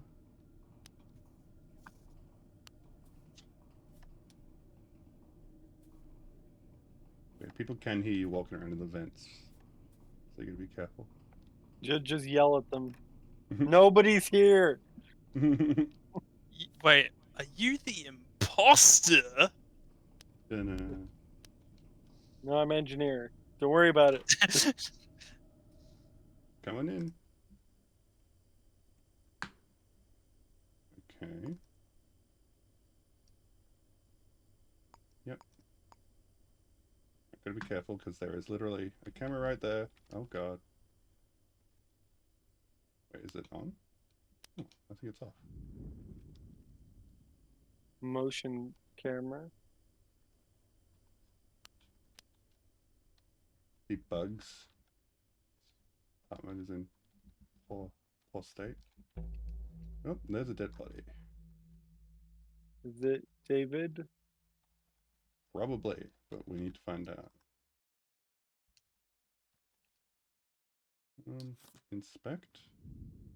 Unknown citizen.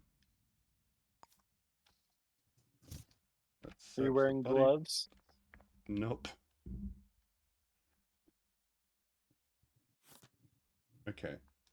So it's a bullet wound from low caliber ammunition. Alright. Within the body, it appears that the victim has been shot to death with a pistol or revolver. I can determine the time of death is between midnight, midnight and 1:45. Tuesday. And that's so literally today, an hour ago. Okay. It's cool, like you have like threads connecting the different pieces of information on your case board. And you can, some of it's automatic, but you can also do manual strings if you want. That's weird. Alright, so we need to find some ID or something. Yeah, cardboard box. Tampering with the crime scene. I can take his fingerprints. Did I search everything? I'm just gonna double check. Yeah, I did that.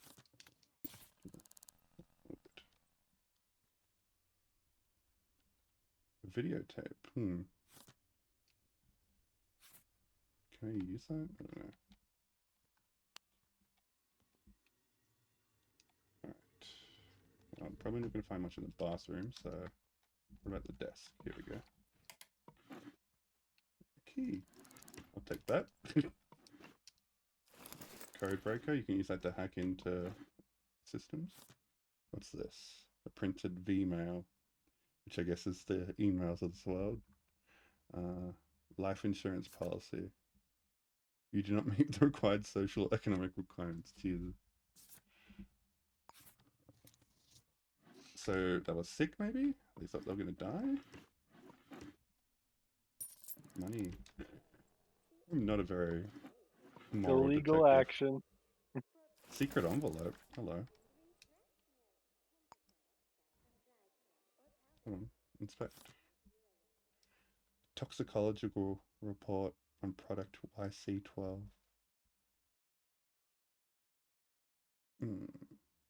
New additives to the product were causing severe side effects. Support details. Findings. I think this is a drug you can actually take in this game.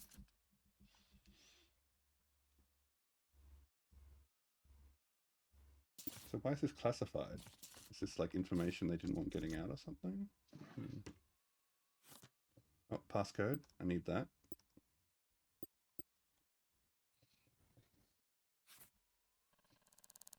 Business card. David Cooper. All right. So now we can get like some fingerprints. This might uplink them. So print scanner here.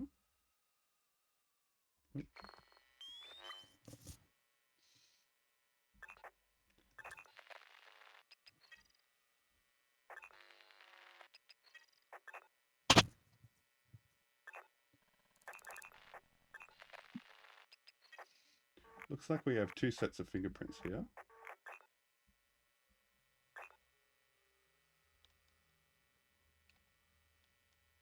Wouldn't one be yours? I don't think it counts mine, thankfully. That makes things a lot more complicated. I did ask if you were wearing gloves. Yeah. No, hold on. No, someone wants to take print. I Can you throw the dead body out the window? think so. What will that do? Actually, I don't know if it'll let me pick up the body. Use the cardboard box to lift it. Yeah.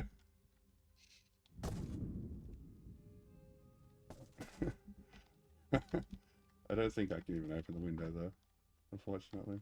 Actually, I'm sure there are windows you can open in this game. I don't know. Okay, we've got his work ID. He's an office manager at Queensworth Limited, so we can take that down. Might be worth investigating his business. Yep, yeah, I got it.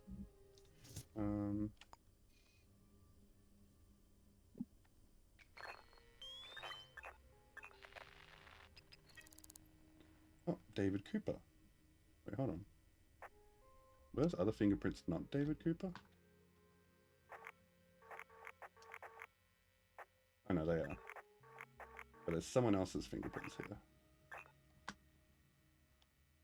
Oh yeah, I can check his phone for recent calls, that's it. Money!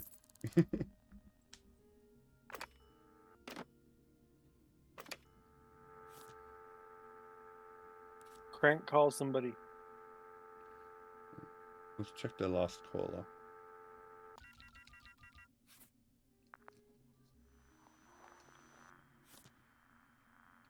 Okay. We have a number. Might be worth calling that.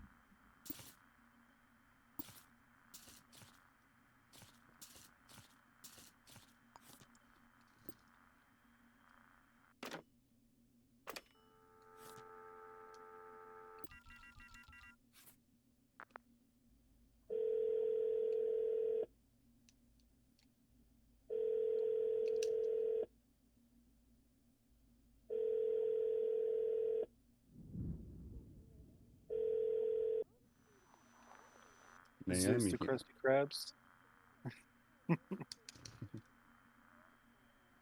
Mind your own business. Have you seen or heard anything unusual? It's not letting me do anything. Alright. That might have glitched a little bit. But that's fine. Sure. So it wants me to do more print scans, I guess? The tutorial does?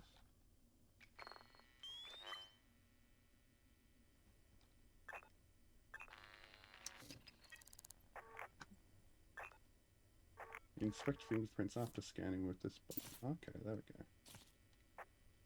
Yep. I should, Oh, there's a safe. It's literally a safe here. I didn't even notice an open safe. God. There's David's. And that's type B, alright.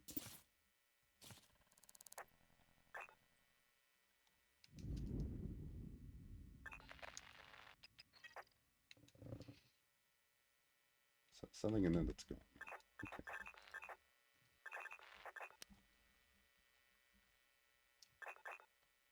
So how did it say to put it away? Ugh.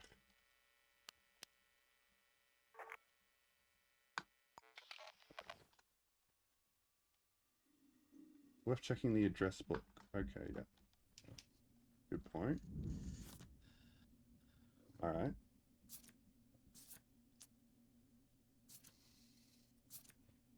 I like how it's all handwritten. Interestingly, Naomi isn't a name on here. Hmm.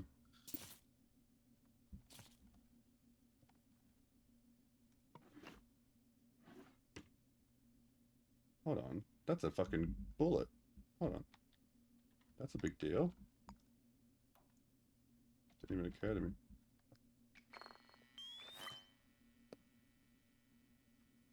Um, 8mm round. And what was the cause of death again? Bullet Wound, but like what, 8mm, oh shit. Interesting.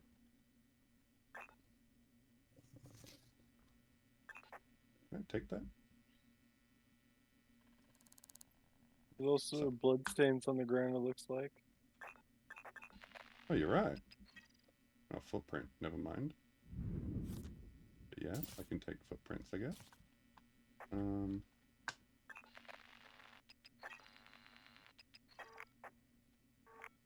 It's the same. That does look like blood. I don't know if that's just a graphical thing, but that looks like blood.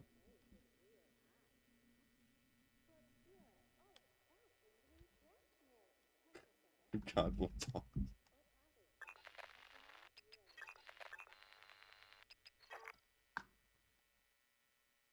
Does he have a computer?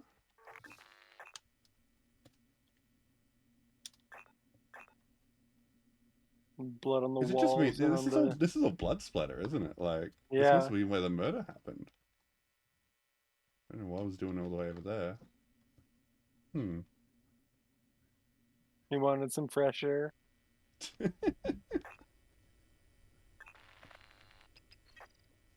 What am I missing?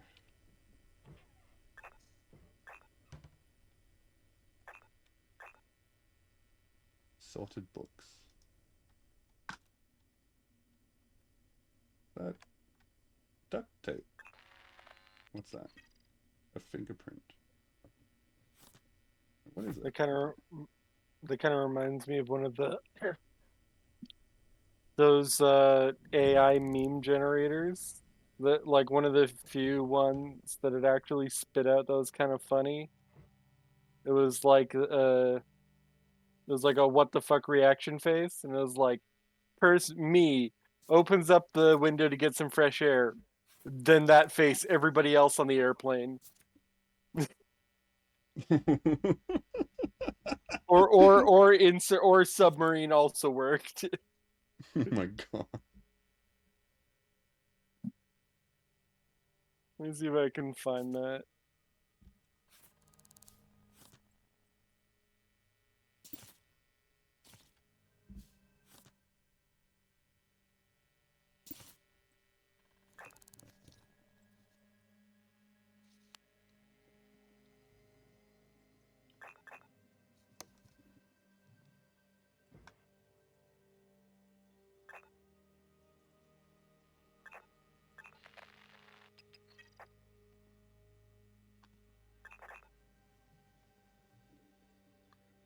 What am I missing? What is in that crumpled paper? I didn't have a look at that yet. That's a receipt. Okay. Calm. Alright. Well, that's somewhere we can look into.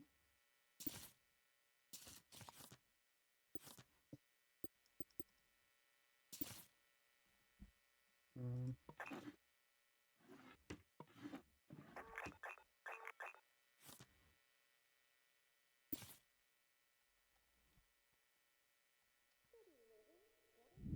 those look like bullet holes, actually.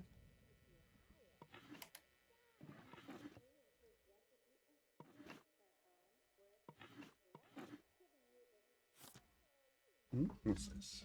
Oh wait, no, we saw this already. Life insurance. Okay, so I'll take that just in case. More crumpled paper. New Leaf Association for the Legally Challenged. Okay.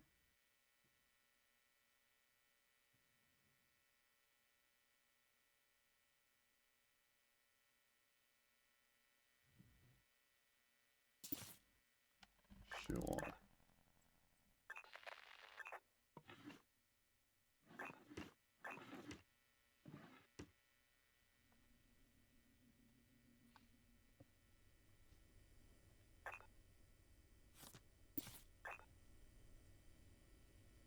What's that?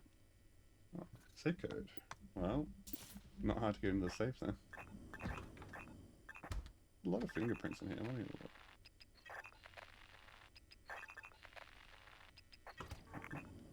Probably all his.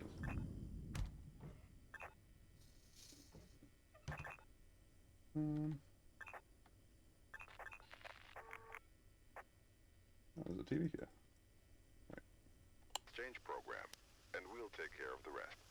Amazing. And Indigo. Oh, they have no reception. I'll on make this. this easy for you. You hadn't worked for a year. You've got a record longer than a top floor beauty catalog. No court would touch you for any position an inch above the gutter. So you're basically just searching about a Warren right now. Oh yeah. I mean, like, basically that's the idea. Just, This will never stand up in court. I was asked by my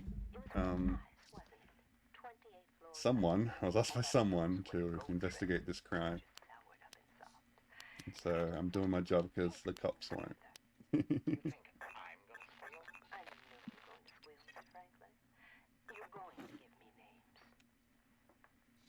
This- How much do they pay you for a hatchet job like that?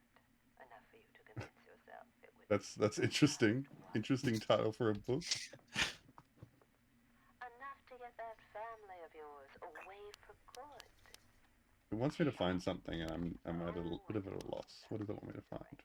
I know you've made a deposit on a plot. Glasses, yeah, like.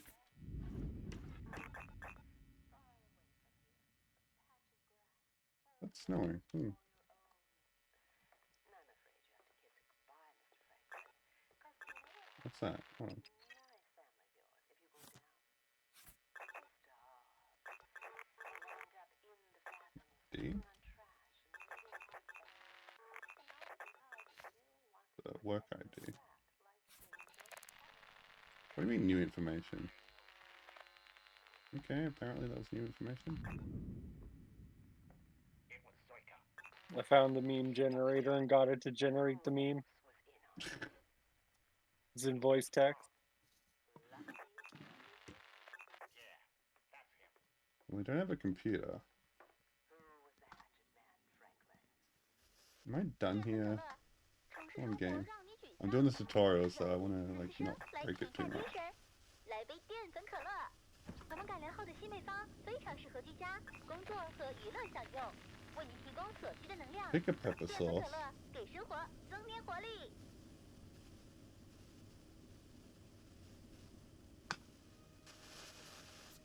キャンター、私たちが話せば人々は耳を傾ける。責任感があり、信頼できる。リアルタイムで。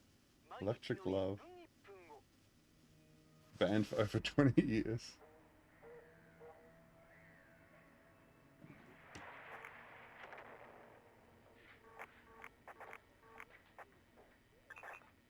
What's that?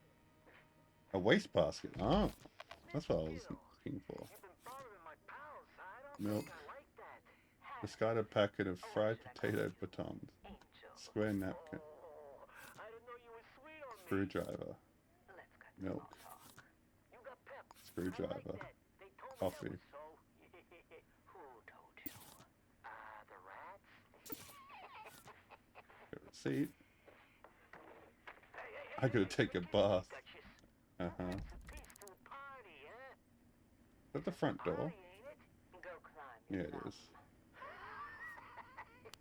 Yeah, you might be a big gal in your own streets, but down here, you ain't nothing but a piece of meat for the parasites.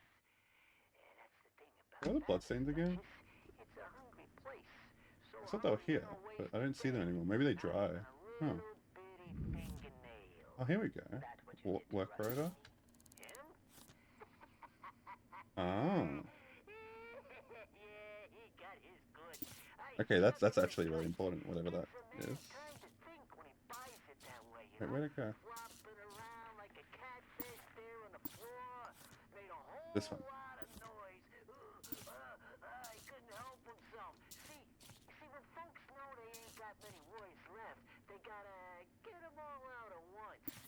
Secrets ain't no good when the rats are chewing on your tongue. You should have heard him, Gil. Oh, he spilled gold.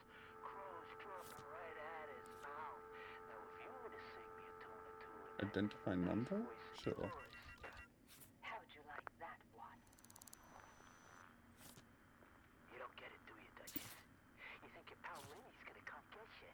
He's up there even now with the commissioner on the 34th floor, sipping French champagne.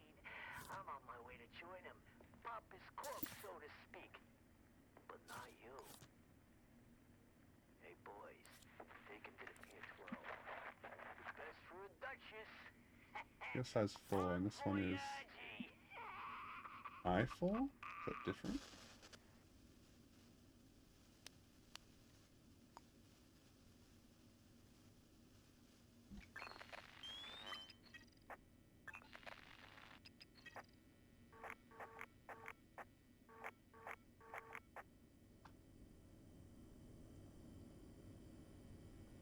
He couldn't help himself. You see, when folks know they ain't got many words left, they gotta get them all out at once. Secrets ain't no good when the rats are chewing on your tongue. You should have heard him, Gil. Oh, he spilled gold. Crows dropping right at his mouth. Now, if you would have seen me doing it, I'm looking to see if there's another footprint that's a different size. how'd you like that one? You don't get it, do you, Duchess? You think your pal Lenny's gonna come get you?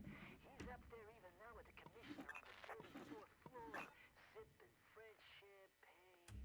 I'm on my way to join him, pop his cork, so to speak. But not you.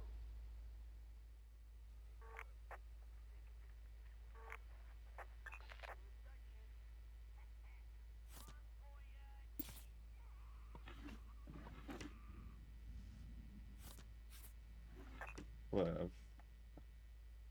Why does that want me to find?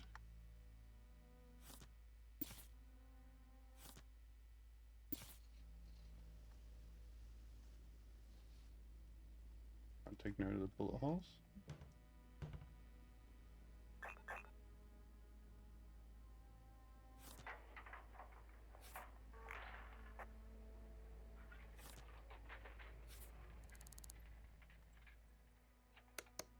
Wait, is that note there? Have I looked at that? Oh, okay, that's important.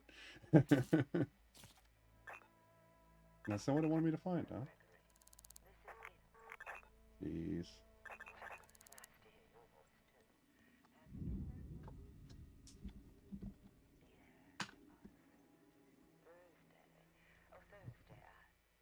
I just want to leave now and go exploring other places for clues. But I wouldn't be calling if I had a choice. Now listen, that jock dough you had through the door. Nothing sus here. If I try to leave, is the tutorial gonna catch up, or is it gonna be like, no, go back? Apparently my character is stinky. I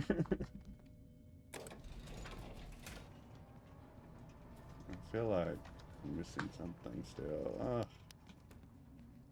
And Master Fitness account for it? That's what I thought. Thanks, Gregory, darling. What? Thursday? Right. I'll call.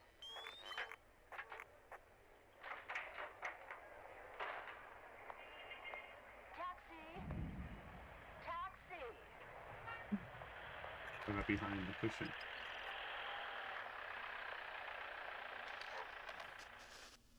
When we talk, people listen.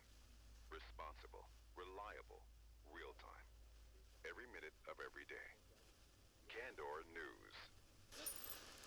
Some money that you can pick up. 城市生活让你沮丧，需要一点嘶嘶声来提一下精神。来杯淀粉可乐，我们改良后的新配方非常适合居家、工作和娱乐享用，为您提供所需的能量。淀粉可乐给生活增添活力。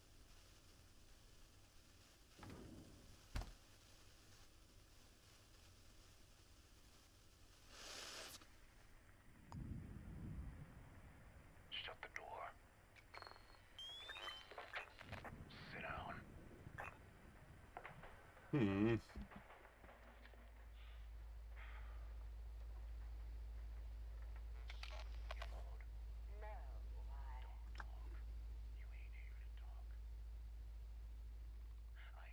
anything under the bed?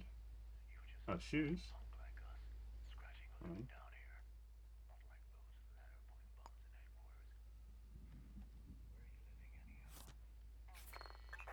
Four again. Oh, diary. Diary. Okay. Alright. Roger. Who's that?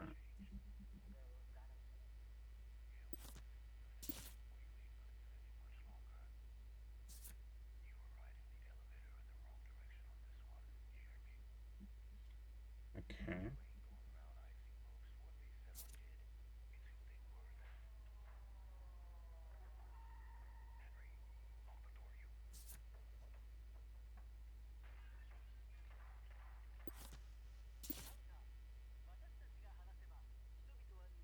Okay.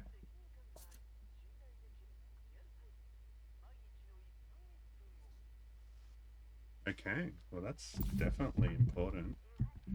But the fucking clue thing still isn't going up. Are you kidding me? This is starting to get frustrating. I'm wondering if I should just quit the tutorial. Just do my thing. You stumbled upon a sweat job. Easy enough. Turn the cargo over and scrap. Only when you saw the place, something changed. I have quite a lot of things on here. 28 floors up. All that rosewood gold drip got you soured up and soft. So you decided to take things further. You think I'm gonna squeal? I know Yeah, I checked in there already. Franklin. You're going to give me names. How much do you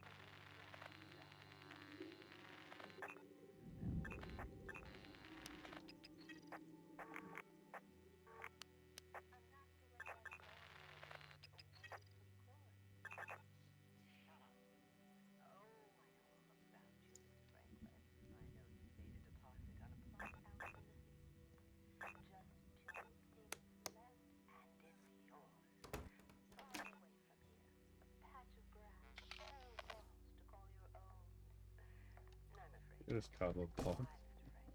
Because you know what happens to that nice family of yours if you go down? They starve. They wind up in the fathoms, living on trash and bleeding heart funds. And all because you wanted to protect a rat like Angel Harris. Go to hell. I ain't no stoolie. Sure you're not. It was Zoika. She got the job. Who else was in on it? Lucas Crumb. Lucky Lucas? Yeah, that's him. It's weird. There's some information there that I definitely have already determined, but the game's not telling me that I have. I'm beginning to think I should just leave. Is there a way to like force a tutorial to finish?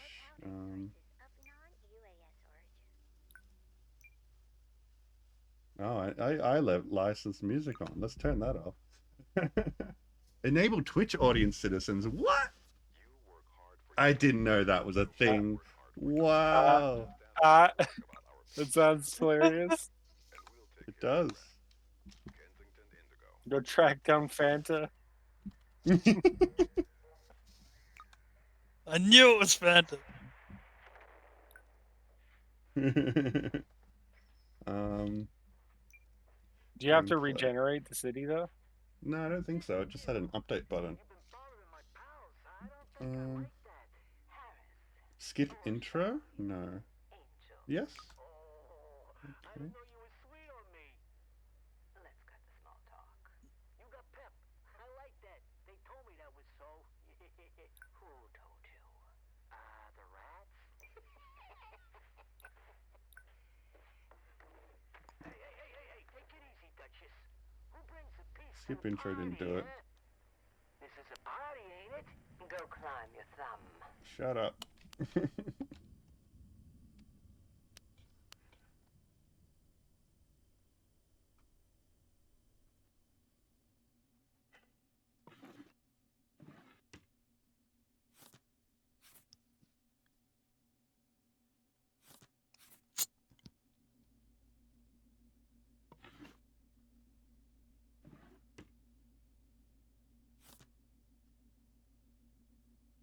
Already did that.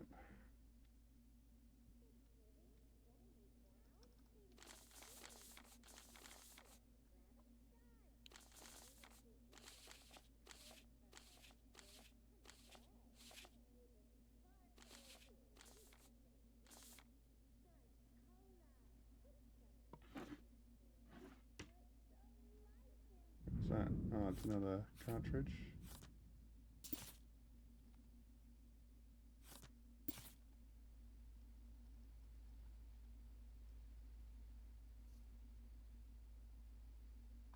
What are those icons down the bottom? Is that like everything around me that I can interact with?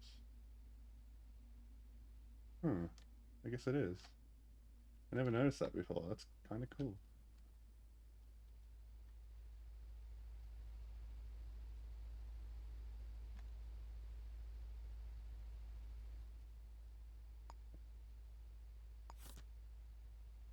Never looked over that.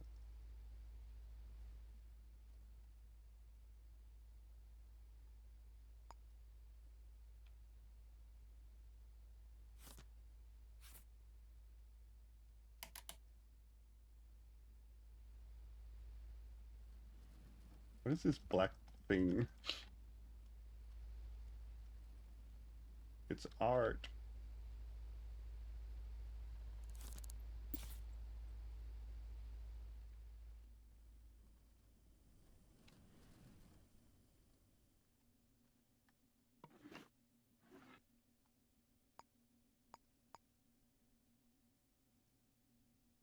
There's got to be a way to skip the tutorial.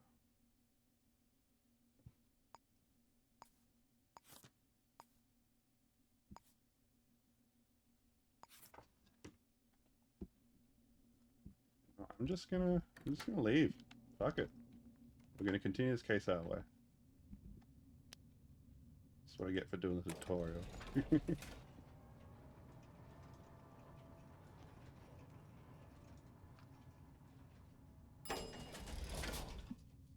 Alright, so where are we heading to first? Let's have a look at our case files.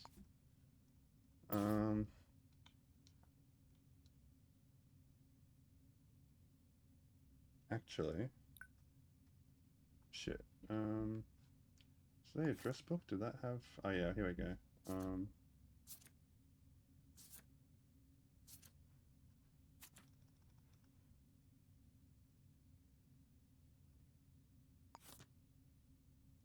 forget who owns you.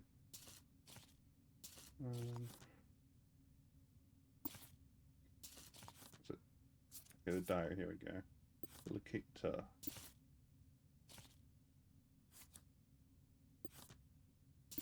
Maja. I think Maja was like in the address book. Yeah, Maja. Here we go. All right. We have a destination.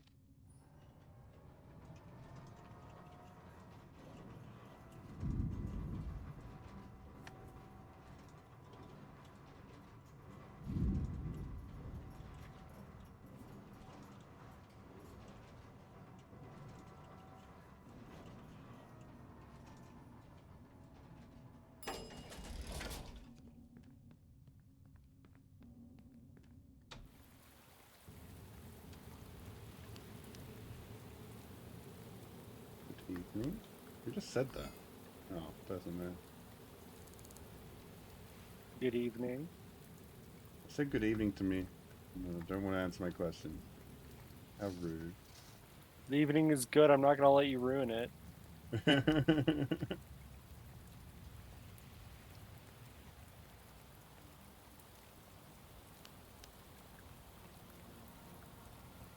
I'm having too much fun with this meme generator.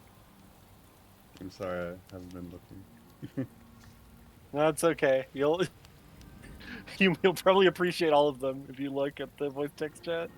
I made some relevant ones to the stream. Dirk, are you there? Yeah. Look at the see, voice. like some of it, I think. Just look at voice text chat. The Yeah, three of yeah, them look there. Wait, how is that? Oh, you just like Oh my god.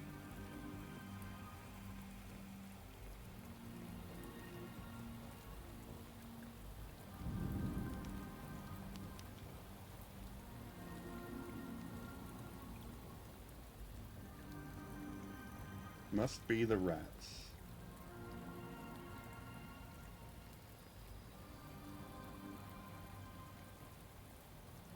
Where? Huh?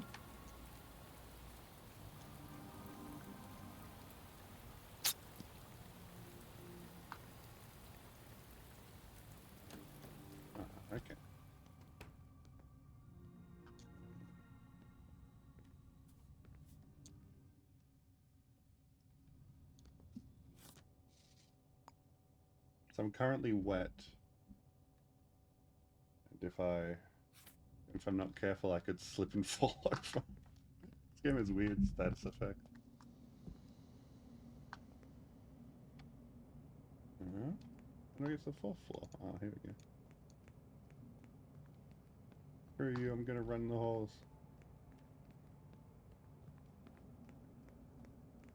Alright.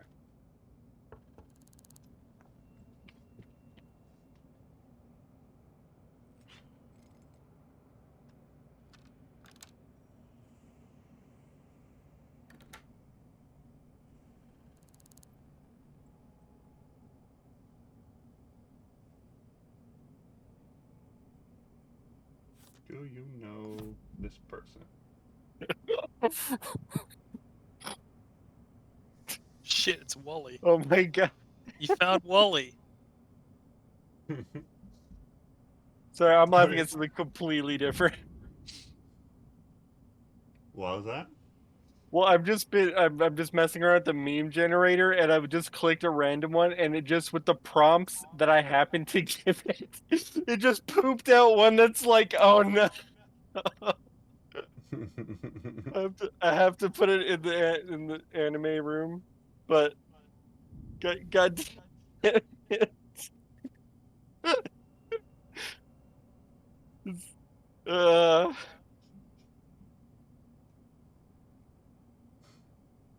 Professors, you're not being receptive.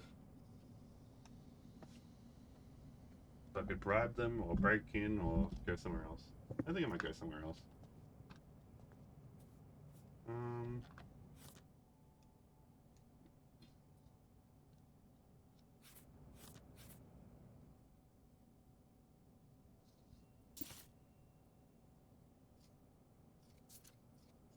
Oh wait, Lakita is here. Oh, okay. Never mind. This is our suspect right now.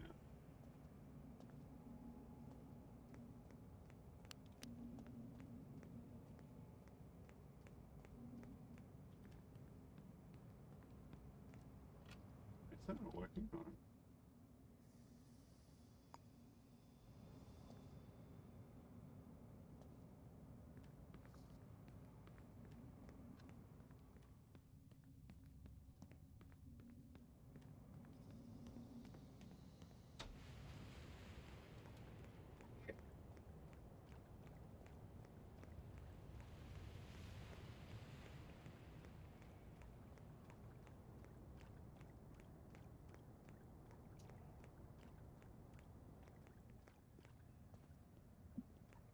So I haven't really been looking at my avatar. Am I like super lagging? Oh, I am. Sheesh. That's not good. Yeah, I'm definitely like cooking my CPU a bit. I thought I'd be able to handle this much. Maybe this game is a lot more resource intensive than I thought. I mean, it makes sense. Hmm. Well, as long as the stream isn't miserable. I mean, everything else looks good quality except for like my avatar, so might just deal with it for now.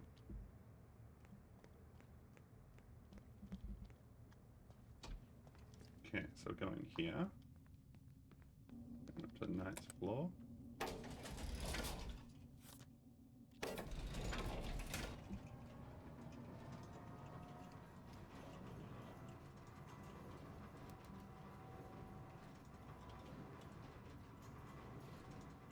I should look in an address book to see if I can find any Twitch viewers in there.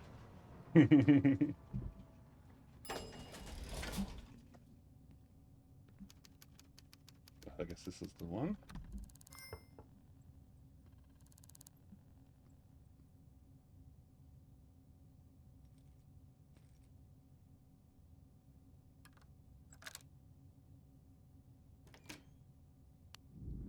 Hello?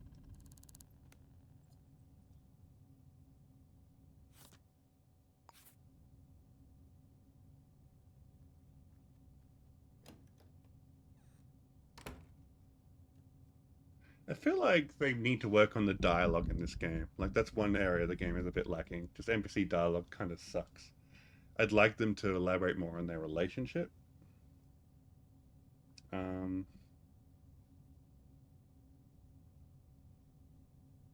It is kind of weird that, like, it seems like a lot of the NPCs aren't willing to give you literally the time of day. Got any spare changes to? I can just ask people for change.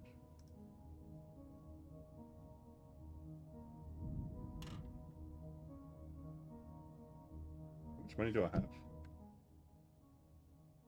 160. I'm giving him 100. Sure, I don't mind. Whatever. Where's the freaking lights? This should be a start. Address book. So David, yep.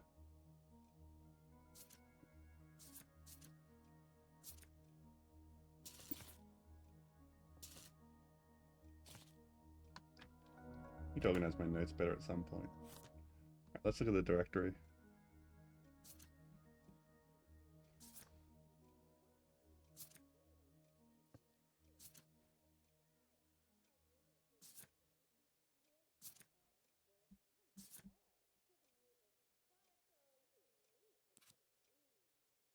Right, who's in chat at the moment? What about Till Lamar?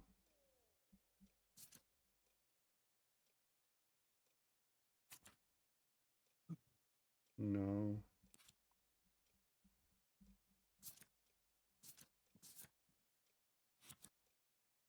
I'm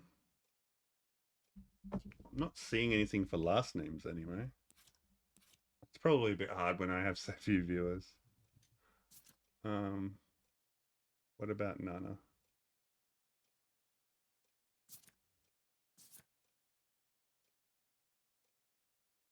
No. Well, I tried.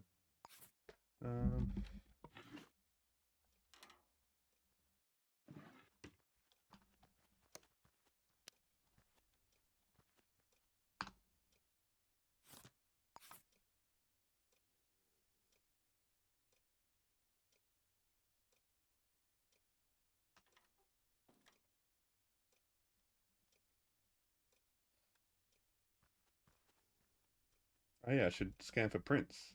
Of course.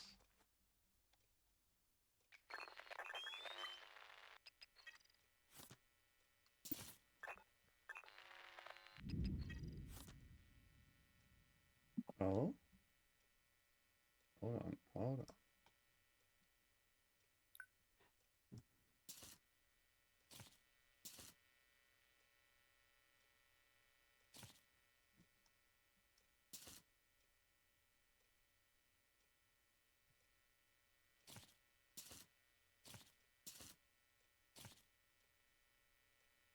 What was the other fingerprint? Wasn't that type B? Like, what?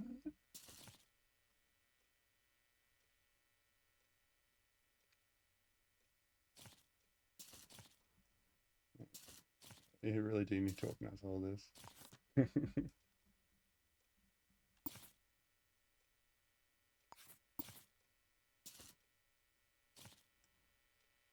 Yeah, it is. It's the same. Oh shit.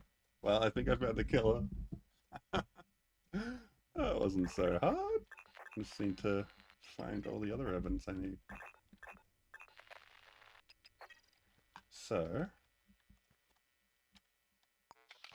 I need her fingerprints.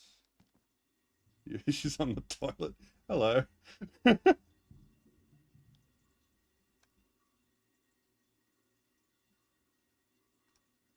can't bribe her for that? Okay.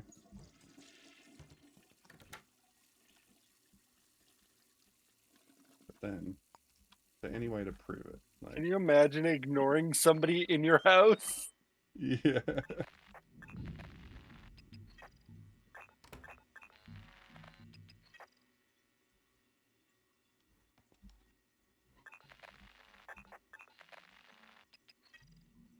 That's it.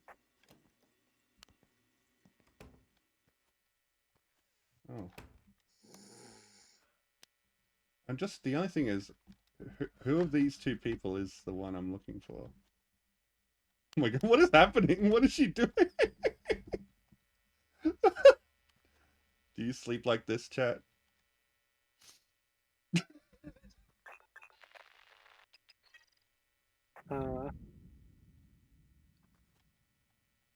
Sometimes your pillow isn't where you need it to be.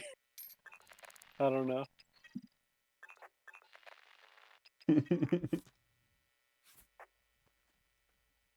Whose is this?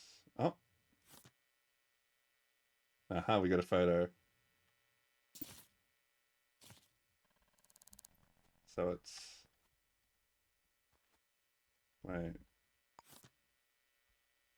Huh? Kind of a different hairstyle, but...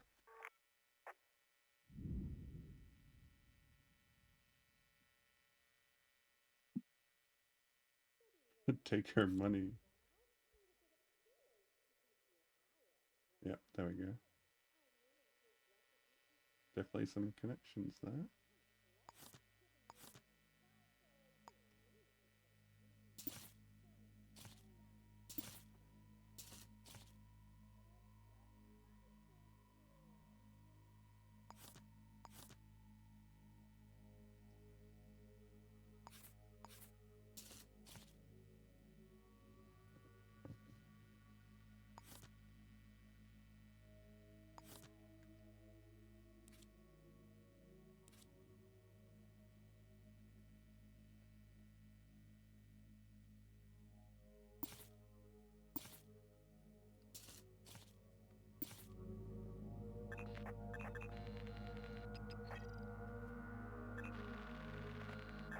Let's see. Someone's trying to answer the door. I don't think that's right. Is there a light switch?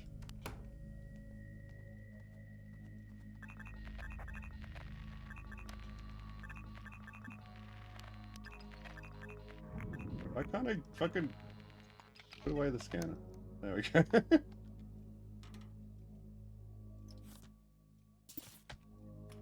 So now we just gotta find incriminating evidence. Honestly, I'm a little disappointed this was solved so easily.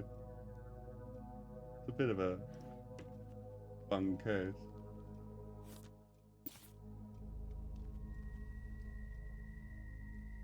Hold on, does she have like a work ID or something? Grab this. Oh, here we go. Naomi. Oh. Huh? Naomi's an accountant. Oh wait, that's Naomi? Oh. Oh, that's... Okay, different person. Oh. I'm like mixing them up, aren't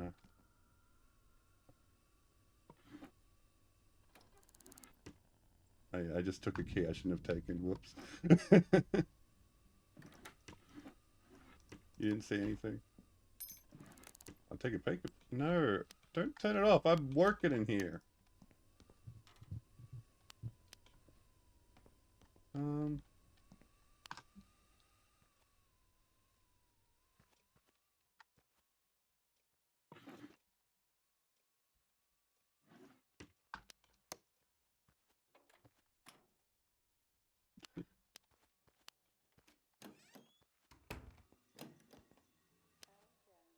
You. There, that's her. You're the culprit.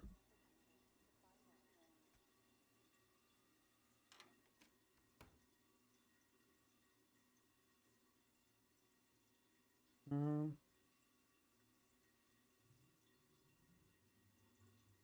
you know this person? What? They're not, they're just refusing to speak to me.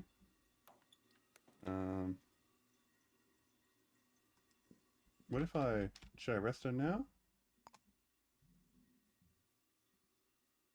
You need handcuffs? They're more likely to answer questions when arrested. Okay.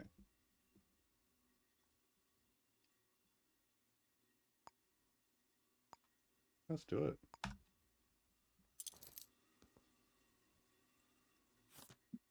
What is it?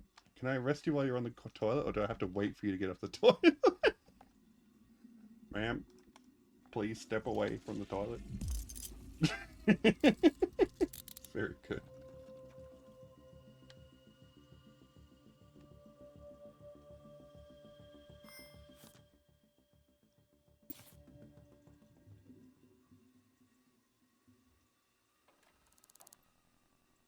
Okay, we got our fingerprints.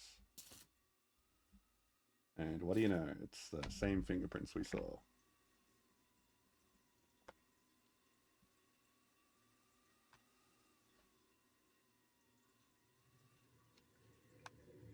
Alright.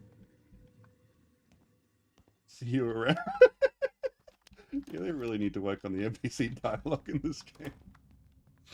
Just I arrest her in her bathroom and I end the conversation and she just says, okay, see you around. Jeez.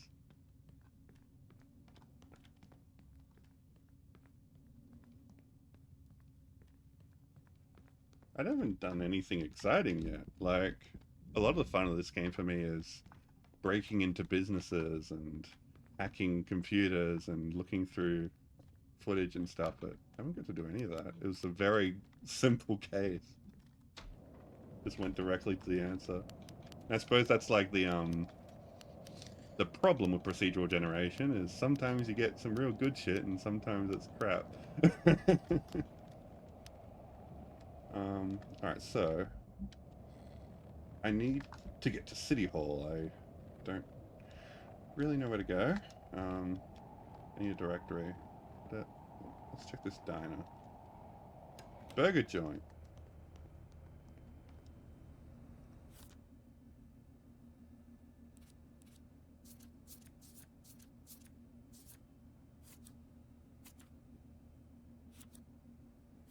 We might just be able to look something up. There we go.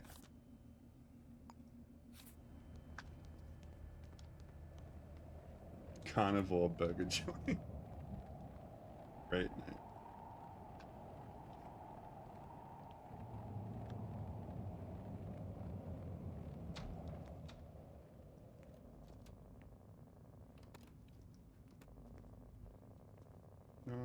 Isn't this... Hold on. I want a case. Isn't that where I get the cases? Or is the game still doing a thing where I'm like still stuck in the tutorial so I'm not allowed to solve the case? Is that really what's happening? I would like a case form, please.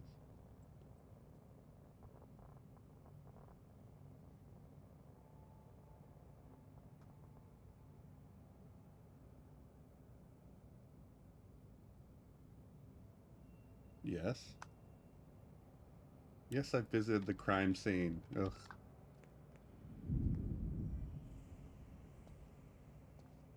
You know what? I think this might just be a bust. I think the tutorial is broken, and that's an unfortunate problem playing an early access game, but I should have just gone sandbox mode. I shouldn't have done the tutorial, and I wouldn't be in this mess. Ugh. You know what's a great way to find the murderer? I already found them, but what? To become the murderer. Alright, you want me to go fucking sicko mode and start Yeah, killing people? it's time. Alright, the run's over. Let's just have some fun. Alright. So, like I said, you can't, like, directly kill people. But there are still ways Can to you get... indirectly kill people? I might be able to indirectly kill someone. So for example... see this turret here? Maybe if I were to make it start attacking random people. Alright, so basically we need to find the security room of this building. I don't know, maybe it's downstairs. Let's have a look downstairs.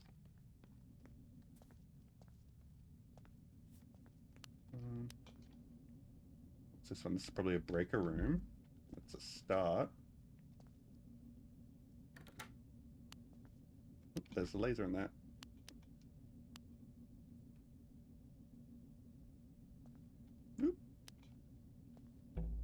You can't see me. Oh god, oh god, oh god. Oh god. This is scary. Have I been spotted? Okay, okay, okay, okay. Alright. Oh. Oh. Alright, let's follow the wires. Wires going that way. I'm gonna go. Oop, they didn't see nothing. I'm following the wires.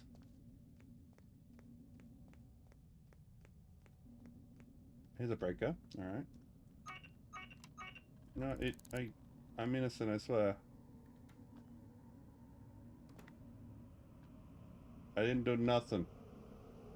Anyway, back to lockpicking. No, it's okay. I didn't do anything.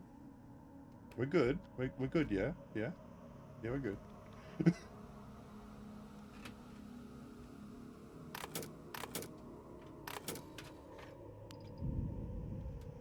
Okay. Breakers. Security system's offline. It's a start. Hold on. What about that other room? Yeah, alright. So security system's offline here. So now I can investigate this. I need like all my picks.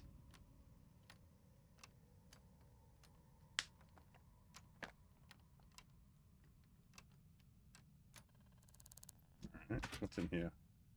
Okay, a telephone router. Ooh. You can like look at the call logs of everyone in the building. Holy shit. That's crazy.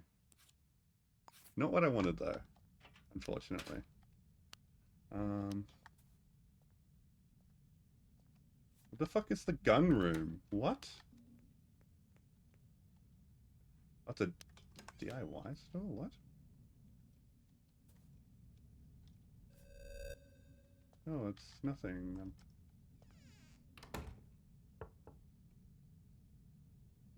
Hello? Hello? I'm just trying to get this person to recognize me. It's like they're glitching out. Or whatever.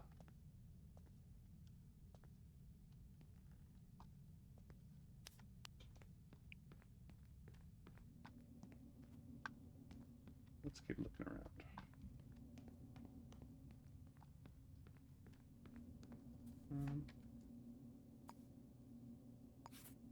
Let's see.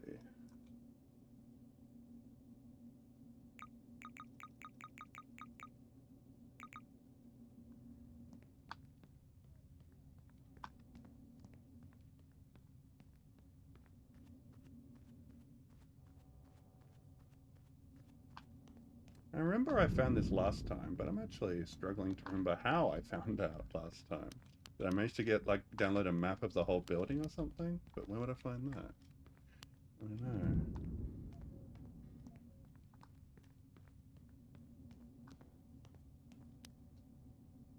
I could, like, trigger an alarm, I guess. But that wouldn't, kill people.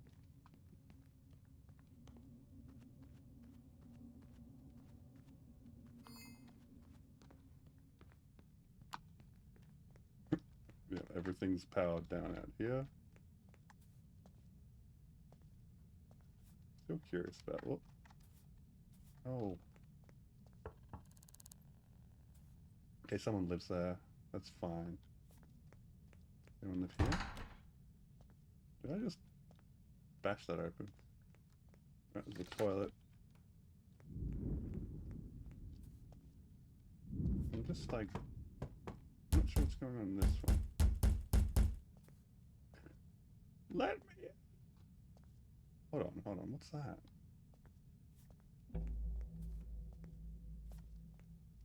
Hmm?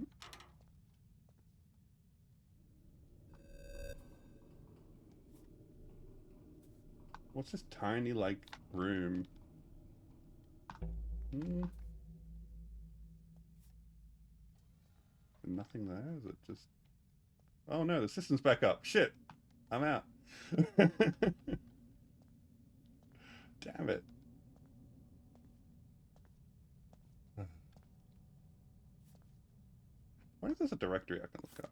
So what's this building again? It's Yuan building. Sure.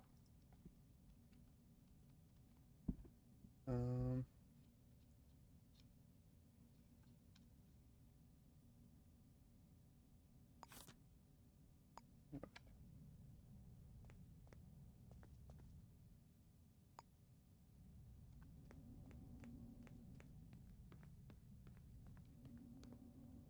yes, this. There's mailboxes I can break into.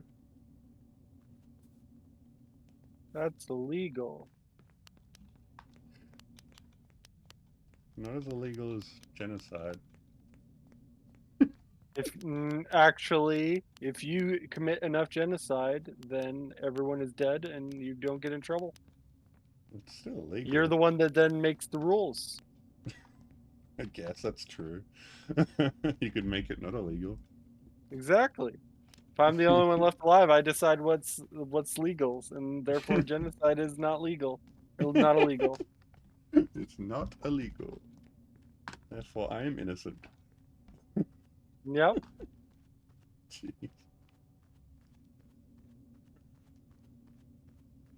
Dang it. Maybe I should. I'm gonna try a different building. This building sucks.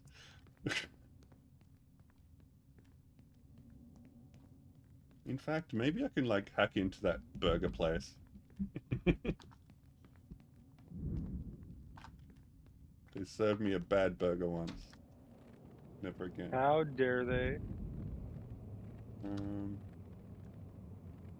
Where's the burger at?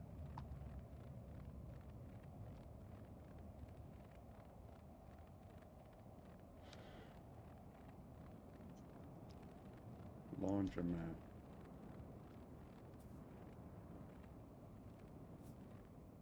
Have a look at the map. Nope.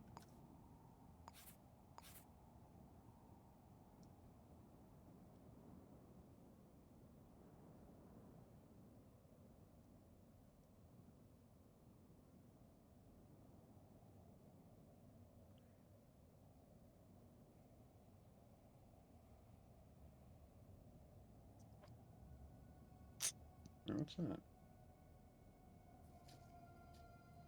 A gambling den. Can I gamble in this game? That'd be sick. I want to gamble.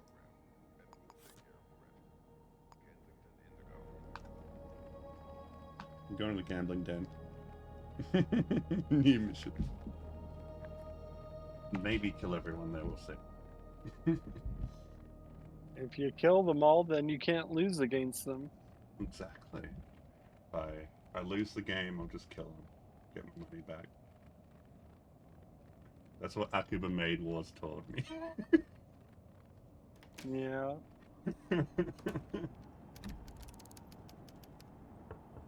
Hello, I would like to gamble. Hello? Hello? Hello? Let me in.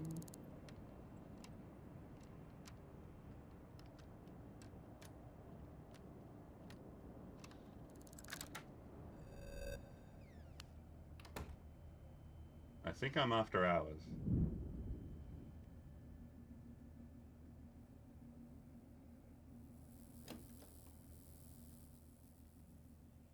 Okay, this is a boss room.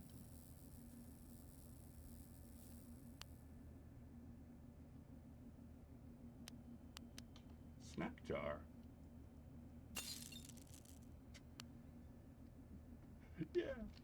Can I steal? Can I steal from them?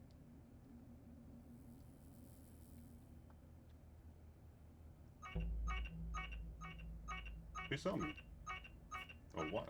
Camera? Yeah, camera saw me. Uh-oh! I'm out! You forgot to kill the cameras. I did.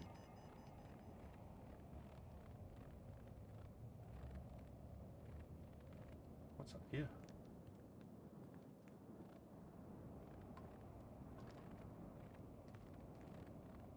What? Is there like a citywide alert on me or not?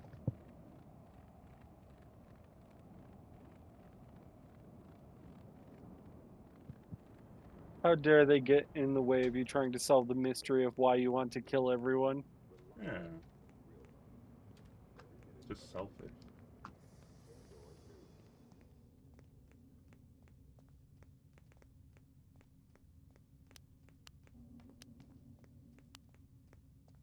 Now, how do I find out where the security room is?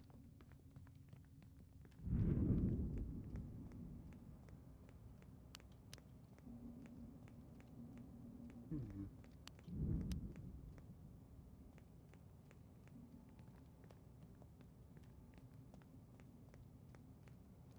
Okay. This is like admin as a start.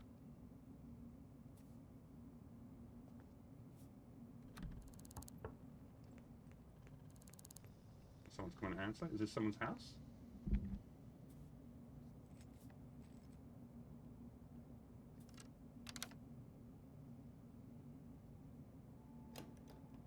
Hello.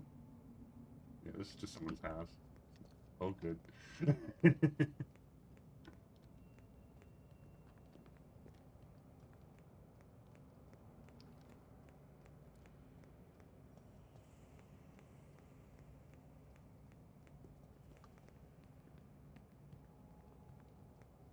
Okay, what's this? Ash Group. Q Corp. You know what? It's not the whole building security, but it's a start. We can make this work. So now I need to break in. I'm gonna need a vent.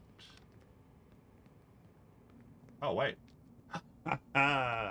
Look what I found. Okay. Found a security room. This is where the fun begins. Go to the toilet.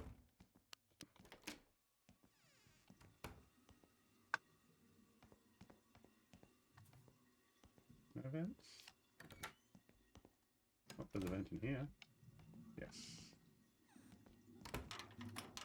Going in.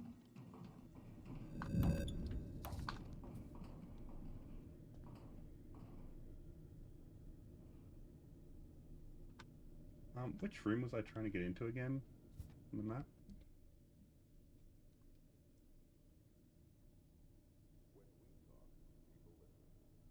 That one.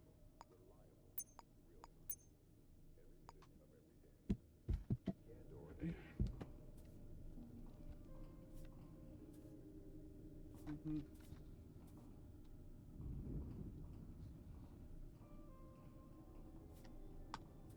Nope.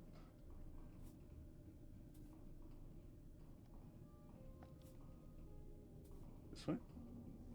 Yes.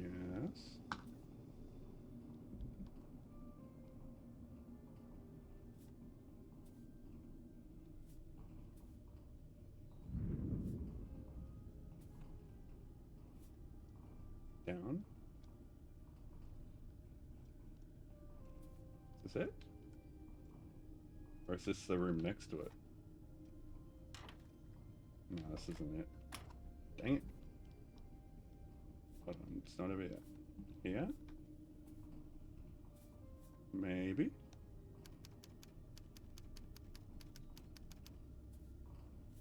No. Goes up. Damn it.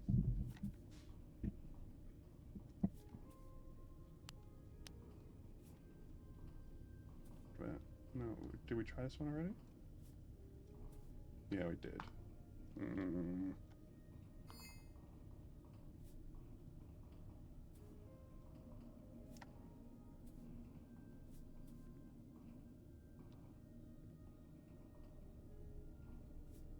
Okay, maybe this doesn't lead there.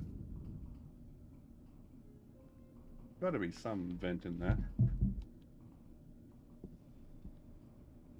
Let me double check the map again.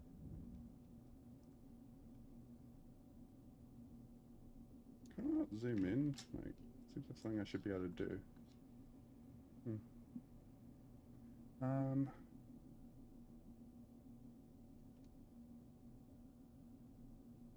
There's only one door into the room.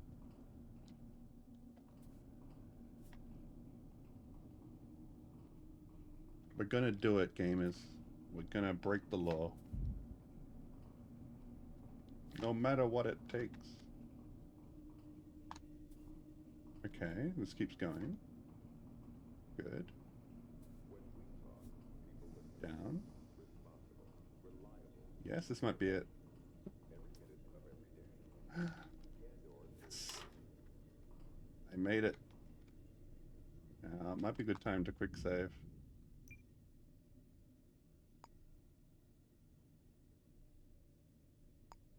Like, Ogdenville will never be the same. What? Did the monorail finally come in? Let's see. Oh, look at that. It's just logged in already. Great. Security. Now And that's look, we UI. It sure is. What's going off? That's not me.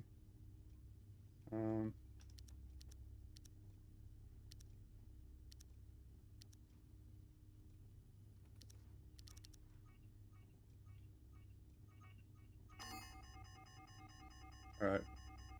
Did that do it? I think I've set the security systems to attack everyone on site. What sort of security were we talking here? Turrets? Let's see if anyone's getting killed. Are you part of the everybody, or are you just not going to leave this room? I'm part of the everybody. Oh, hey, Rai. Thank you for the follow. We are committing mass murder because I got bored and the tutorial broke. Potentially mass murder of Twitch chat. Potentially, yeah. You could be a citizen in this city. I'm just hearing... Wait, I see blood. Oh god, who are they? Why isn't anyone getting... Oh, I hear gunshots! Yes, it's happening! Hogs in chat, murder's happening. So excited for the destruction of humanity. Yep. Where are the turrets? Oh! I don't know where they are, but I hear the... Oh, there it is. There's a turret. Clears throat. Ow!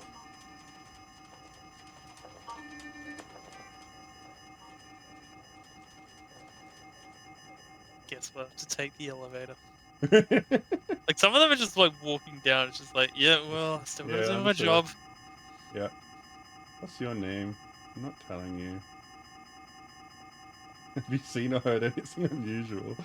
Nothing. Gee, that's fun.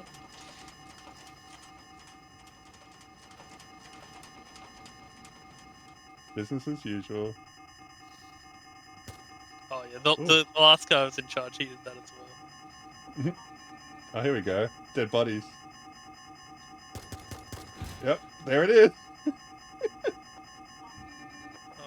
Oh, Oh, I'm such a menace.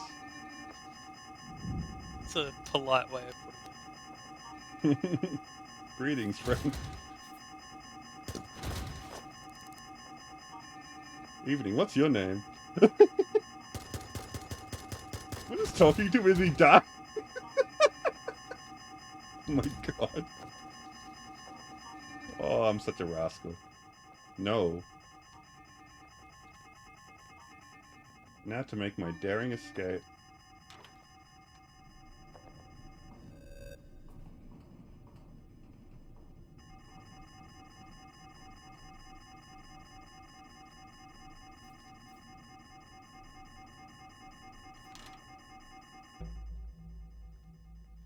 Into someone's house.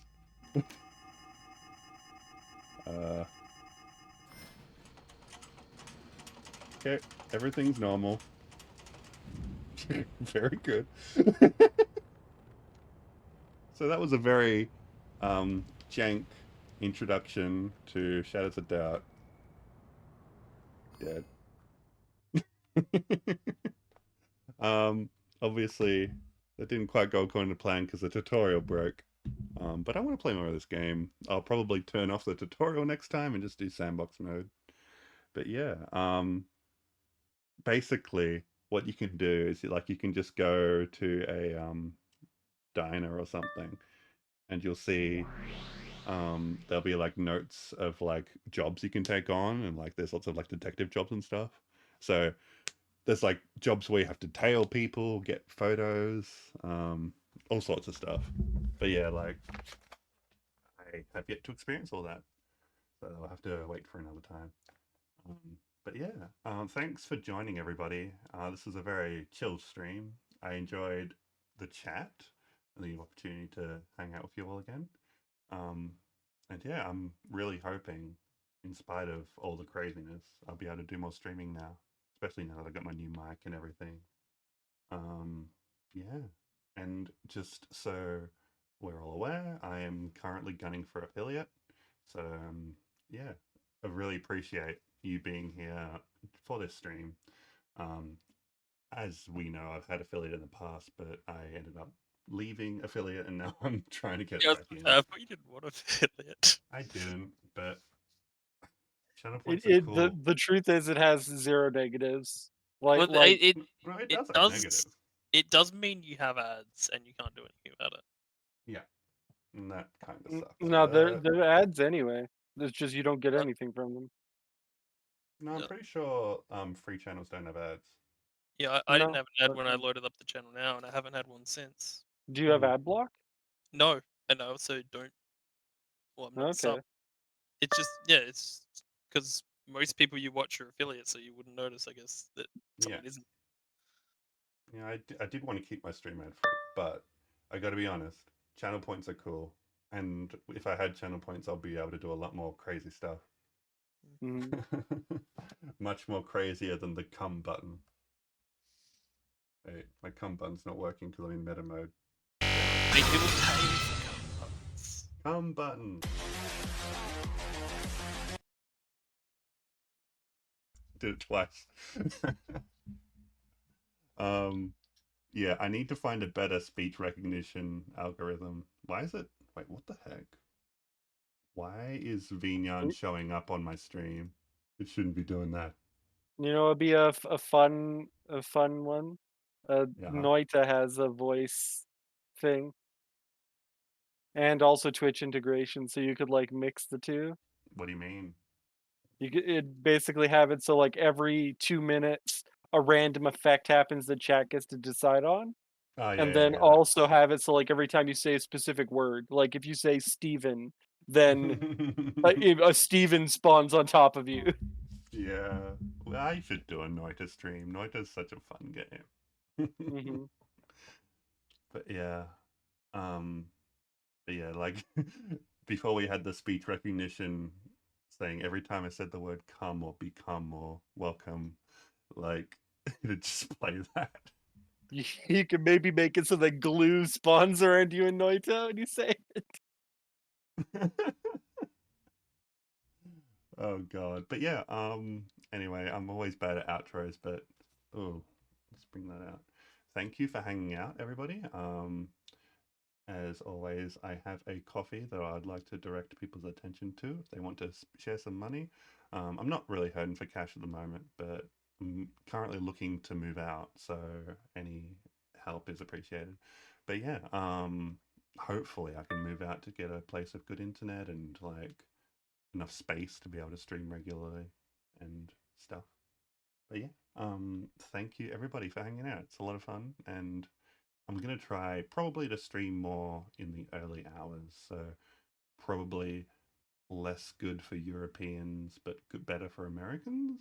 Like, um, just because I don't have to be really quiet during the day. As much as I love night streaming, I have to really keep my voice down. But yeah, lots of streams to come. So I'm very excited to be back, and it feels great. So thanks everybody. I will see you next time. Bye bye. Bye. Bye. The end.